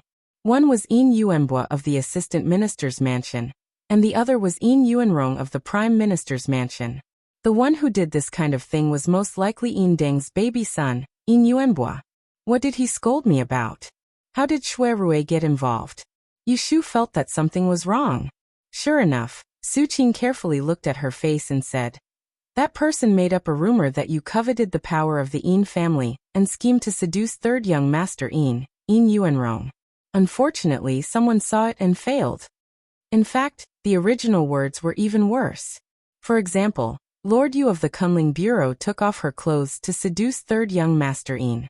Su Qing just didn't have the guts to do it. Even so, Yushu was still annoyed after hearing it. She immediately cursed in a low voice. When Xiaoan, who was close to her, heard it clearly, son of AB*TC, she immediately put Yin Deng and Yin Yuanbua in her shoes. When Xiaoan wanted to comfort her, but he didn't know where to start. As a subordinate of Yushu, he naturally had to stand together against the enemy when she was humiliated. Moreover, slandering a woman's reputation was really something that only a beast would do. Darren, please calm down. He squeezed out a sentence dryly. Since that guy has been arrested by Lord Shui, everyone must know that you are innocent. Those rumors are all false. Yushu weakly waved her hand at him, indicating that he should go about his business and not care about her. When Xiaoan didn't know the cause and effect at all. She and Yin Yuanbua only met once and didn't even talk to each other, but he ran out to publicize her disgrace. It was obvious that he was instigated by someone. Yushu first suspected that Yin Deng was retaliating against her, but then she felt that it was unlikely. If she wanted to complain, she would have done it long ago. Why wait until so long after the incident? So who would want to use this to ruin her reputation? Yushu knew that if she went to ask Shui Rui, there would be an answer. But as soon as she thought that Shui Rui knew her experience in the Yin family, she felt uncomfortable all over.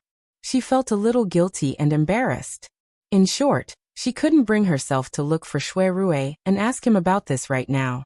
Besides, it had been 3 days since the incident, but Shui Rui didn't come to see her.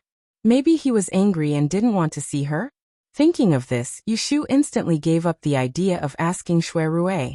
When Xiaoan saw that she was sitting there in a daze, as if she was meditating, he couldn't help but remind her, Darren, it's time for lunch. Do you want to eat here or go outside?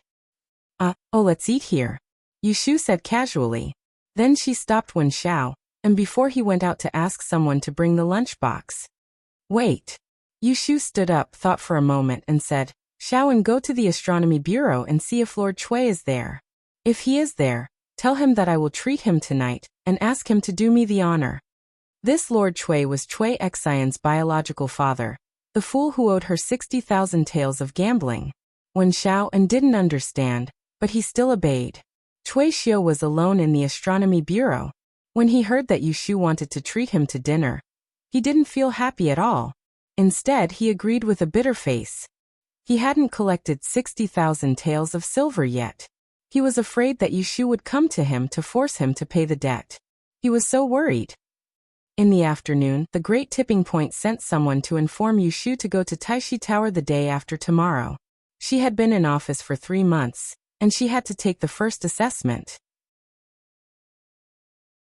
After passing, she could go to the court to participate in politics, attend the civil and military officials, and have the right to advise the emperor. At the same time, Shui Yun, who was in the Taiching office, also received a notice that she would attend Yushu's assessment tomorrow. Sitting in a wheelchair, she couldn't stop laughing. She immediately called one of her subordinates and asked him to sort out the records of Yushu's words and deeds these days as soon as possible and show it to her. The official registrar was also a smart person. He saw Shui Yun's intentions, so he came over and doubted her. "I'm afraid that these are not enough to refute Darren Yu." Shui Yun looked at him with a smile and said, "How do you know that I only have this much confidence?" In order to prevent Yushu from using her senior brother again, she would definitely drive him out of the Celestial Commissioner. In the fourth watch period, the princess's residence was quiet. On the garden corridor, occasionally, a group of patrolling guards would pass by and scare away the wild cats. Within the upheaval pavilion, Jingchen was startled awake from his dream with a body drenched in cold sweat. After he woke up, he only felt a splitting headache, and his heart beat like a drum. The scenes in his dream were like a fleeting view of flowers on horseback, swiftly flashing through his mind. Those scenes seemed familiar yet extremely unfamiliar. The moonlight outside the window penetrated into the room, illuminating his face slightly green. He sat cross-legged in meditation and adjusted his breathing. After a while, he calmed down. He guessed that Zhu Qingjue's medicine had worked. He tried to recall the scenes in the dream just now, but it was blurry. He could only piece it together bit by bit. He came to Jianya City alone, and waited at the agreed place to take him back to the capital. However, he who was inexperienced was secretly drugged by someone else in his food. Then he fainted, and when he woke up again, he was in endless pain and had no strength. He was blindfolded and tied up. His body was bumping, as if he was locked in a carriage. Then he vaguely heard someone talking outside. A voice said, "Eldest young master, let's rest for a while before continuing our journey." He used the last of his strength to pull off the blindfold, and looked out through the gap between the boards of the carriage. The next moment, a person appeared in his field of vision. The memory came to an abrupt end, and Jing Chen's head hurt again. He was afraid that he had forgotten, so he hurriedly got out of bed to light the lamp. He didn't even put on his shoes and didn't call anyone in. He strode into the study next door and quickly grinded ink and cut paper. He endured the headache and drew the face that appeared in his mind. He finished it in one go. After he stopped, he took a breath and leaned closer to the lamp to look at the portrait on the paper.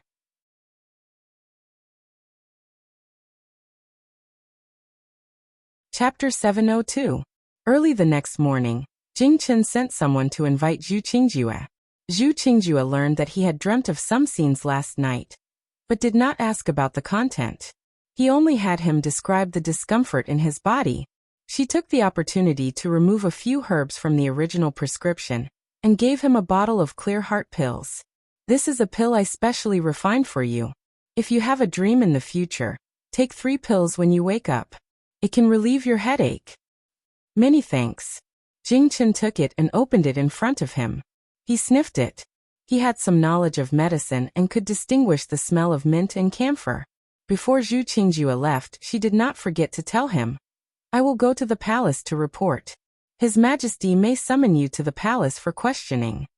After seeing Zhu Qingjue off, Jing Chen returned to his room and took out the portrait he had drawn last night. Looking at it again during the day, he still felt that this person was unfamiliar. If the scene in the dream had not been so real, he would have suspected that this person was a figment of his imagination. After thinking about it, he made another copy of the portrait. Then, without waiting for the emperor to summon him, he went to the palace to present this portrait. With Zhu Qingjue there, he could not hide it from Emperor Zhaoqing.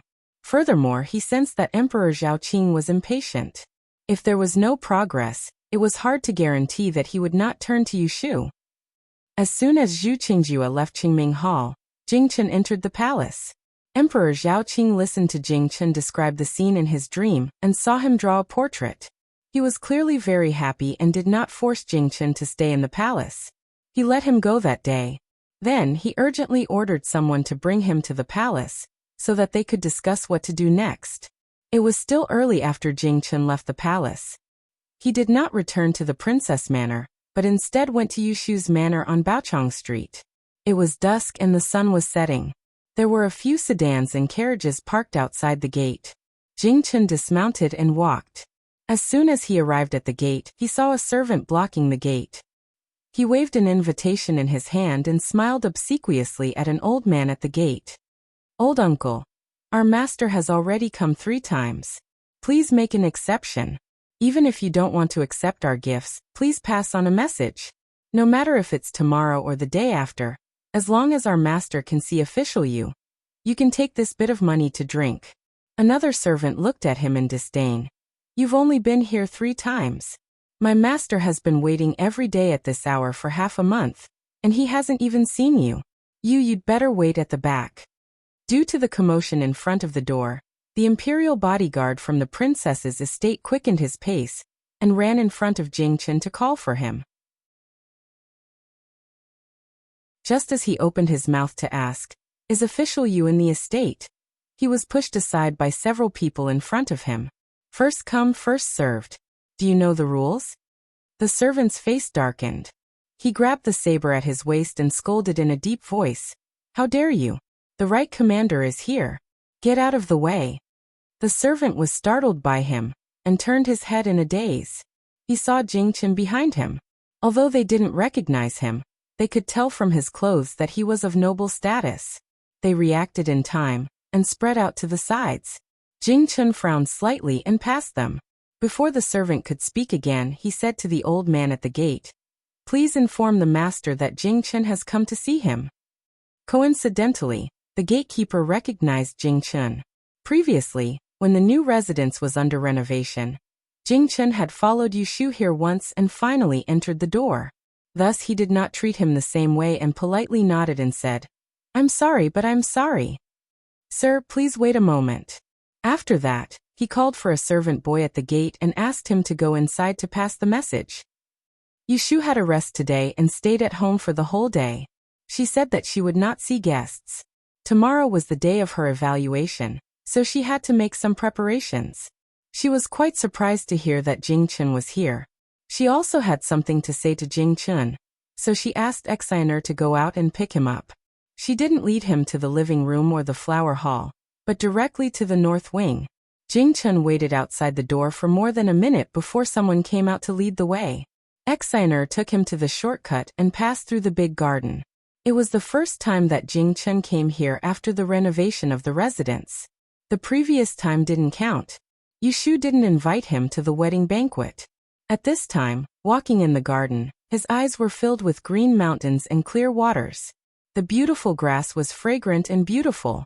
Occasionally, a pair of white cranes would glide over his head and sing happily, making him feel relaxed and happy.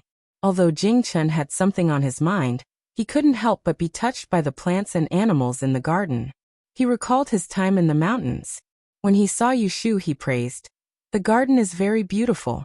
Yushu temporarily forgot about the entanglement and said proudly, "Of course, I have tried my best to clean it up. How can it not be beautiful?" Seeing that she was happy, Jing Chun thought about it and praised again, "Excellent feng shui." Yushu smiled and said, "Then I have to thank my master." Jing Chun wanted to chat with her for a bit, but he couldn't find the right topic. He tried a few times to no avail, so he could only talk about business with her. Not long ago, the emperor appointed the imperial hospital's drug judge, Zhu Qingjue, to treat me.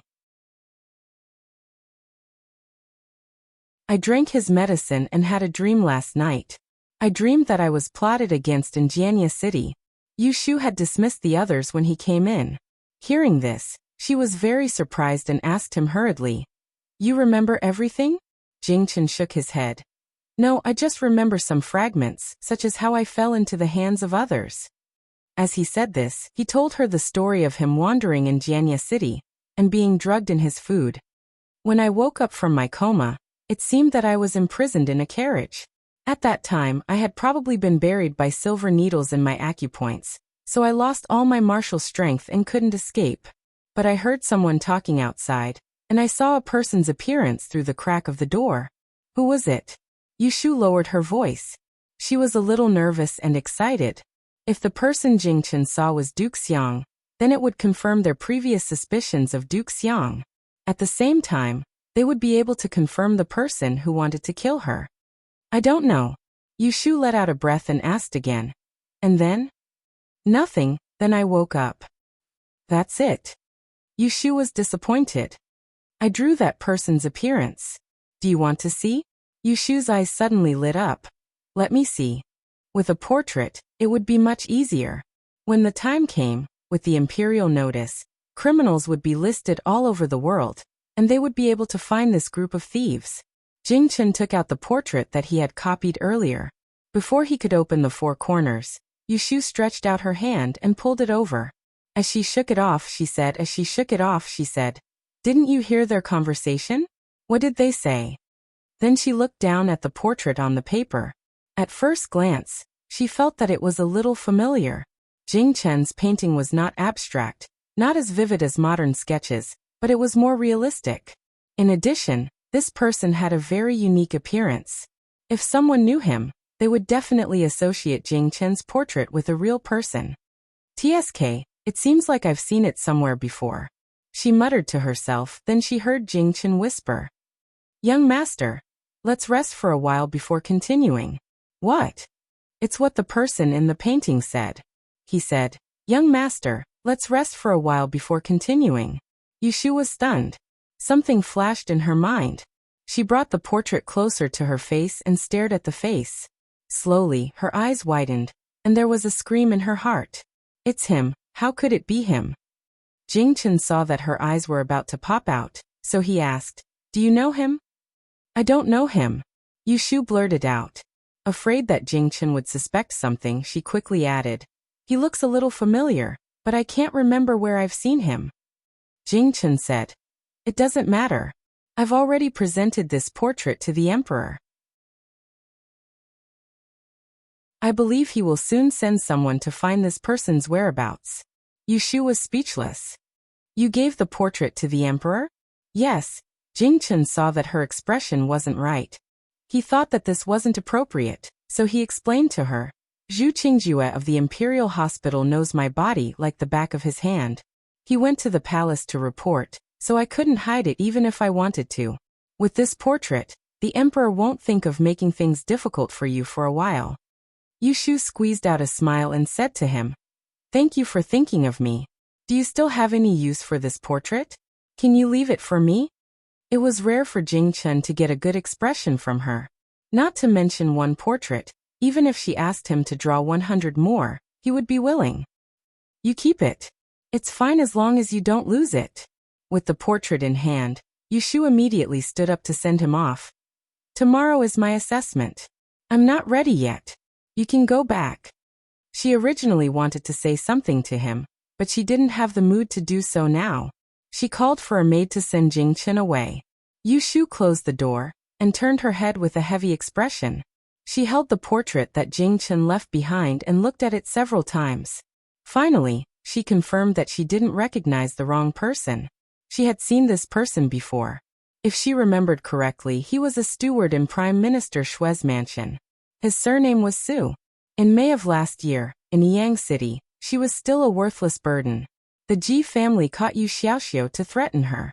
They used her fate as an excuse. They wanted her to replace Ji Xingxuan, who had a precious fate, to marry the eldest young master of the Shui family. The Shui family sent people from the capital to the physiognomy, and the leader was this Governor Su. If it weren't for the words eldest young master that Jingchen learned, she wouldn't have remembered who this person was. Yushu anxiously walked back and forth in the room. She calculated the time. When Jingchen was killed in the south, this Governor Su stayed in the south. It just matched. In that case, the person who inserted the silver needles into Jingchen's acupoints and the person who went to the river of abandonment was the Shui clan's chief steward. It could be imagined who had instructed him to do so. Could it be that the Shui clan wanted to rebel? What to do? What to do? Jingchen has handed the portrait to the emperor. They can't get it back even if they want to. Once they arrest people, the Shui family will be the first to bear the brunt. Wouldn't Shui Rui suffer a calamity? Yushu's heart burned with anxiety, and she utterly didn't have the mood to doubt if Shui Rui would be on the same side as the thief that poisoned Jing Chun. Miss, dinner is here. Where is it? Yindo knocked on the door. Yushu woke up with a start. She hastily folded the portrait and put it in her arms. She opened the door and strode out. I want to go out. Ask someone to bring my horse. No, she had to inform Shui Rui as soon as possible. She couldn't let him sit and wait for death. This was a heinous crime related to rebellion. Once the emperor found out that it was related to the Shui family, he would not be lenient. Yushu could almost foresee that this portrait would bring an unprecedented disaster to the Shui family, who had great power in the court.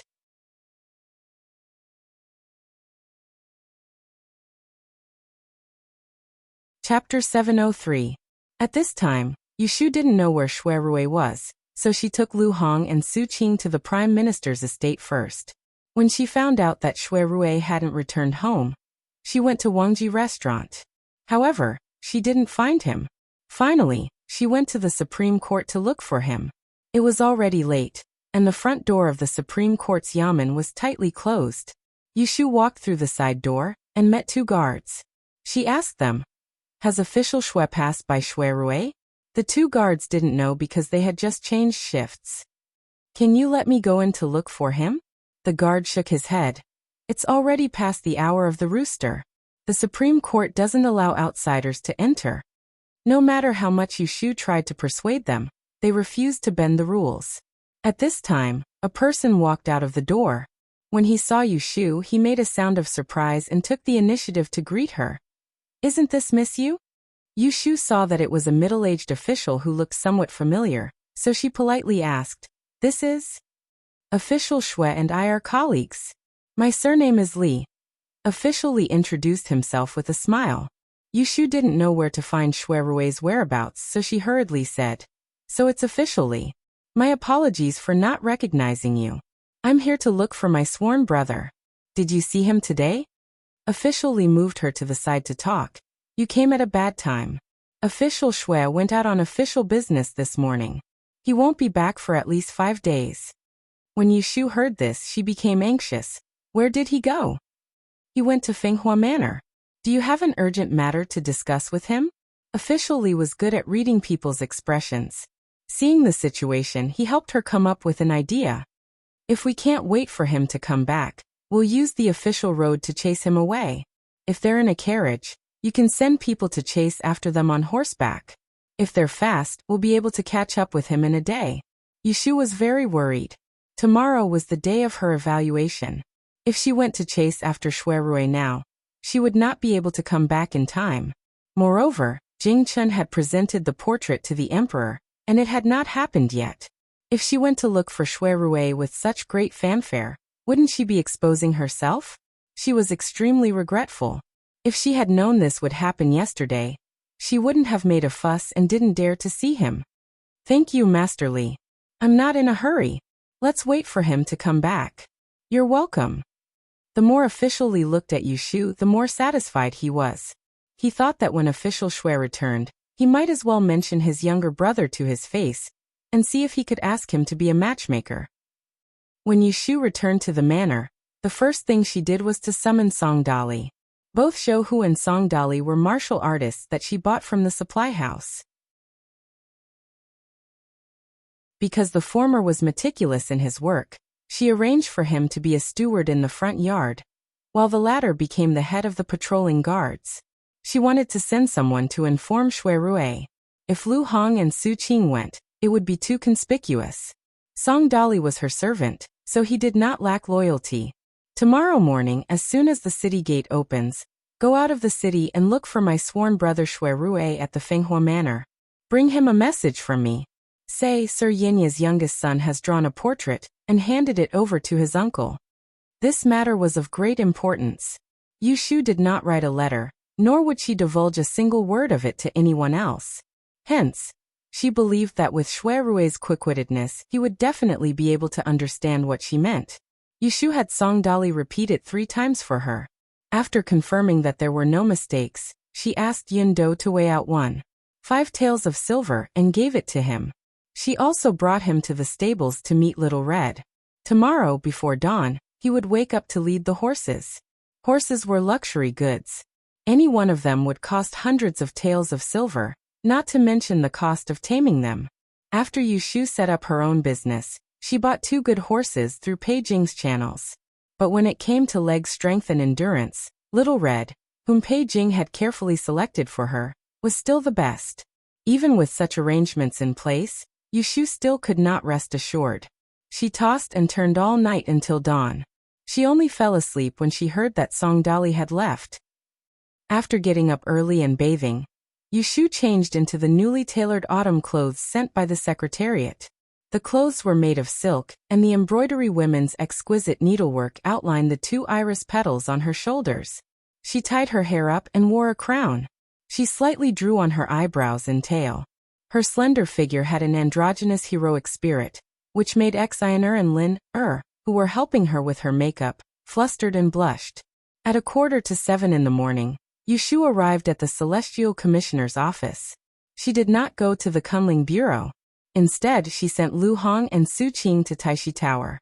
She originally thought that she had arrived early, but she did not expect that she would not be the first to arrive. It seemed that there was someone looking forward to her assessment more than her. In the empty hall, Yushu saw Shui Yun sitting in a wheelchair. She was not surprised at all. If she was in a good mood, she might tease her.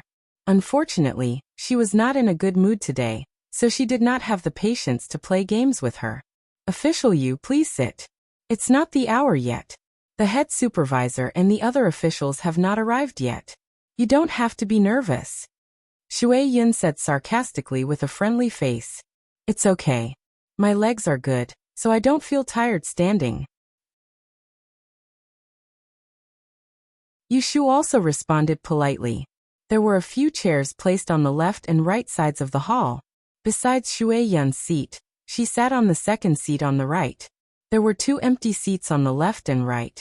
It seemed that there were 6 officials participating in Yushu's assessment. Of these 6 seats, 2 were from the Taiching Bureau, 2 were from other departments, and the last 2 were officials from the Kunling Bureau where Yushu worked.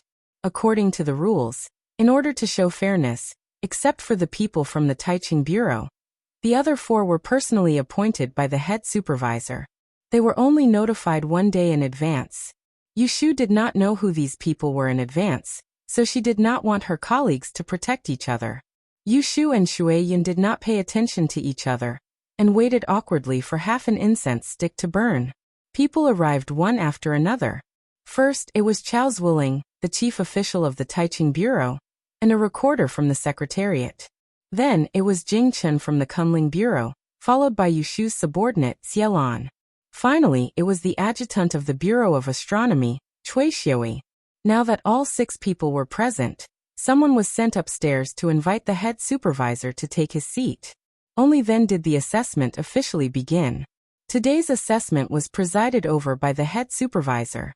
When he came up, he first asked someone to bring a chair for Yushu to sit down. He pointed at her and said to the 2 sides, "Since ancient times, heroes have been born from youth. When I was her age, I was still studying in the Taisher library." The people below laughed. He was as kind as an elder and asked Yushu with concern, "Don't be too reserved. You didn't sleep well last night, right?" Yushu knew that the head supervisor had a cheat code and did not dare to talk nonsense in front of him. She smiled shyly and said, "I was a little worried." The head supervisor nodded knowingly and did not say anything else. But with these 2 sentences, anyone with a discerning eye could see that he was very satisfied with Yushu as a female imperial official. He sat on the steps with a screen behind him and a 6-legged turtle table in front of him. There was a thin scroll by his hand. He glanced at it and read, "Yushu from Yang in Jiangnan. 17 years old. Year of Zhaoqing 13th year of the Yen examination. 2 roll 3rd grade Jiazi, 4th grade Yishur. In July 14th year of Zhaoqing 14th year. She was appointed as the female imperial official of the Kunling Bureau of Celestial Commissioner. She has been in office for 3 months. During this period, if there is any dereliction of duty, abuse of power for personal gain or other incompetent conduct, everyone present must report it truthfully and not cover it up. After he finished reading, he pushed the scroll to the side and clasped his hands together. He looked at the people below and nodded. What do you all have to say? Who will speak first? The 6 officials who participated in the assessment looked at each other, but no one made a sound.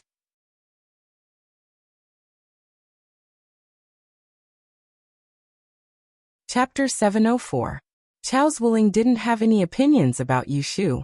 As the third in command of the Celestial Commissioner, he almost never went against the most important person. Since official Yu took office, she has been impartial and disciplined. She also defended the dignity of our Celestial Commissioner at the Land and Water Conference. Although she is young, she is diligent and ambitious. I think she is qualified to be the Empress of the Kunling Bureau. For this evaluation, I will give her an A grade. Of the 6 people present today, everyone could give Yu Shu a judgment. A was excellent, B was qualified, C was dereliction of duty, and D was malfeasance. If all 6 people were A or B, then they passed the evaluation, and Yu Shu was qualified to go to court. If 2 or more people judged her dereliction of duty, then she did not pass the evaluation and would be detained for a month before being dealt with. If 1 or more people judged her dereliction of duty, then she also did not pass the evaluation. Moreover, once all malfeasance was verified, she would be dismissed from her post and dealt with severely. After Chao's Wuling finished speaking, he smiled at Yu Shu. Yu Shu understood and nodded in thanks. With Chao's Wuling making a good start, the people behind him took the initiative. First, Jing Chun gave her an A grade, Xiaolon gave her an A grade, then the records department gave her a B grade, and Cui Shui gave her an A grade. In this way, Yu Shu had 4 A grades and 1 B grades. Only Shui Yun didn't speak. Even if she gave her a C grade, it wouldn't stop Yu Shu from passing the evaluation. Yu Shu calculated for a moment, and raised an eyebrow at Shui Yun with a somewhat provocative smile. As if in response to her provocation, Shui Yun cleared her throat. Her soft voice was mixed with a sickly delicacy. I haven't been at the Celestial Commissioner for a long time, but I do know official Yu. Therefore, today she is judged to be a D grade, and I want to report her dereliction of duty. The originally harmonious scene was completely destroyed by a single sentence from her. Yu Shu was originally sitting in a chair, but when she finished speaking, she consciously stood up. The people present looked at each other, obviously very surprised. As Shui Yun's superior, Chao's Wuling didn't expect her to go against him without a word. He shouted with an unhappy expression, "Young official Shui?" Shui Yun ignored him and reported to the chief supervisor. I want to report the female official of the Kunling Bureau for 5 counts of dereliction of duty. First, she overstepped her authority. Second, she neglected her duties. Third, she accepted bribes. Fourth, she colluded with unscrupulous merchants to accumulate wealth. Fifth, she misconduct and disgraced the official's reputation. With these 5 counts added together, Yu Shu wouldn't be able to keep her official position and would be sent to prison. Jing Chun furrowed his brows. Facing such an unreasonable Shui Yun, his tolerance had long been exhausted. Thus, without waiting for De Tiao to ask, he coldly questioned Shui Yun. Jing Chun frowned. Facing such an unreasonable Shui Yun, his tolerance had long been exhausted. Thus, he didn't wait for the chief supervisor to ask and coldly questioned Shui Yun. Shui Yun looked at him. Her heart ached because he was defending Yu Shu and criticizing her, so she put on a stern face and said, "As far as I know, the Right Commander Darren is not in the Imperial Astronomer for more than half of every month. How can you guarantee that she has not committed any malfeasance? You deliberately cover for her, so of course you won't allow me to speak the truth." She stubbornly looked at Jing Chun and aggressively said, "Although you are temporarily acting as the right official, you don't restrict your subordinates. You don't care about the matters of the Kunling Bureau, and official Yu overstepped her authority. Do you think you don't have any responsibility?" In terms of eloquence, how could Jing Chun be her opponent? With just a few words, she had smeared his name and defeated him. Official Shaoqing, Xiaolon stood up. Although his official position wasn't high, he was older than Shui Yun, so he wasn't afraid of a little girl like her. With a dissatisfied expression, he said, "This official has been a small official in the Kunling Bureau for 8 years, and has never been late for the daily roll call. I should be able to guarantee that what I said is the truth. Official Yu has never neglected her duties. As for what you said about her overstepping her authority, that's even more untrue. Official Yu has never acted arbitrarily in the official affairs of the Bureau. I don't know how you know that she has overstepped her authority. Yushu was a good person in the Kunling Bureau. She didn't make things difficult for her subordinates, and didn't shirk her responsibilities. She did all the things that she should do and did all the things that she shouldn't do. She wasn't from an aristocratic family, and had a peaceful relationship with the chief. The two of them didn't have to divide their factions, so the subordinates didn't have to fight with each other. Compared to the previous chaotic situation of the Kunling Bureau, the current orderly days were all thanks to the arrival of Yushu. Yushu looked at Xielan in surprise. She didn't expect him to speak up for her. Is that so? Then I'll list some evidence to convince you. Shui Yun tilted her head, and the attendant behind her, who was supporting the wheelchair, took out a silk booklet and spread it on her lap. She looked at the records on the booklet, and described in detail that on a certain day of a certain month, Yushu hid in the inner room to sleep after the roll call. On a certain day of a certain month, she left early. On another certain day of a certain month, she wandered in the Celestial Commissioner's garden. Even the smallest of sesame seeds were recorded by her, which made people speechless. The above are all instances where Official Yu neglected her duties. In addition, before I came, the Taiching Bureau had another record of Official Yu. In September, the female imperial official sent someone with a seal to the Taiching Bureau to borrow servants to clean the Kunling Bureau's library. As she spoke, she didn't look at Yushu and instead asked Xielan, "You've been an official in the Directorate of Astrology for 8 years. Don't tell me that you don't remember that there's a round of cleaning every 3 months? It's an inventory of all the stacks and confidential files of the various departments and bureaus. It should be personally presided over by the chief official. According to my investigation, the right commander wasn't in the prison during those days, so it was Official Yu who made the decision to preside over the cleaning. Tell me if this is true." Xielan didn't expect her to be so crafty, and was speechless for a moment. Shui Yun sneered. "You have nothing to say, right? This is clearly overstepping your authority." Lord Shaoqing is twisting words and forcing logic. This lowly official has nothing to say. Xielan sat back with a stern face and turned to look at Yushu apologetically. "I didn't do my duty. How can it be blamed on her? Don't pester me endlessly." Jing Chen spoke again, warning Shui Yun with his eyes not to go too far. Shui Yun saw it, but pretended not to see it. She blindly said, "Today is the assessment of the female imperial official. The right commander's dereliction of duty is another matter." Several people present argued about whether Yushu was derelict of duty. Yushu looked at the two sides arguing back and forth. Shui Yun was 1 against 3, but the great commander was unmoved. This scene reminded her of the court in the future. She was the defendant, and the great commander was the judge who ruled everything. Jing Chen and Xielan were her defense lawyers, while Shui Yun bravely took on the roles of the plaintiff, the prosecution and the prosecutor, fighting on the front line to bring her down. As soon as Yushu laughed, everyone realized that they had ignored her for a long time. Pairs of eyes were fixed on her. She touched the tip of her nose awkwardly and said to Shui Yun with an innocent expression, "Why is Lord Shui looking at me? Didn't you list 5 crimes against me? I'm listening. You've only said 2. What about the rest?" Shui Yun squinted at her and turned to the great commander. "I passed by Lord Yu's official residence several times and saw a line of people waiting to send gifts outside.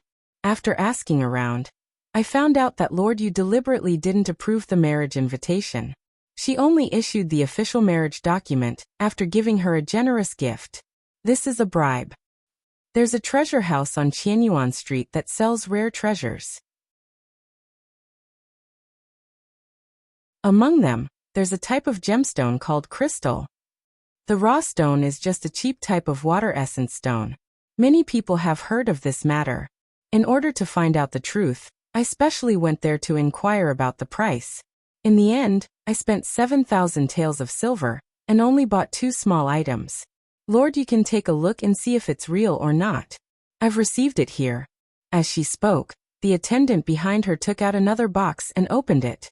Inside were 2 bracelets, one white and one yellow. There was also a written receipt to show that the items had been received. She had someone present these items in front of the great commander. Her eyes turned to Yushu and the corners of her mouth twitched. She said mockingly, "As for the last item, it's not groundless for me to accuse her of misconduct. These days, there are rumors about Lord Yu everywhere in the Celestial Commissioner's office. It's said that she once seduced a man naked in someone's house, and was seen by many people. I didn't verify this, so I want to ask Lord Yu in person. Have you ever done such a shameless thing?" If Shui Yun's previous 4 statements were all based on evidence, then the last one was a blatant slap in the face. Other than Yushu and Shui Yun, everyone here was an adult man. When they heard her description, they all felt extremely embarrassed. Some shook their heads and some frowned. Although Yushu had long been prepared that Shui Yun would use this as a pretext to make a fuss, she still couldn't help but get angry when she heard Shui Yun bring up that matter maliciously. If it weren't for her assessment today, if there weren't these people present, she couldn't guarantee that she wouldn't be rough and beat a disabled person. "Shui Yun," Jing Chen scolded in a deep voice. He never thought that Shui Yun would embarrass Yushu in such a despicable way. Shui Yun didn't seem to hear Jing Chen calling her. She stared straight at Yushu, and a sickly blush appeared on her face. She asked in a low voice, "Have you ever done such a shameless thing? Have you?" Yushu held back her anger, but her face was hazy. Her tightly pursed lips made people think that she couldn't stand the humiliation, and would explode on the spot. However, Yushu just stared at Shui Yun coldly for a moment. Then she turned back to the great commander and bowed to him. She said loudly, "Great commander, please allow me to explain." The great commander listened for a while, and knew what was going on. However, he still maintained an impartial attitude and nodded to her. "Speak, don't be anxious. I have my own judgment on whether it's true or false." Yushu put down her hand and looked around. With a cold face, she methodically defended herself. Although the right commander didn't personally preside over the cleanup in September, he had already arranged the specific matters beforehand. "I only did as I was told." Because the Kuanling Bureau lacked manpower, I sent people to the Taiching Bureau to borrow people. Because of this, Vice Minister Shui said that I exceeded my authority. This is really far-fetched. Do we need the chief to personally watch us before we can do work?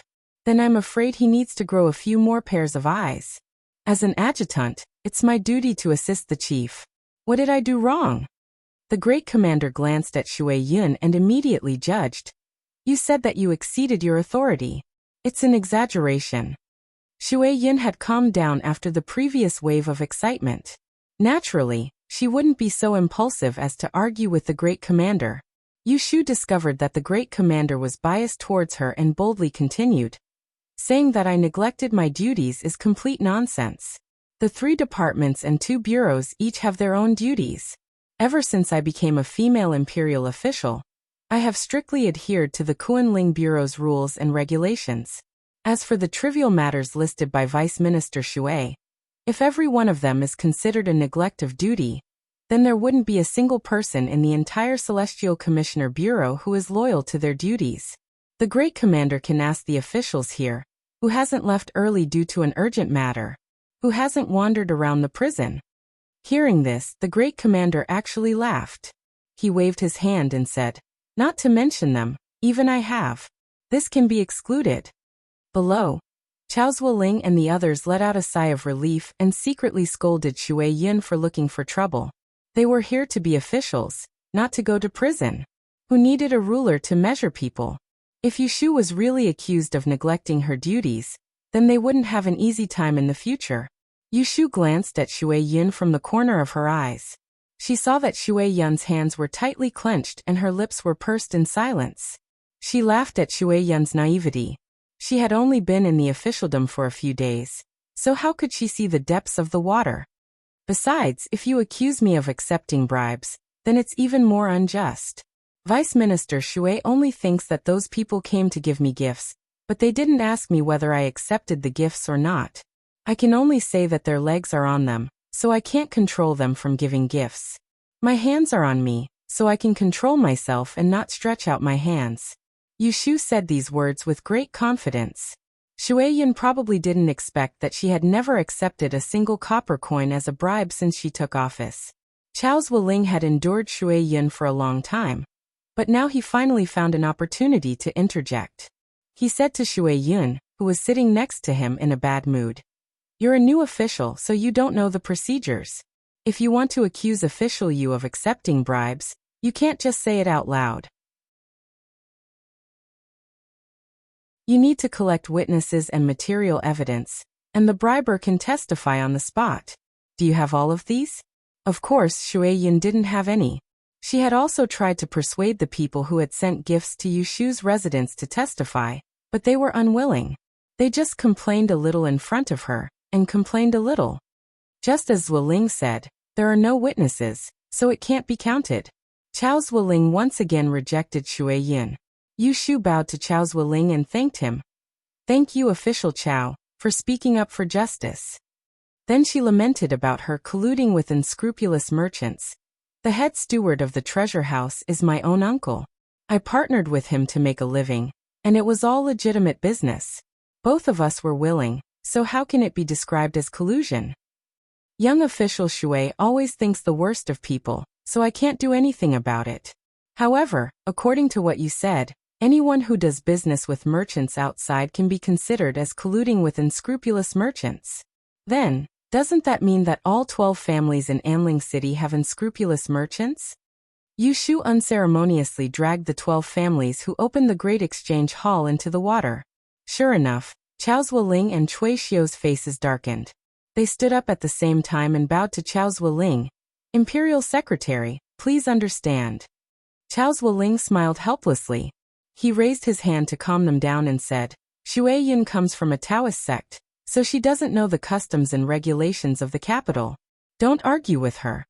It sounded like he was helping Shueyin, but in reality, he had removed one of Yushu's charges. Shueyin finally lost her cool and said loudly, "All of you are helping her exonerate her. Even though I have concrete evidence, I turn a blind eye to it." She was referring to the 2 crystal bracelets in the box, and the receipt of 7,000 taels of silver. Yushu smiled generously and said to her, "If you think it's not worth it, I'll return 7,000 taels of silver to you. It's not like I'm forcing you to buy or sell, so what evidence is there to talk about?" Shueyan's 10 fingers were in pain. Looking at Yushu's smug expression, she hated herself for not being as cunning as her. She snorted coldly and slightly raised her chin. Her voice suddenly became sharp. "Then why don't you tell me how the rumor of you seducing men while naked came about?" Hearing this, Yushu looked around and her eyes fell on the tea table next to Chao Zhuoling. She stepped forward and grabbed the tea that was still warm beside his hand. Under everyone's stunned gaze, she suddenly splashed the tea on Shueyan's face. She looked down at her younger apprentice sister whose legs were crippled, and whose mind was also twisted. She sneered.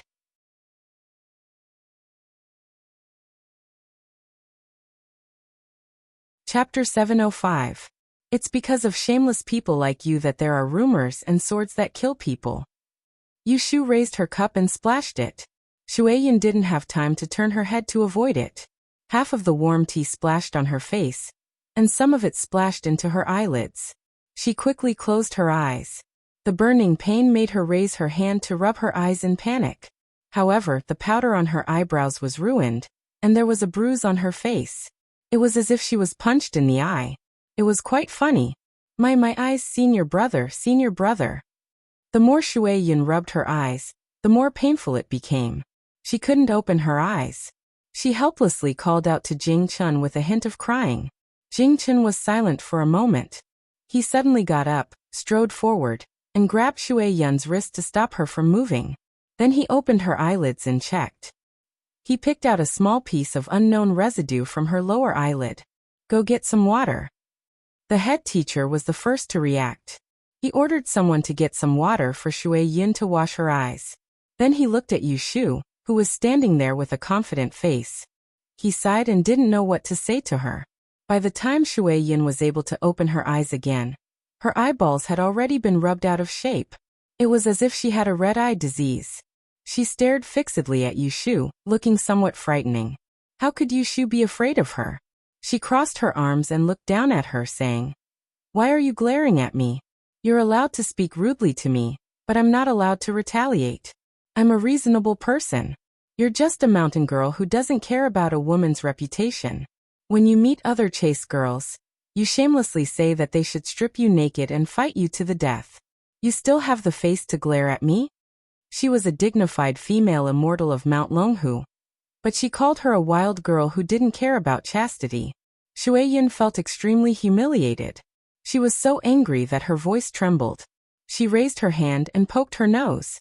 "How dare you insult my Jingyi sect?" Yushu slapped her hand away.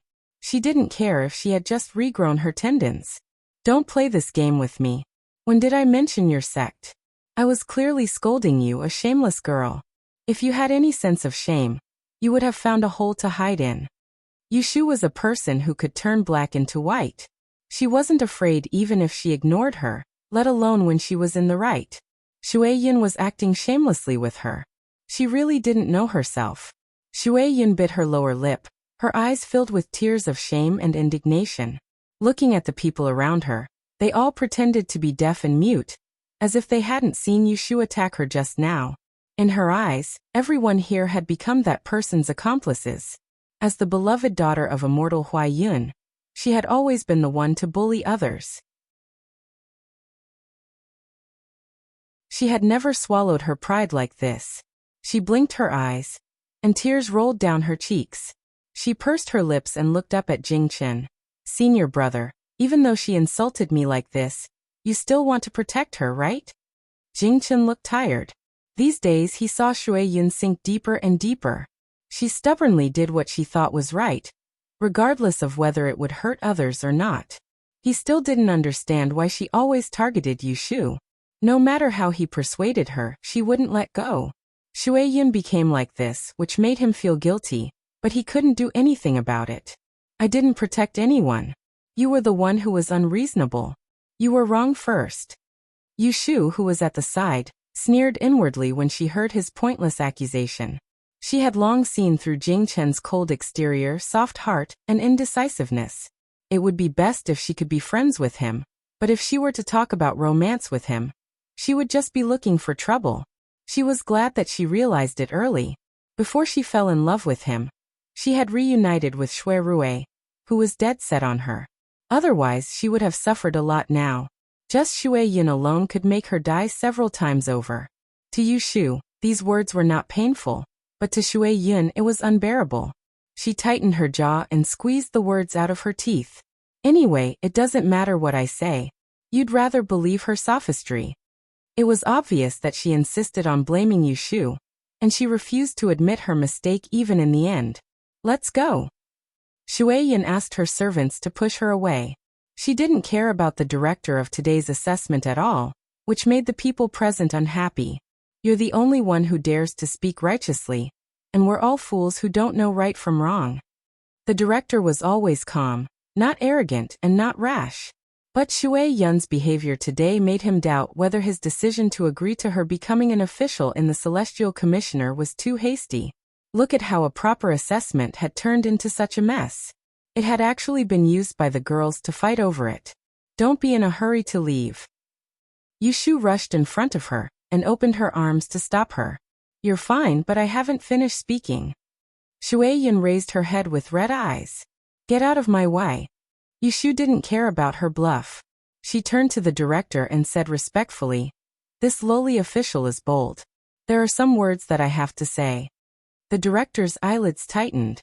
He knew that what she was going to say was not good, but he couldn't stop her from speaking. He could only nod in approval. Sure enough, as soon as Yushu opened her mouth, it made his teeth hurt. "This lowly official is deeply puzzled about your appointment of Miss Shueyin as the Shaoqing of the Taiqing Division."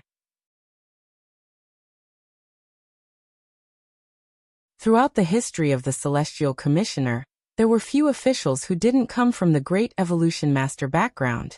Even if there were, they were all extraordinary people, or they had meritorious service to the imperial court. For example, the Right Commander Darren.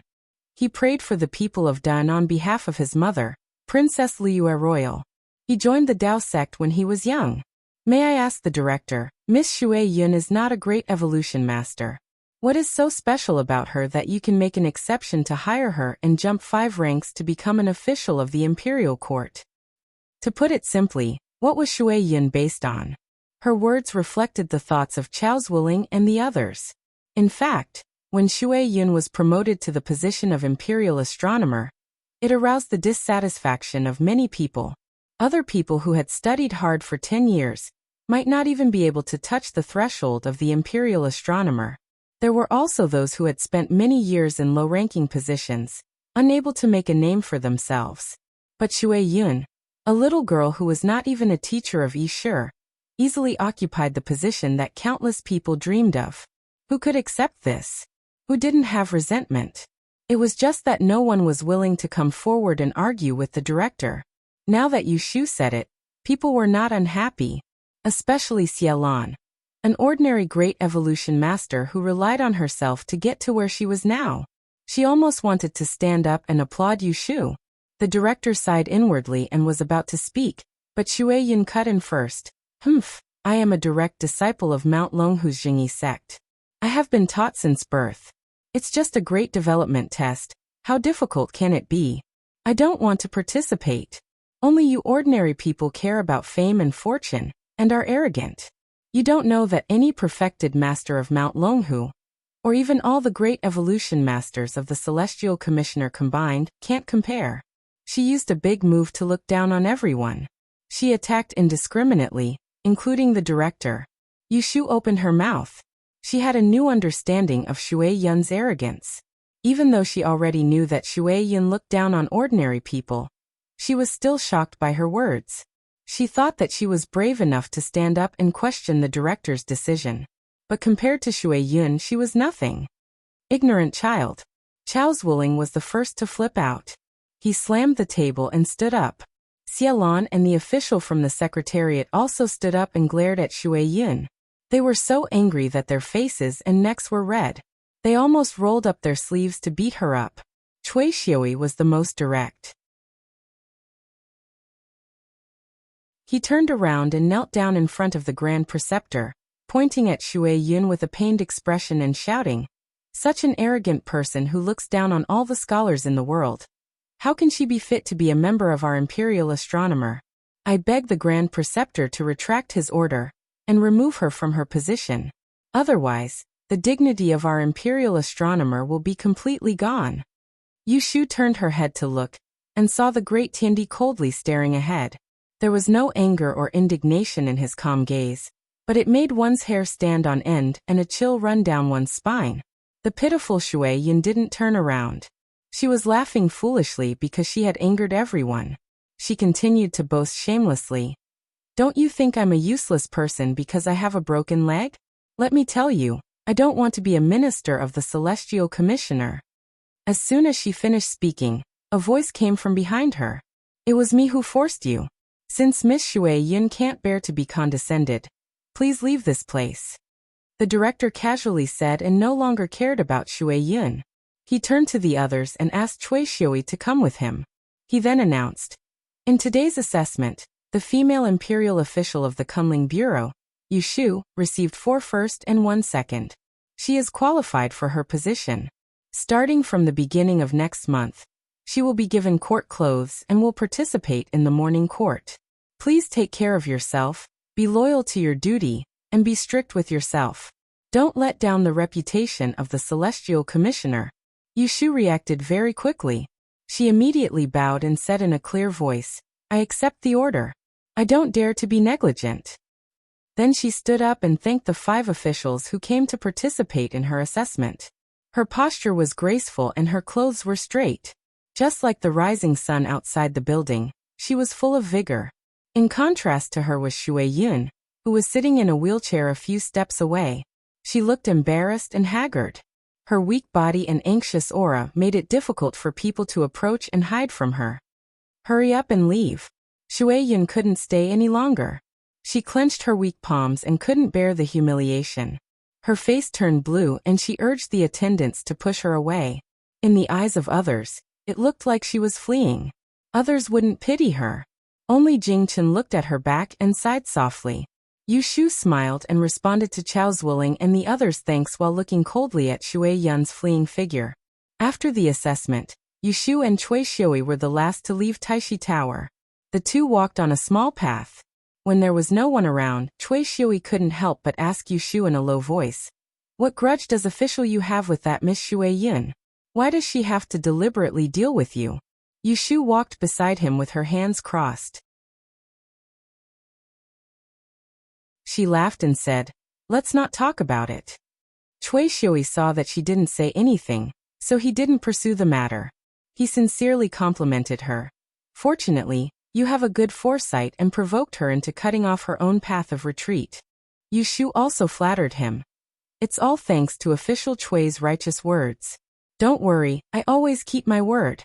I promised to waive half of your gambling debt, so I won't go back on my word. Come to Wangji Tower tonight, and we'll make a new contract. The original 60,000 taels you owe me will become 30,000 taels." Cui Xiui secretly shushed her. There was finally a smile on his face, but he felt scared in his heart. The night before, Yushu treated him to a meal and had a secret talk with him behind closed doors. She made him promise to act according to her eyes during the assessment. As a result, the Taiching Shaoqing, who had just been appointed, was expelled from the Celestial Commissioner. You're tuning in to the Li Mei's Sword of Destiny YouTube channel. We're so grateful for your support, and don't forget to subscribe to join us on this incredible journey through captivating stories. Your generosity through donations truly makes a world of difference, as it's the primary source of revenue that allows me to expand and enhance this channel for you. Thank you from the bottom of my heart for being a part of this adventure.